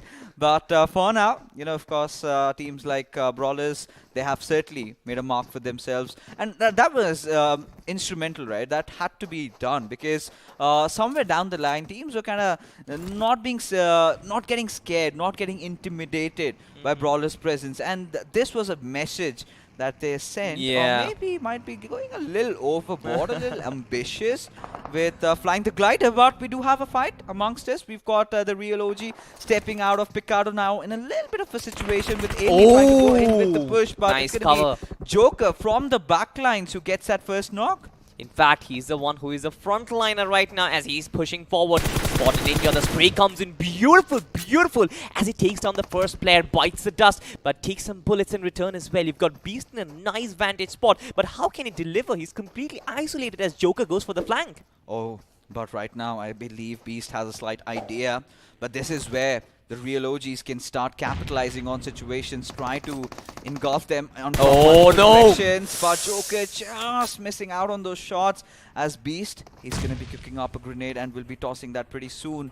As VJ, he's got to hold the flank, right? He's got to make sure that Thakur is well dealt with, but the grenade going out, is it going to do any decent amount of damage? Nah, is going to be the answer, as this is the perfect opportunity for Vijay to step out of his cover, but he's getting shot from Joker, from the sidelines. A beautiful teamwork display being shown by the real OGs as Beast seems to be the final player alive, as the real OGs are now going to be pushing at him from all different fronts.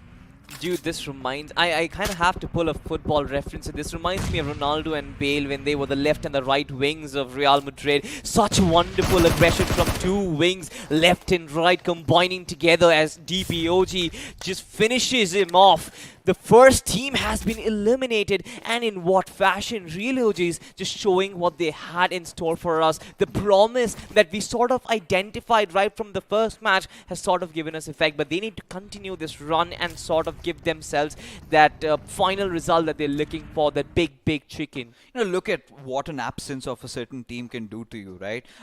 Because in the previous game of Miramar, we had the boys from Brawlers, and they were the ones who took down the real OGs right from the get-go, man. And this time, well, the OGs dropped off. Picardo had a decent time looting around as the high temper gaming, Well, the temperatures are definitely high, and they are really angry at how they've been performing, as they've been rattling down all those bullets at the players of Deathwish. As Zolo, pretty sure he's going to be recovering from that, and I'm starting to wonder where does this name come from. There was this certain Zolo chip challenge that you did engage in. How was your experience, man? Oh, bro, you don't want to do that. You don't want to do that. How I'll tell you for next. A lot of fire, a lot of lava, but let's talk about properties of matter later on, and let's focus on the experience. For 15 minutes straight, you just can't see anything. You're blinded. You certainly are, right? And at this point, I kind of refrained. I'm much of a foodie myself, but I'm going to get to that a little bit later, because apparently VIP's vehicle has been blown up, but High Temper Gaming, they've managed to, get a casualty of their own, but it's a knock situation, so quite recoverable. Not the same for Deathwish, though. as High Temper Gaming. Now, what I'm getting really concerned about them is the kind of a high ground that they're holding on to. I mean, the next circle is sort of going to shift away from them. But coming back to Zolo Chip, right? A lot of people did ask me. In fact, Ketan did ask, like, do you want to do it? And I was like, nah, I'm not going to try that thing, right? I do not want to wake up. Rather, I won't be able to sleep, man, if I had that. How did your sleep go, though? Dude, you're gonna sleep well, especially after all those crying. You're gonna shed a lot of tears, but after that you'll be so tired that you would sleep, right? But next morning, that's a different story. You know, might as well have my heart broken, right? If I want to cry. But High Temper Gaming again, enjoying themselves from the high ground that they do have, and being enjoying as Rival does get another knock onto its VIP, and certainly could be the most important person, could be the president of Miramar, but apparently he's not being protected well enough, right? And this is where Zolo needs to ensure that he gets himself and his teammate out of the situation. With their vehicle just blown up, it's going to be such a daunting task. Yeah. I mean, poor Deathwish Gaming right now. What can they potentially do? Land in some smokes, maybe get themselves some hard cover. Still trying to, you know, fend off High Temper Gaming, who are controlling this high rage. They've got the scopes locked in as well. High Temper Gaming, for them, the only thing which matters to them is to try and get this team and get their finishes. Oh yeah, at least for now. But you know, for High Temper Gaming, I'm starting to get a little bit concerned because of the amount of ammunitions that they are wasting right now. And they need to ensure that they at least get a squad wipe, or they're going to have a little trouble surviving those final few circles, right? In this constant just peppering down bullets at each other, well, they're dishing some substantial amount of damage to Deathwish, but there's been no sort of follow-up as Zolo right out of the open. He's going to be sprayed on as Rival. Or rather, it's, yeah, indeed it is Rival who gets that knock on towards him. But where are the trade-offs? What on earth is Mafia up to? Finally realizing, waking up to his senses. But is it a little too late, as Sneak is the one who gets the knock on Rival, who got a little over-ambitious going in for the finish there. Yeah. I'm not really sure if the fallen player would be resurrected though, but elsewhere we've got Team ESR who is on the receiving end. In Team Real OGs, they're really in the offense. Just look at the amount of pushes. They're even pressing forward right now. Once again, a similar formation where you've got Tegru on the left-hand side and another guy coming in from the right. Joker being the frontal offense. Team ESR might just be overwhelmed with all the numbers and the grenades that actually come in. It's absolute earthquakes on the map of Miramar right now, connecting 50% HP for Copycat as they sort of invade the compound. Will they be able to stop it, Pixies? And there you have it, the first knock that they were looking out for, finding out the second player. Have they? Yes, indeed. Joker managing to get that knock as Thakur is just going to be spraying a pre-fire coming in from him as Tigru has spotted out Arjun. And, well, the real OGs, I have to say, they are on fire, considering that fearless moves they've been making. And it's just been 12 minutes into the game, and they have already acquired 7 finishes to their name as the OS Retribution. Well, they did us proud the last time, you know, getting the chicken dinner. But quite early to engage against Team SAR, isn't it? Yeah, very, very much. Just waiting for what do they do. They obviously will decide whether it is profitable to engage in this battle or not. Probably do some SWOT analysis in those compounds that they got for themselves. But before that, they need to kind of save up their fallen brother, who is gotten knocked off by the play zone. For now, though, we can see Bhule Bhatke already hitting it out onto the boys from New Team as Zayden, he's going to be cooking up a few grenades. Finally finds his mark as Carl goes down. Hitman having a little bit of a pedestal advantage over there. If the push comes in, he's going to be positioned pretty well. But look at him, Bhule Bhatke, they are completely surrounding the players over here from New Team as Hitman has also been spotted out. And it's just a matter of seconds before he's been dealt with as the Molotov comes in to try and flush him out of his cover, which I believe they have done, but not quite enough, as Hitman is going to be taking a different route altogether as Scooby is burning in flames. Terminator! And here we have Hitman still holding on to that location. You've got Horest, who has been taken down one by one. Players from Bule Bhatke, they're sort of getting carried away, but this nade was really accurate. The floor is lava once again, but Hitman is going to dodge that. Nice spray, but eventually will get knocked down. There's nothing that he can do about it. But where are the rest? New team. I guess UFO-kun is trying to kind of get away from it, but wait. We didn't see that on stream. Ladies and gentlemen, Scooby FTW being a little salty. But look at this circle go. I mean, heading towards El Pozo. I've been demanding for an El Pozo circle, and I really find myself saying this one thing, that High Temper Gaming, they've got a really good position that they're enjoying for now, right at the center around those hills, because they can get so much information to their name as Iconic. I believe have spotted out the players of Team Patriot, who apparently haven't been having a really good evening. Yeah, but Fixes, I can't help but wonder. I'm not a data analyst myself, but there seems to be a pattern. You probably remember the second Miramar of yesterday as well kind of ended towards this El Pozo region. And once again, you've got a similar situation. Do you think we've got a pattern of repetitive circles? Yeah, it has always been with every single BGMI tournaments that we have seen, right? There's always a pattern. There's always a certain circle that tends to come into play. As the boys from Ninja, well, they're getting knocked out of the play zone. Now that's quite hard to believe, considering this was the team that, you know, managed to clutch out that first chicken dinner of the evening, and ever since have been fizzling out, and that little tinder has just blown off. But for OS Retribution, just around the edges, I think Sasuke is keeping a watch on the players of Team Sigma. Maybe want to take a dig at them, but this time for the players of the real OG, they're in for some real bashing, as Tiger has been dealt with by Sneak.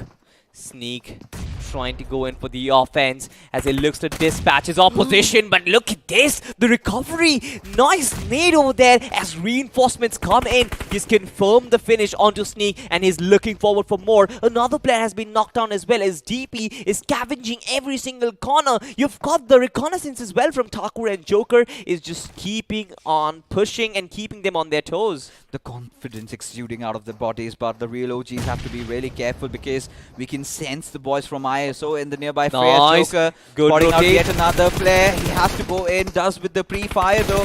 Needs to shift to his weapon, has a mini 14, runs out of ammunition, has to pay that hefty price as VIP coming on board, but does not have a lot of heals to work around with. Now with ISO joining the fray, it is going to be a whole lot difficult for Deathwish officials and the real OGs to recover from this particular situation. But ISO, they're not moving forward right yet. They spotted Warlock in the background, and first they're going to destroy the exit strategy, take down the vehicles. In turn, they get taken down by DTW. Now DTW, they've got to be pretty ballsy to just, even before finishing their current opposition, they're trying to go for a third party. This is interesting to see. I guess Team ISO will recognize and acknowledge their presence, might even go and scavenge for some finish points, but right now they've got to, you know, resurrect themselves and restabilize themselves.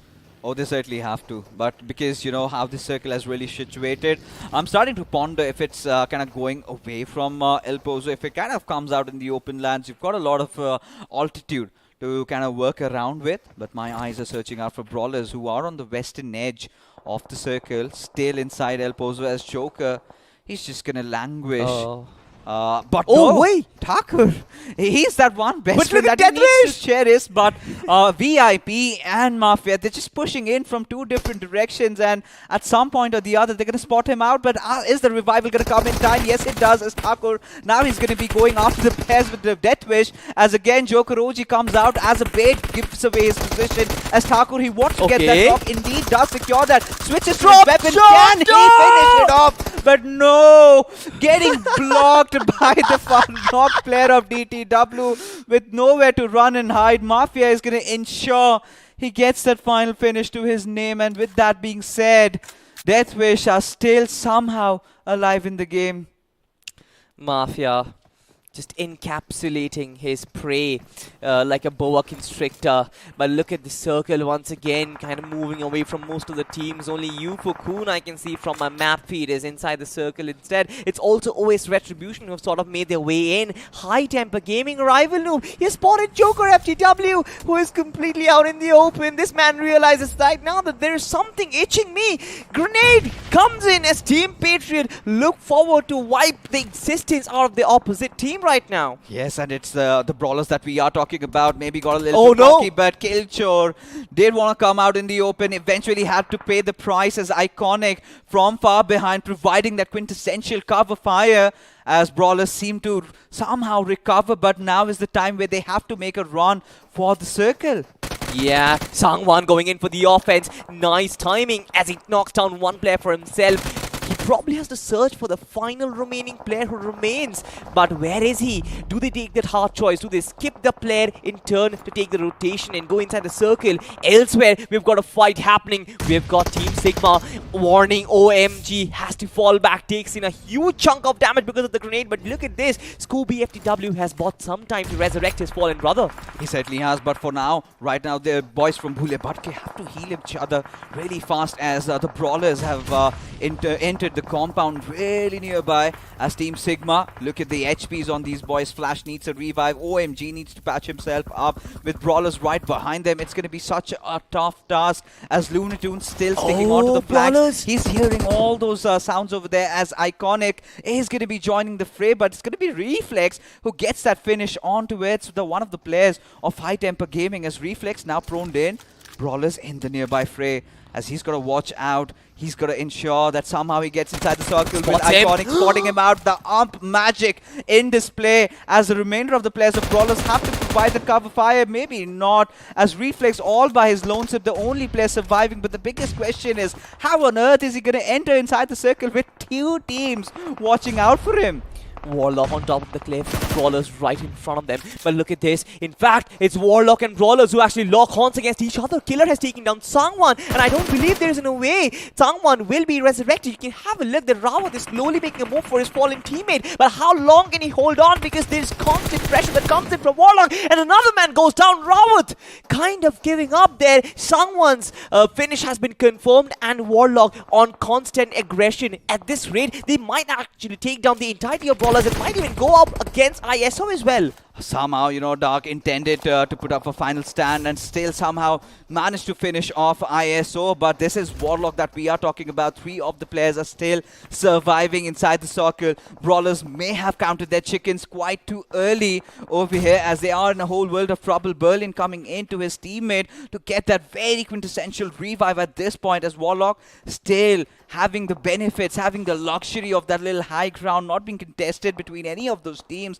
As down below, it's a whole different ball game going on as the circle kind of shifts away towards Warlock, and now they are the favorites in getting this chicken dinner.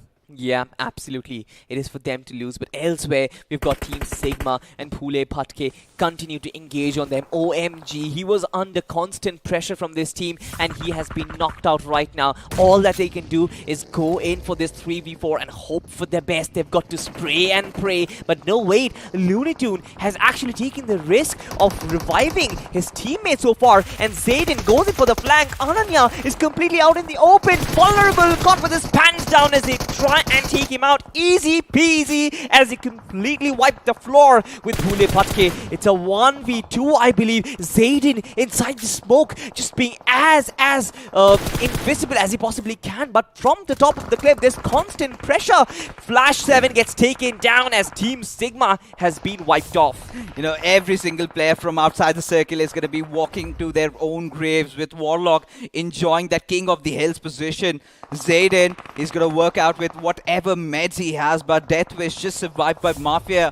What can he do? How deep can he dig? Can he get a few more finishes? Is Zayden going to come out in the open as Warlock? This is the chicken dinner that they were looking for. This is the game that they were being wanting for so long as Deathwish, you know, slowly but surely just creeping in on OS Retribution. We know OS Retribution, what they are really capable of. Now imagine, Salty, the circle is shifting down a little down south. Teams are completely going to tumble over. that has been the case with this sort of terrain always. Mafia cooking up the grenade, trying to resist Alpha from going for that push. Now we know exactly what OS Retribution is capable of. It's not all that easy for Warlock. So far, 3 players might be able to turn it around. Mafia, look at all that artillery that is launching into the skies. This man is turning to explosions to help him, but he's also sort of giving away his position. They kind of know it as well. He's got some cover to work with, but as soon as the circle shifts, that is when you'll see some results. Warlock being very patient though. They want to look at OS Retribution first before going in for Mafia, but what is your take on it, Pixies? Look at the spread coming in from Warlock. They're everywhere over that high ground. They've taken good control of the hills as Alpha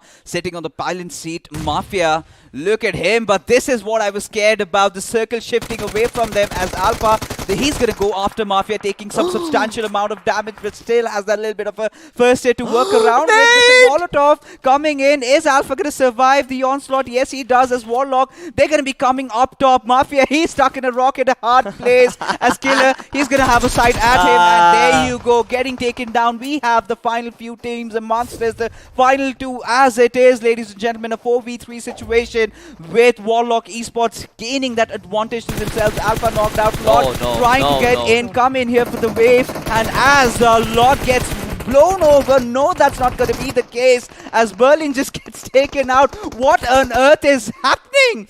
Might be a big throw from Warlock. Spray God just waiting for his perfect opportunity. But OS Retribution, they've been given a lifeline right now. 1 player versus 2 takes down another important guy. And now it's only Devil. If I'm not mistaken, it's a 1v2 right now. 2 players, one of them has probably been knocked out. Yes, it's a 1v2 with 1 player being knocked out. Devil being taken down as well. No, wait! It's OS Retribution who have taken in the chicken dinner. Warlock Esports, what have you done?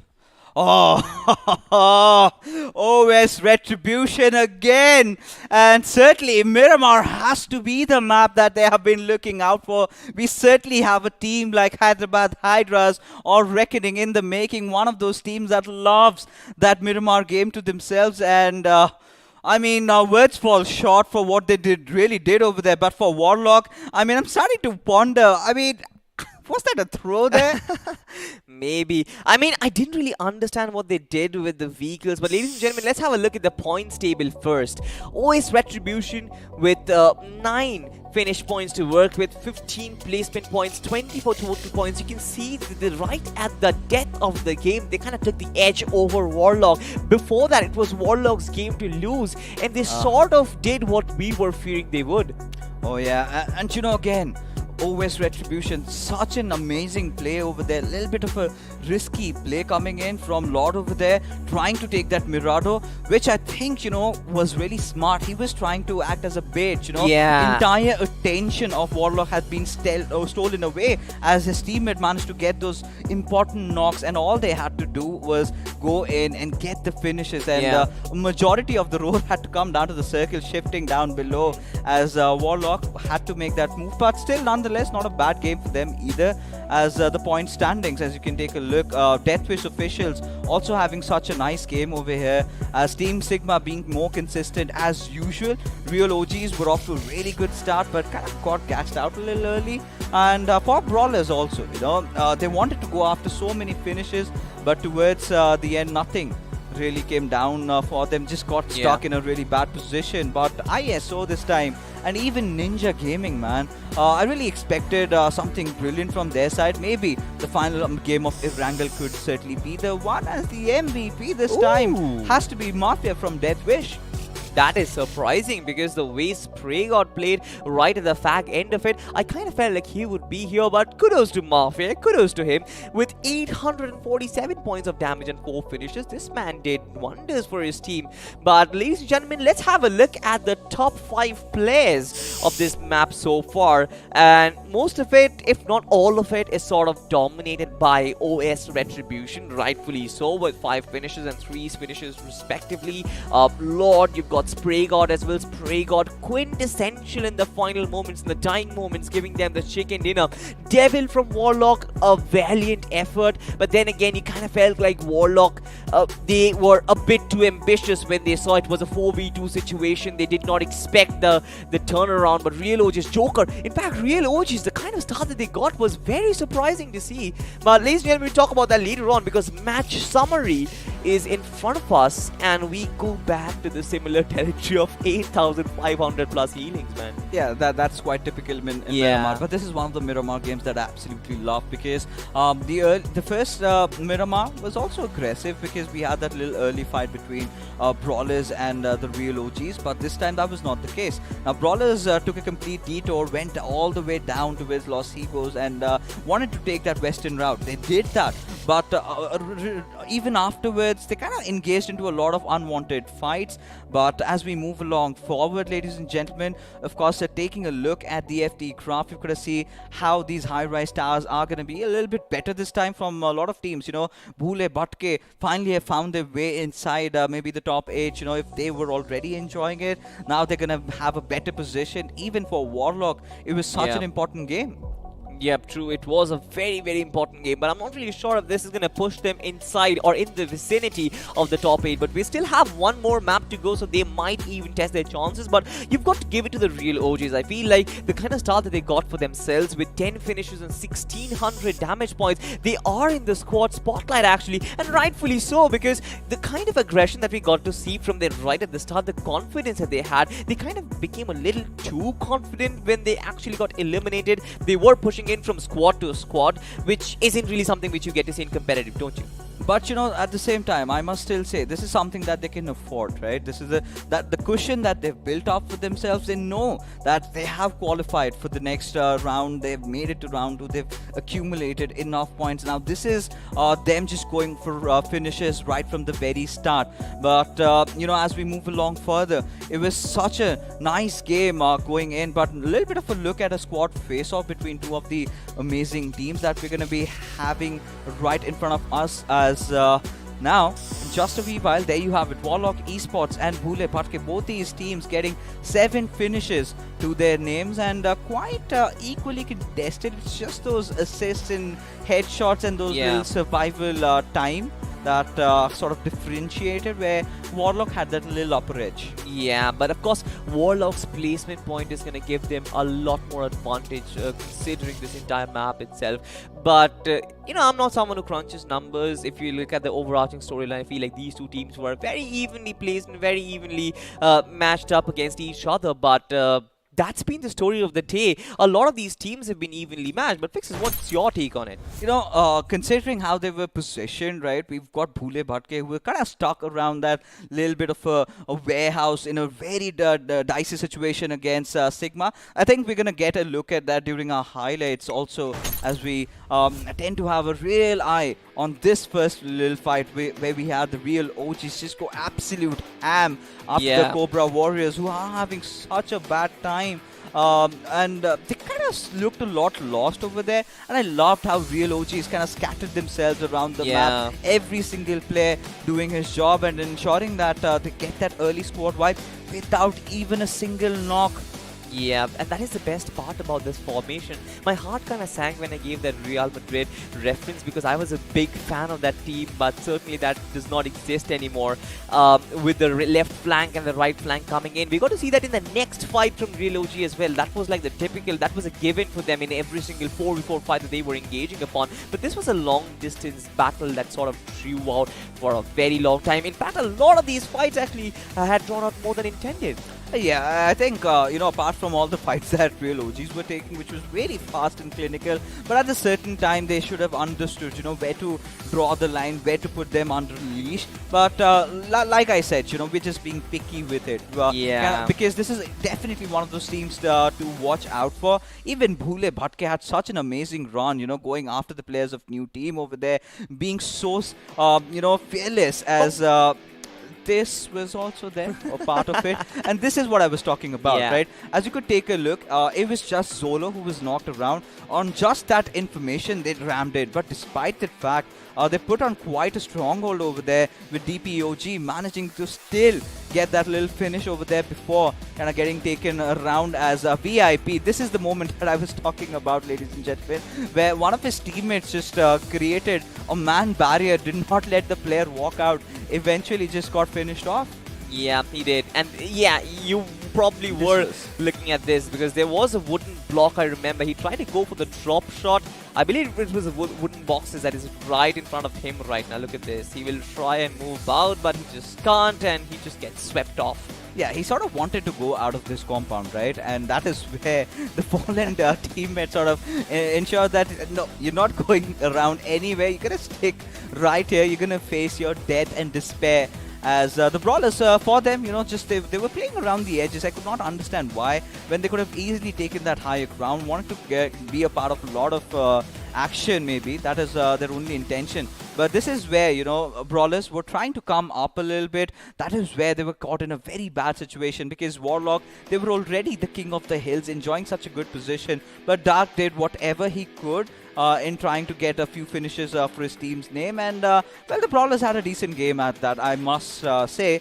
But this is where it was, it was a finish galore for the players of Warlock, as they kind of had all the time and space in the world to go after every single player from Bhule Bhatke and Sigma combined. Dude, Warlock had so many opportunity to go for third parties. The kind of advantage that they had because of the higher topography set them up for third partying every single fight that was happening in the lower terrain. Look at the fight happening between the two warehouses. They were third partying that. The fight happening between Deathwish and I believe OS Retribution, they were third partying that. And this is exactly where I felt like they went a little complacent. Yes, the vehicle was rammed in, one player was down, you've got 4 players up and running. But why would you push in when you've not really got the obligation to? They didn't really go for cover. They didn't really go for cover to cover. They didn't really use utility. You've got grenades to work with. You've got smoke grenades to work with. But none of that was displayed. Instead, they just go in and ram in to go for those open peaks. And when you go for dry peaks, you just high chance you're not surviving that. Yeah, and it all had to do with how the circle shifted, right? Had the zone shifted up top north, then it could have been Warlock's game. But the circle just blessing the boys from OS Retribution as, hey Salty, I think it's time for you to go have your dinner, as we do have Arca joining with us as we have the matchup ready. As everyone's just excited. One last game, the final game, ladies and gentlemen, of round 1 in front of us. As after this, we're going to go after a little longer break, right? And then we're going to be back after quite some time, as we have the round 2 beginning. But we'll talk about that after this. But from what you've been witnessing around in Miramar, a lot of teams have to get themselves into the fray. But hey, Orko, tell me about it. See, I've been trying to jot down things and try to understand what are the things which is going around for these teams first. The reason why I want to answer this part first is there has been a little bit of, what do you say, there has been a pattern which is emerging. You know, the team which actually has an opportunity to actually take that winner chicken dinner for themselves are doing the biggest mistakes, especially in the final circles. Start off with Erangel. Yeah. You know, the same thing happened. Then the second map of Miramar, again the same thing happened. In the map of Sanhok, somehow the team in the center did perform well. Apart from even in the map of Sanhok, the team in the center also had a very good opportunity. Yeah. And in this map itself, I mean, that shows that, you know, until the final circle, everything seems to be composed. And when it comes to the final moments, the excitement that they might win this is actually hindering their performance, I believe. You know, so far, I kind of have to say that it's all has come down to how the circle has shifted and who's got the better part inside the zone. Apart from that little, the first Miramar game, right, where OS Retribution, I do not know how they clutched it out. Even the first game of Erangel, even with Ninja. But after that, it kind of comes down to the fact that it could just be a little bit of a lucky game for them. Of course, not taking anything away from the boys from... I can also say it's a little bit of overconfidence, especially from OS Retribution in the previous match, you know.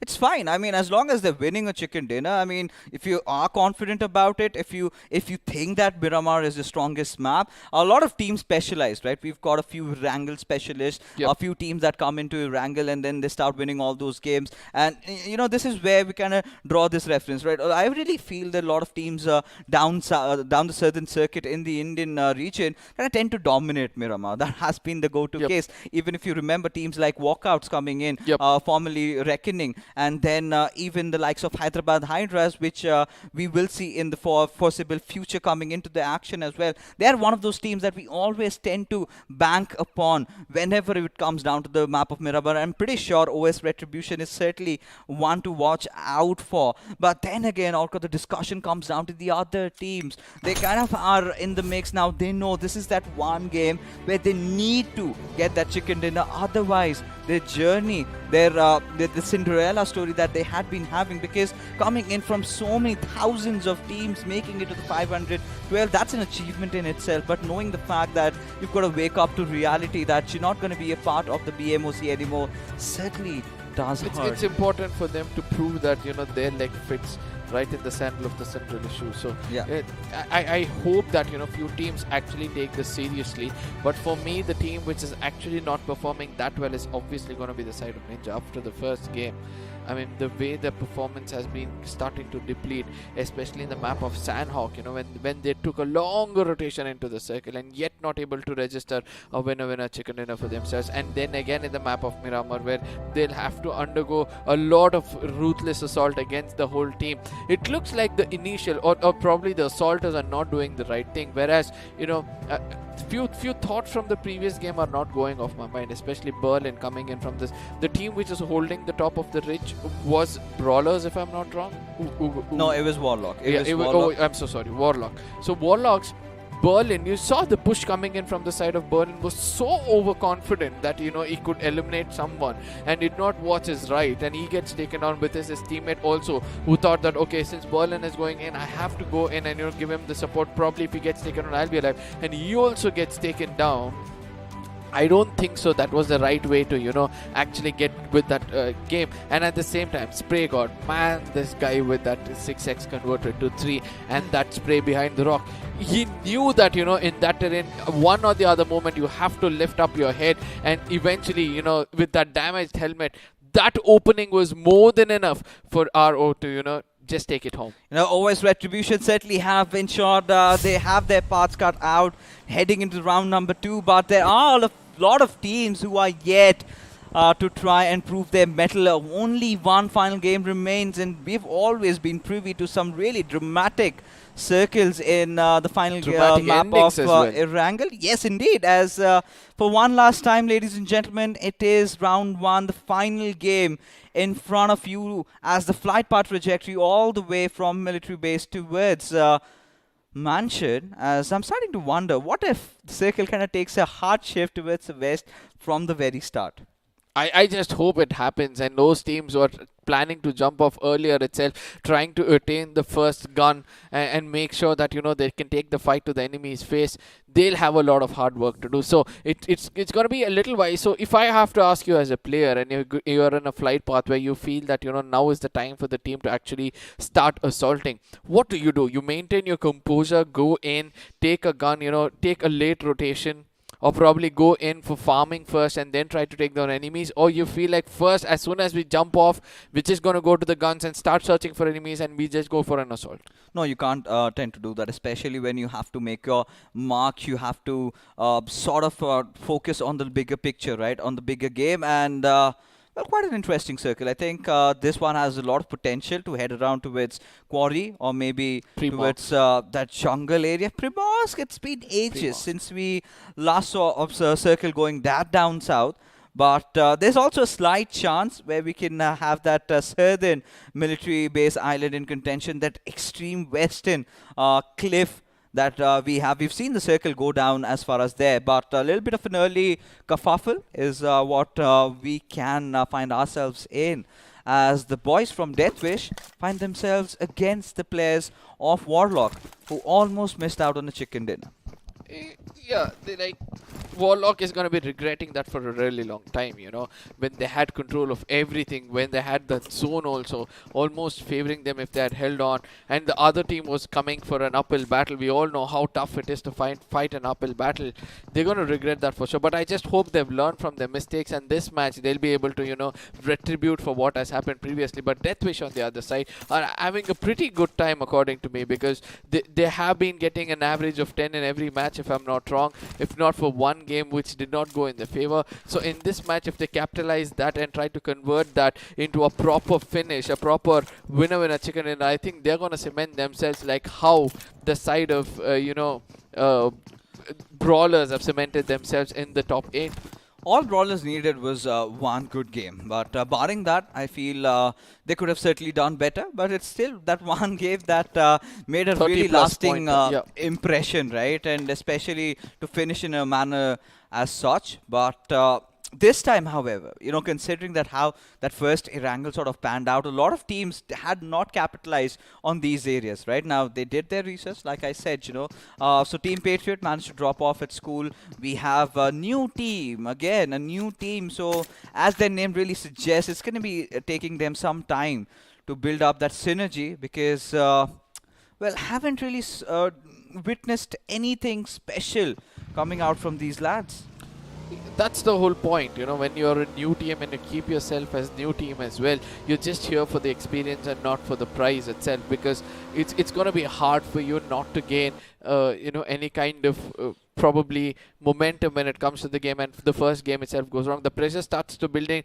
The most important thing for any team is to experience pressure in this T1 and above games, especially in tournaments like this. Now, new team is one team which has not experienced that pressure, and once it starts to build on the shoulder, obviously the result is visible on our screens. Now, Brawlers on the other side is one of those teams with experience, and you can see the kind of performance they are giving out for us.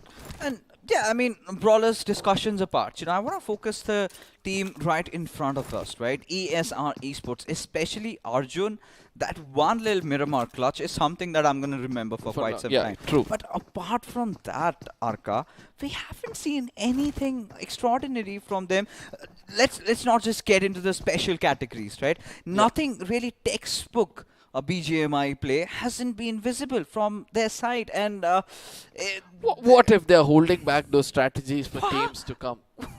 I mean, because they are understanding, right? Right now, it's the priority is all about coming into the top 8. So let's play this out. Let's try to, experiment around now and see how we can do better. I strongly feel that, there are a few teams who try to be smart like that. And I just hope one amongst them could be this team. I certainly feel they cannot. I mean, I strongly feel that they do not have the luxury to try and save strats. Maybe strats for the next tournament, because if they do not pull off something special, right, they're going to find themselves out of the mix, right? Their journey is going to be over, because barring that one little fight, I must say, they did not even collect a lot of points, right?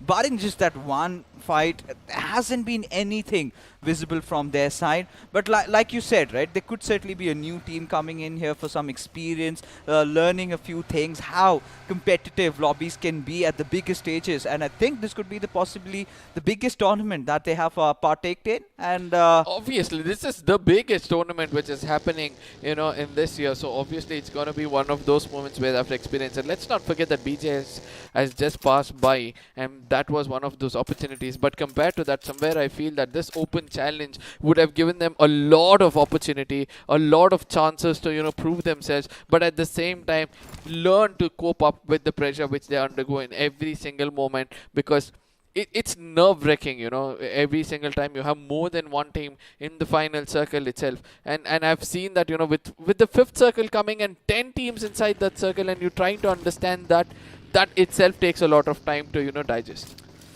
And a similar storyline again with this team, right? Ninja, yes. Beautiful start. I really thought, but you really hope. I really hope that they're still somewhere around that top 8, because the first chicken dinner went to their name, as we do have a little bit of a fight, ladies and gentlemen. As always, Retribution find themselves in a really dicey situation, but somehow, even despite that, they managed to open it up, as another player of Team Ninja has fallen down as MVP, will be finding himself in the receiving end of things as OS Retribution. They're just ramming over the lobby. Yeah, they have understood, right? O has nothing to lose. As I said before, the team which has nothing to lose is going to stick together, try to rush around, try to pick up as many finish points as possible, and make a statement that, you know, you have to watch out for us, because once we go wild, we go all out. Now, Ninjas on the other side are running for their lives, literally running for their lives, because they don't understand that now the only thing for them to do is play for placement points. And if they get those placement points and somehow make it into the next round, then they can unleash the beast which they have been holding back, which they are shutting down right now, which is in front of our screens. So OS Retribution on the other side, Sasuke is one of those persons whom I really like. The way he gives the cover fire, the way he's able to support his team, especially when Spray God is the person who's getting that off angle and trying to execute things. I think this team is set for something more. You know, considering how OS Retribution have been playing so far, I am really convinced, you know, this team is looking a little special to me, right? This team certainly has the potential to go the long run, right? Maybe till the round 4 or maybe beyond into the PS, right? Because, again, this kind of... a little bit of a... I would like to say this is just a smart way of not using your lead. You know, don't lose your resources. You know, that's the optimistic way of looking at it. But on the other side, not everybody thinks the same, as now the first circle is at any second closing, and the second circle is going to be revealed on our screens, and we have to see where this circle is going to form up. If it goes towards the side of Hospital, which it is not, and trying to move towards the side of you know, Fairy, which we did, you know, analyze, we did speculate that this is where it's going to land. And the brawlers are always over there, you know, they have understood this is how the circle works around. They're always over there picking up as many finish points, as many you know, placement points, especially because of the zone protection which they have. Now I want to see how this team is going to work out. Deathwish officials are kind of made it into the top 8 according to me, but what they have to do right now is concentrate on finish points, concentrate on placement points, because finish points is something which falls into their favor if they have the right time, if they are at the right time at the right place. But now, you know, you see the boys from the Team Cobra Warriors, they were taking a few shots here and there, but what I have my entire attention is towards that little bit of a build-up around that bridge area, right? Around that lighthouse that we have right beside Ferry Pier, right beside that 12-pack compounds, that little high advantage. But somehow, the real OGs have made it inside the circle, the other side of the island, safe and sound, but the same cannot be said for a new team, as Pirate, he's just got fucked up in the open with Warlock Esports, also in a little bit of a shabby situation as Bhule Bhatke. Now they have a very good control over those 12-pack hills, and now is the point where they can start accumulating a few finishes to their name. Yeah, and this is the best spot to be when it comes to this terrain, because obviously you're going to have a bird eye view. You'll be able to, you know, take down as many players as possible. You're going to lock your crosshairs to one person, because you know that the only other place for him to move around is going to be behind that haystack. Now they also have to be very careful to watch out for their backlines, because we can expect some teams to come in from the side of Melta as well. The Sigmas are trying to find out with the side of Team NT. Now who's going to be coming out successful is going to be the bigger question, as Skull does an amazing job, you know, trying to dot out and making sure that he does the first mistake of losing more bullets, and Skull has done an amazing job so far. Yeah, I think a really good entry inside the compound, and again, we know how deadly and how broken the ump is, right, in this current meta, as Team Sigma. I wouldn't call it broken though. It is. Like, I mean, no caps. I think there cannot be any gun as devastating. I mean, I've seen matchups where Amp has won against the likes of an MG3 and a Mark 14. Yeah, Groza, you can just throw it out of the window. I'm talking about MG3 and Mark 14, two of the most lethal weapons right now. And just because of the mobility that you tend to get with this weapon, right? People tend to just move around, jiggle, dance, and still connect your shots, as Savage having a little trouble connecting his. Certainly could use an ump. I really could understand what he was undergoing over there, you know. He didn't know which side the buggy was going around, and that's the worst part when you scope in, you know. You actually don't get to see where the actual movement is. Without a scope, you can somehow predict that, you know, it's going to be going this side. What is your take on that? Does it make you also a little hard when you scope into a buggy when it's moving? It doesn't make it hard for you to track it down? I mean, for me personally, yes, but considering these are competitive players, should not be an issue, right? Agreed. I believe, you know, the skill levels are somewhere. You know, you've got to practice it out. You know, this shows how much of a grind that you've done in those training grounds. How much hours have you spent? But we're gonna get to that a little bit later. As ESR, they are angry, right? They just barged in directly on that haystack over there, and in short, they managed to get that one finish to their name as the circle has shifted towards Quarry. So the team that gets that higher ground, that little upper hill around that Quarry area, is one of the teams that are going to be the favorites into winning this chicken dinner. As Team Brawlers, they're yet to make any movement inside the circle. As ESR, this could be the do or die game for this particular team. I do believe that, you know, Brawlers are doing the right thing. They've done all the hard work. Now all they have to do is reap benefits out of it, you know. Just try to be calm. Just try to stay away from the zone. Just try to be away from the crosshairs of everybody, and make sure that, you know, you have a position where you can strike when the iron is on. Now, to the northern side of the map, we can see there's not much teams. Yes, there's a big chunk of teams coming in from the southeastern side, from the side of Ferry, where we can expect a lot of action to happen. It's not any team, it's BBs versus the side of ESR versus the side of probably SAH. You know, all these three teams need to perform well to cement themselves into the top 8. So let's see which team can be successful, as SAH versus the side of, you know, ESR. Probably it's ESR we're playing it over here. But right now, we're just going to come to them. We've got to fight a Medsis. Patriot. It's Team Patriot. In front of us, Joker just proned in as Clutch 69. He's going to be taken from the backline. As we know who it is, who's joined the party. It's going to be OS Retribution, who are absolutely going to go a ham at the players of SAH. Having managed to secure that one knock, as SAH, they're in a whole world of trouble over here. With so many smokes, they do not really have any idea of where those bullets are coming out from.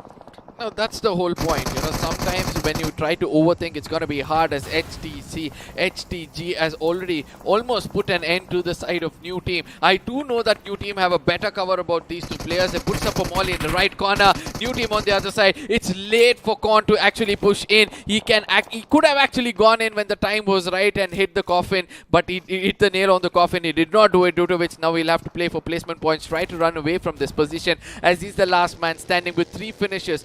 Play for placement points, try to survive, whereas High Temper Gaming is not going to allow that to happen. The final 12 bullets could have been on him, and he could have taken him down, but that's kind of, you know, what you feel when you play a little more defensive as well. He knew that if he stayed out there, somebody would have taken him down. He stops spraying, tries to get into cover, and then try to connect the bullets, but ultimately is under loss. Yeah, I think at this point, I believe Agam, he tried his level best there. Was trying to get a little predictive. Also did see him, you know, climbing the stairs. Thought he would come out of the window. Did decent amount of damage though. But yeah, I completely agree with you. Had he held on to the fire, but maybe at the same time, he was in a constant fear, right? If he kind of tends to overextend, he might get shot from elsewhere. You know, that could be the only rational explanation. As the grenade goes in, Yufokun will have to somewhere down, settle around those stairs, right? I really love the way he's just placed himself. You know, he's not going to get much damage, because to lock into that position, to lock a grenade to that position is going to be hard, because there's only one window close by which can do that, but it's on the other side itself. Now WL, they have to be very careful, because EPM, I don't know what's happening with them. They're just rushing around everywhere. As Devil, it was an obvious decision that he has to take stealth, but ultimately when he got detected, ESR were able to, you know, execute that finish. Now ESR, at the loss of Arjun, one of the key players, I don't know how they're going to manage this. With that instant replay, we'll get to know where everything went wrong. It was Warlock trying to take that person down. That is where it is. He took down Arjun, and after that, he would have opened 1 or 2 smokes, trying to stay silent inside, play the devil game, and ultimately got caught by Copycat. who can probably replicate Devil himself. You know, for ESR at this particular point, losing out on Arjun is something that's going to be a little dicey, because Arjun again was one of those players that was so instrumental for this team. But they've got another Arjun in them who's hoping to be equally as good. Yeah. But Team Cobra Warrior, they've got Vijay, who's keeping all that eyes on the teams right in front of him. And this little shift, it's such a rare shift, right? We have seen a lot of circle pan down around Quarry, but a circle going towards the western side. Brawlers have kept themselves out of the mix. Oh, as nice. The real OGs are under a little bit of a fire from the players of SAH, as Ninja Gaming again getting eliminated at the 13th spot. I do not know if they have collected enough points to see it themselves to the second round, as it is chaos everywhere across the map, as the real OGs are going to be committing into the push, as Nice. Boy gets spotted out by DP, as there has been no help coming in over here from King, as he will eventually fall. That being said, real OGs off to a really good start, having a good mid game as well, with 7 finishes to their name. I mean, real OGs are actually taking this fight very, very seriously. You can get to know the way they're playing this around. You know, they know that there are teams approaching them. For that, we have already strategized well. They're holding as much ground as possible. They're not allowing their key players to actually come out in the open. Rather, they're allowing the support to come out up front and try to take those fights. Joker on the other end will be the next man. But on the other side, TCW, they are also trying to do their best. Probably it's time for the Cobras to strike. They make a mistake over here, due to which they have to pay the price. Now let's see how much of finish points they can attain while reviving their teammate. Vijay is the person almost getting taken out. Team Cobra have to come a bit more closer. Check out where ESR are coming from. Copycat is in a big trouble right now, as the right movement comes in from the side of Amy. She's got that UMP, the broken gun which you call about, has done the job for them. Now Copycat can easily get taken down with the slow toss coming in from her side. Let's see whether he can come out, or he or she can come out and confirm it, as from far away it's someone else registering that finish. Oh. For all that hard work. Yes, finish is getting stolen, but hold on, as the Brawlers find themselves in the midst of trouble, as the push comes in from the players of Bhule Bhatke is iconic. He's going to be trying to provide the quintessential cover. Fires has spotted out Horrorist, has to be taking a few shots at him, as Rawat just gets trampled over, but in the midst of that, he is going to get a knock for himself, as Horrorist will go in, get the finish secured for his team, as Bhule Bhatke, they will be trying to get that revive, as the Brawlers, they have to cut out on their losses and get inside the circle. I mean, Brawlers have nothing to lose, so all they have to do is try to play as defensive as possible, try to be, get as many finish points as possible, as Bole has been in the crosshairs of several other teams. Now they have digged up more enemies than they can face. They put up smokes revealing their location. They're pretty much outside the circle. Now all they have to do is make sure that they find their way inside the circle, where a lot of shots are going to be fired in against them. Now we can see that Horus gets taken on. It's going to be Brawl from another angle coming in and trying to take revenge, retribution against them. It's going to be this.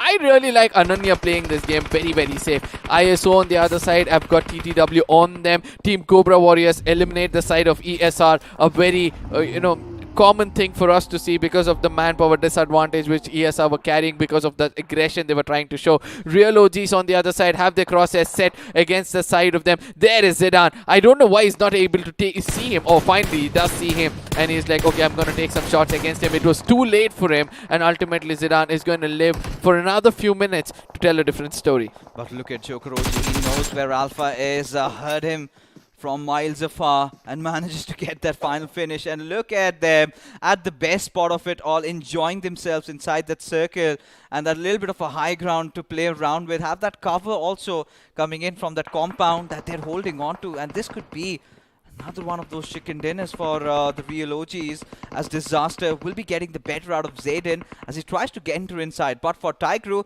this is where he can get his sweet revenge, right? This is where he can go ham at the players of the Brawlers, as they're all out in the open, just have that little smoky path for them.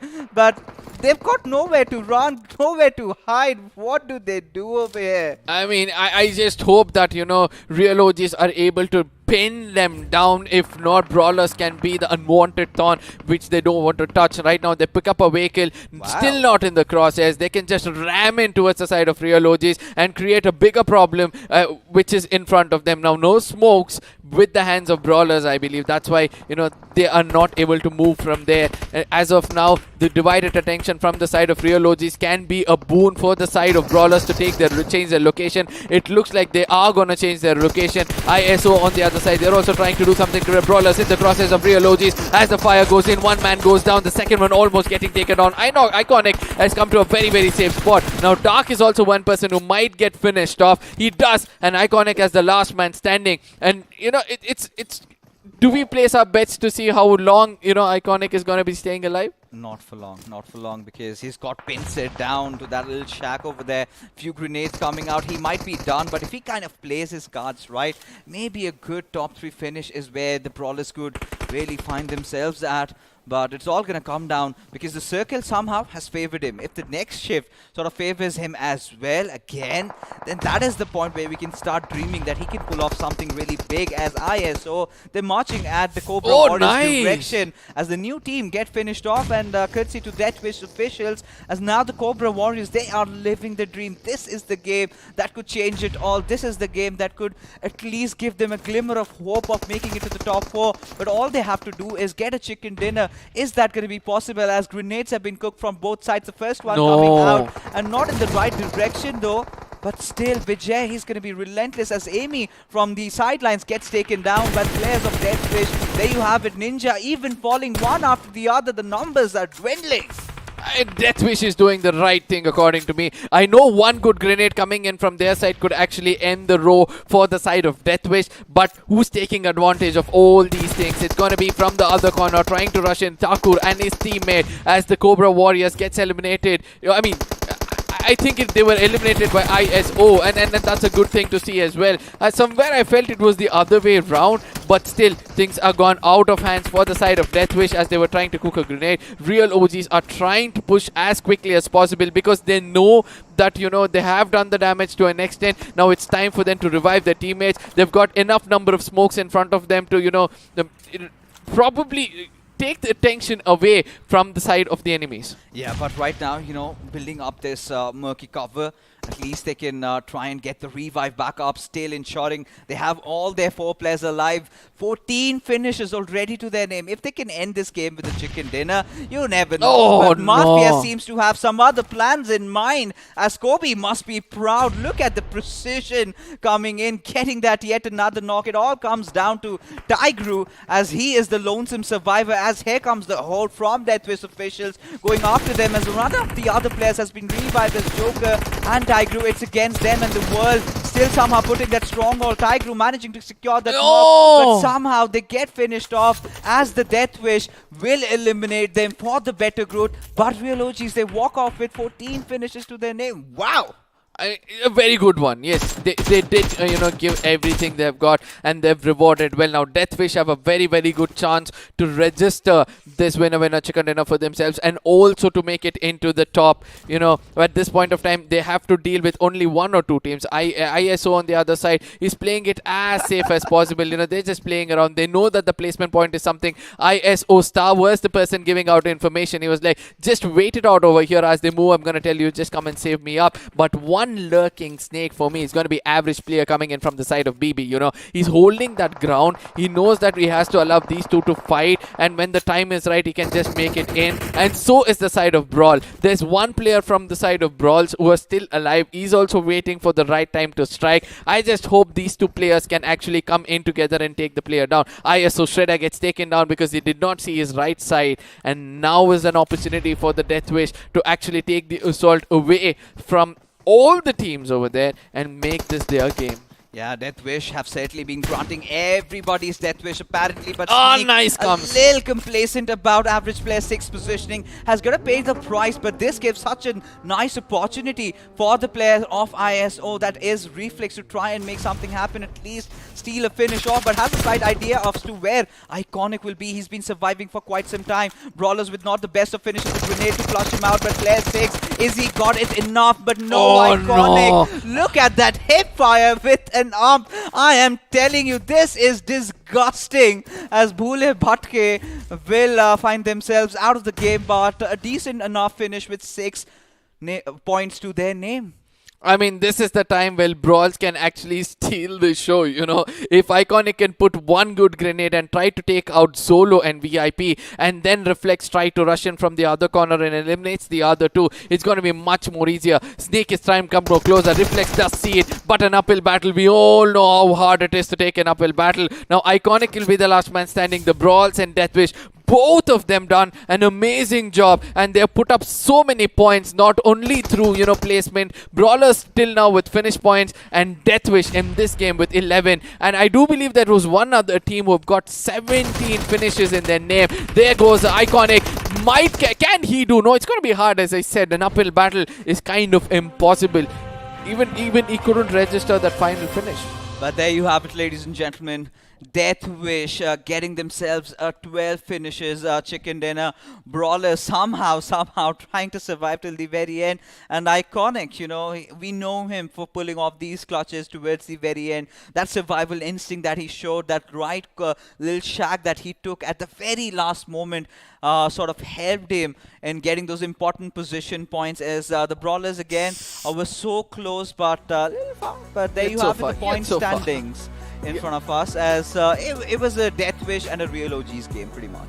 Yeah, very much. And 14 finishes and 12 finishes put together, 26 finishes taken by just two teams, shows the domination they were holding. Team Cobra Warriors on the other side were also as aggressive as possible, but all they could register was 7 finishes for themselves. I would like to say that, you know, Bole Bhatke did have everything under their control. One small mistake coming in from their side, they just fell down real hard. Oh, they certainly did. And I mean, Bole Bhatke were also out of options, right? One little player, all he could have done was, you know, try and survived and collected a few more position points and could have gotten that extra one little finish out of Iconic. But, well, Joker OG has to be the MVP in this particular game. And, oh, this man, all right. He had the final laugh of the day for sure. He certainly did, right? The real OGs, Deathwish officials, these are the teams I'm certain to look out for round 2, because today they've really gone big. Yeah, and the final fight with Brawls coming out and registering the final kill. Until the last bullet, you know, he controlled the ADS and also was not ready to lift his finger off the trigger, and he was rewarded for it. All such basic, simple points, you know, these are the things which we have been observing. Now, top 5 players coming up on our screens. Mafia, VIP. I'm not shocked to see these names, but Taco comes in with a 587 damage, and that's a good thing to see.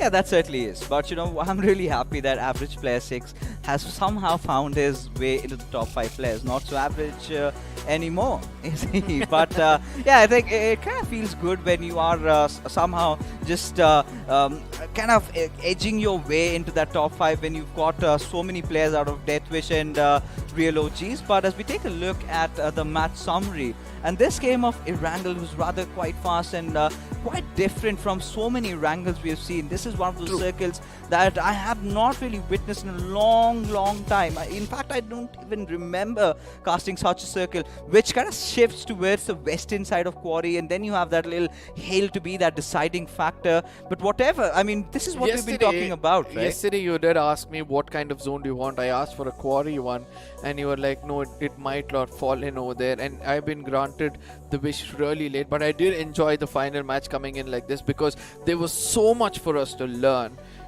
in this terrain. It looked like, you know, half of the map was Miramar and the other half was Sanhok. Yeah, was quite pretty open. I'm pretty sure you did your offering in secrets, right, to the BGMI I think gods. that yesterday's offering was accepted late. I really have to call the delivery people and ask them what you're not gonna question the gods, are you? They might be angry and not at all. Yeah, so not at all. But yes, the 2 other teams who have offered well last night and were rewarded really well for today is going to be TTW as well as the OGs, especially in this game. 2,760. That's the highest I've seen so far when it comes to damage, with 14 finishes being rewarded for them, and DTW getting 2,000, crossing 2,000 marker. Now, there is one team that's going to be OS Retribution doing a lot of hard work, but someone else reaped their benefits. 1400 damage with just 3 finishes for themselves. Yeah, I mean, OS Retribution, this is something that they can really live with that, right? They doesn't bug them. They still know the final game was all about just going all out, playing your hearts out, you know, those little kids out there. But, you know, talking about OS Retribution, I think we've got to take a look at the statistics, you know, how they've been playing throughout. Overall is what you can see, 29 finishes and 6,553 points of damage to their name. Again, one of the really good teams, but, you know, we've got to bring a face-off between some amazing team. We do have the Brawlers in the mix, but I'm not interested to see who they're really going up against because they love some brawl to themselves. Real OGs.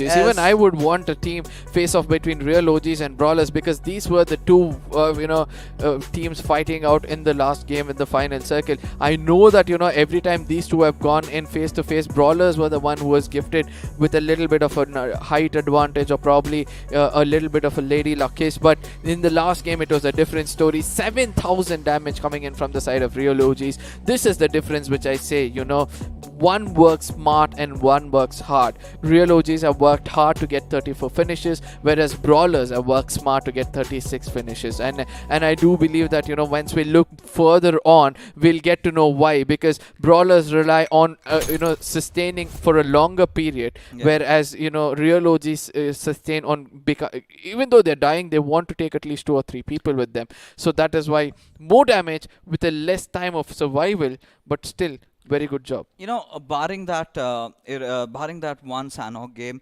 which they absolutely went bonkers, I really expected bigger things from Brawlers, to be honest. That one little game sort of ensured them that they made it to the top 8. Of course, that final game of Erangel kind of was just the nail in the coffin, what they rightfully needed to solidify their stance. But again, you talk about Team Brawlers and the players and the experience that they carry with them. Apart from Rawat and the other 3, we have seen them at the biggest stage of them all that we do have, and certainly somewhere down the line, kind of little.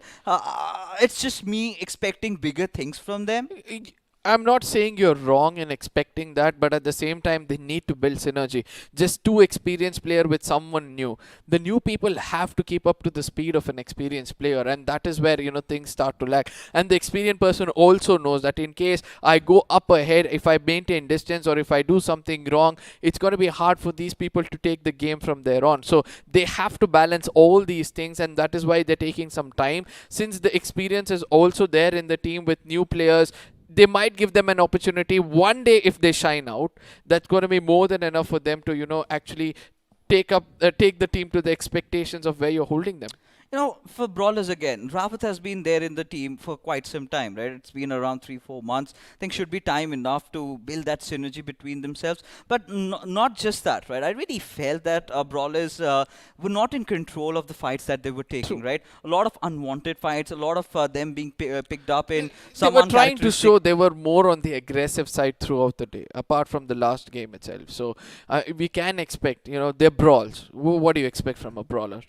Wanted to pick up a fight and went on to the bad side of receiving end of things on certain occasions, because with the names, you sort of are going to expect that domination that came up. But eventually, I'm pretty sure that I think their objective was just to get to round 2. They're taking one thing at a time, and maybe that is the way around. But one team that has really impressed us has to be OS Retribution. Not just one. I think 3 teams that have particularly caught my eyes: OS Retribution, Death Wish, and the Real OGs. I think 3 of the rising stars. I would say Real OGs yet again is one of those experienced teams, right? They have 1 or 2 experienced players, at least in the T1, and that's why they're playing so well, because they were successful in taking down the Brawlers not once but twice in several occasions, and they also know that, you know, it's easy for them to actually go in and punch down the most experienced player first, because every time they went out, they wanted Rawat out of the equation first, and they exactly knew this is what we have to do. So somewhere I feel that they do have a little bit of experience, 1 or 2 players, and that's why they were able to perform so well.